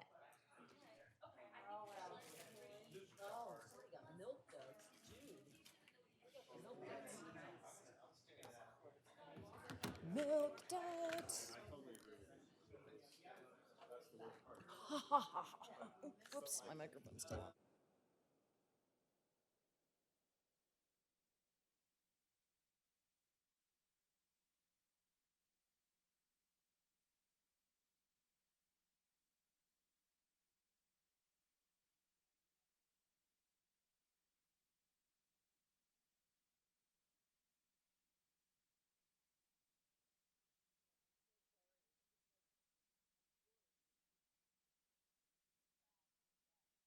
All right, it's 10:30, so we'll go ahead and get restarted. Let's go ahead and get restarted. Let's go ahead and get restarted. So our next agenda topic is discussion direction on our commercial energy code updated options. Mayor Pro Tem Maloney and I were discussing in the break that, you know, it is 10:30 and this is a really important topic that we want to hear from business owners and commercial units and residents alike. And so we don't think we'll be able to get through it completely this evening. So I'm going to turn it over to Mayor Pro Tem Maloney to make a proposal. Thank you, Mayor. I'd like to make a motion to continue this discussion to September 27th at 7:00 p.m. And the reason for the later start time than normal is so that Rosh Hashanah is over because it'll be after sunset. Is everyone in agreement with that? We've all agreed to that. We looked up the time for sunset as well. And I appreciate everyone being willing to do that. Thank you. Yeah, that's 9 minutes after sunset, I believe. We can do 7:30 if that gives people more transit time. 7:00. All right. And so there's a motion to continue to 7 p.m. on the 27th. Is there a second? Second. Thank you. Any discussion of continuing this topic? How does this affect isn't the first reading on the 20th? City Clerk Muth. We'll reschedule everything Okay. based on that. Okay. Yeah. Thanks. Any other questions? All right, seeing none, all those in favor, please say aye. Aye. Aye. Any opposed? Thank you. That takes us to our city attorney's report. Just really quickly, wanted to let council know that Melinda Cully from our office will be here at the meeting on September 20th. The HR director asked her to come in case there are any questions on the resolution regarding the family legislation. So she'll be taking care of you for that evening. And she will also be here on Monday, October 3rd, both because it's a meeting night when I would normally have another meeting, but I'm also going to be on vacation. So, Excellent. so I will see you in November, I guess. Where are you going, Kathleen? She's not going to say on TV. She'll tell you later. Yeah. And that takes us to our council comments, committee reports, and identification of future agenda items. Councilmember Lay. I just want to say thank you to staff for the work that they did this last weekend or in preparation for it, because that was a really wonderful resumption of important event. And so thank you. And please, Erica's obviously not here, and hopefully she's home in bed, but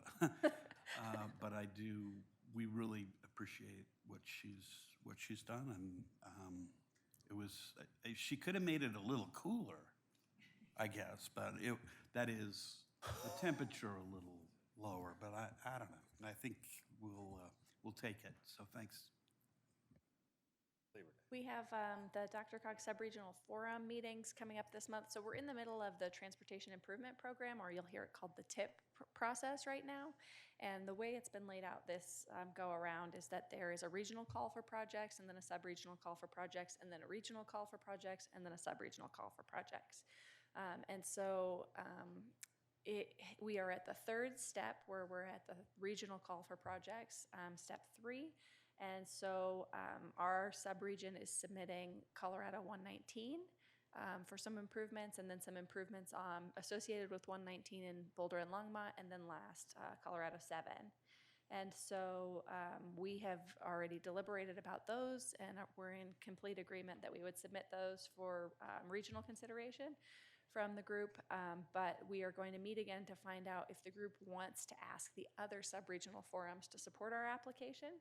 So stay tuned. I'll give an update on that later. And then we'll be submitting our applications later. The staff's been working hard to identify the projects that'll do the best, that are the projects in our transportation plan and in our pipeline, all projects you've heard of before. But it's just a matter of figuring out which things we submit and how to best position them. So thank you to staff for all the extra work on that. And then later in the month at DRCOG, we'll be voting on some administrative follow-up on the greenhouse gas transportation rules and how we comply with the mitigation strategies, because the rule that was adopted is more aggressive than we'll be able to meet in our region, in the Fort Collins region, and in one other sub-region. The targets for 2030 we will not meet. So we have to have mitigation strategies, because we will not hit our greenhouse gas emission reduction rules. And so the strategies include things like, TOD and van pool and increasing. It's all things we support. It's all things that are in our transportation plan. And so stay tuned for that. I don't anticipate that will be controversial, but you never know. But I anticipate that that'll be adopted, and then we'll be able to move forward with the greenhouse gas strategies. But the bad news is we're going to miss 2030, which is actually very bad news. But the good news is it looks like the further out we go, the more in compliance we come, and that's because in the model, the rate of EV adoption takes up quite a lot after that, so then you have a significant reduction in emissions. So that's all I have for that update. Any other committee reports or future agenda items? Councilmember Most. Is it possible for me to make a request of staff to evaluate potential incentives that we could offer for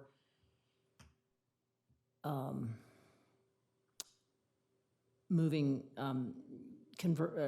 my brain is so not working anymore, for rezoning commercial space to residential space, and coming back to us with a proposal for the 30% number.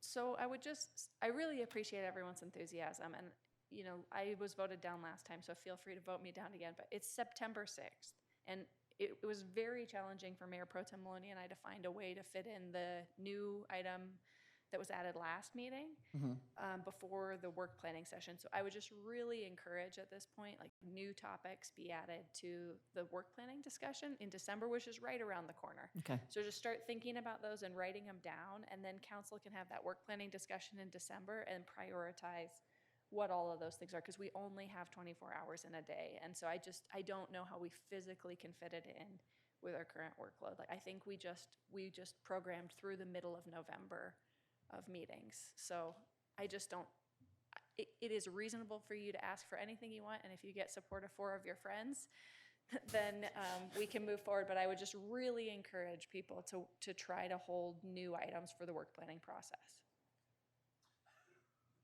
Yeah, I'm not telling you that we don't have enough time, but Well, and I guess the other alternative is, which thing would you like to remove? I mean, that's the other thing is like, yeah, we could do it if we remove some other things. So if there are things in the queue that we can remove, then that would be the other way to address it. Mayor Pro Tem Maloney? Can I go into a different topic? Well, Councilmember Most, are you okay with the idea of holding it for the work planning, or do you want to? Yeah, I mean, I support that initiative. I was speaking between the break about that I do feel like the incentives part is a really important piece, and I feel, I mean, I know the reason I voted no tonight is because it wasn't a part of it, so I think that's a really important thing that I think we're all real close to agreeing on if the incentives were there.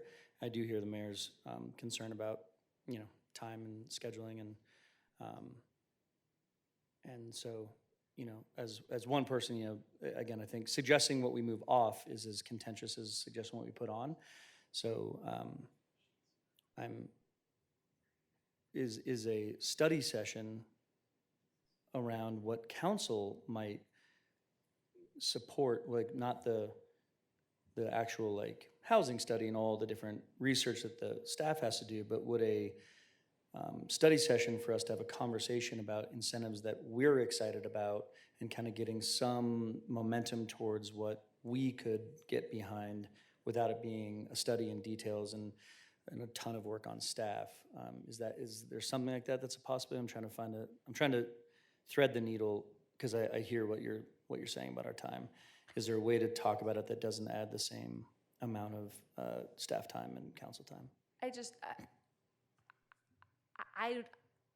I don't want to discourage this type. I mean, I think that's lovely to have conversation. I think it would be fruitful to maybe like meet individually with people and talk about it. And I just keep hearing it, all of these different things. I need this data from a housing study. I need this information. I need this. So there are a lot of things we have in the queue that I think would facilitate a really good discussion with the housing study and the comprehensive plan and all the things we planned on doing.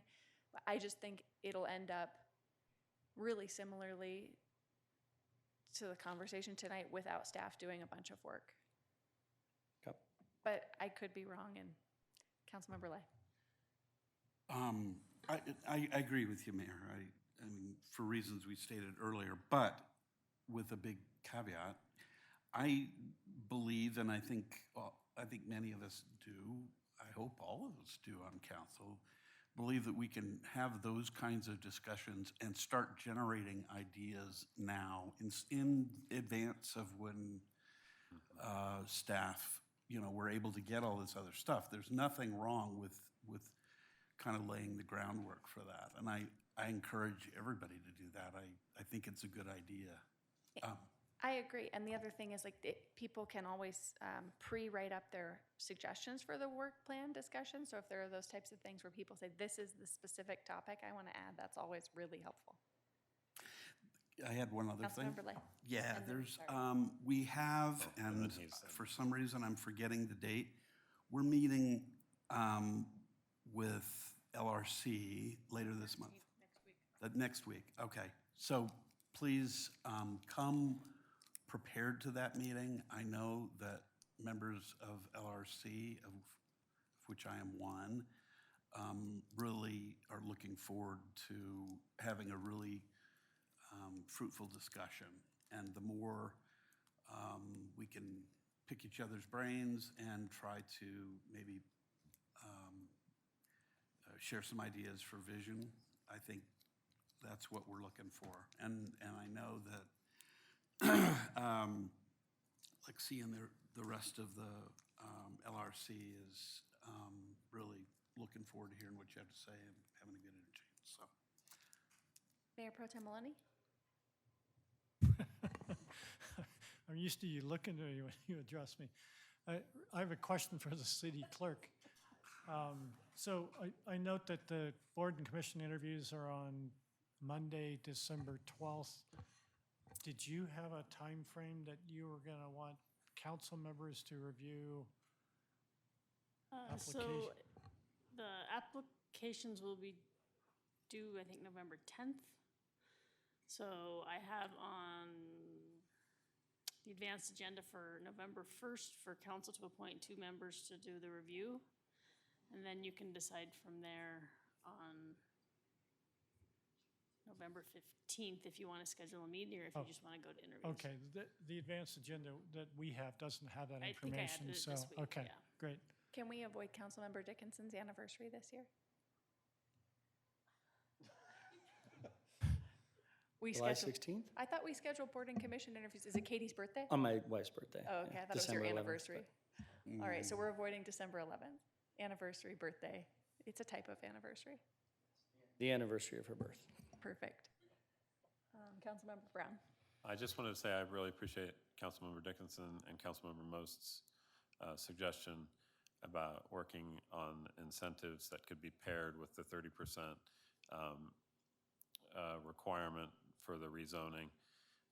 And I'd be happy to, I really look forward to having conversations with them individually on sort of what we might be able to craft, realizing that staff time is finite and that we could, we may need to wait until the work planning, but I'm committed to that, and I'm committed to working with Councilmember Dickinson and Councilmember Most on that. So thank you very much. Any other committee reports? Just making sure. Seeing none, we're adjourned.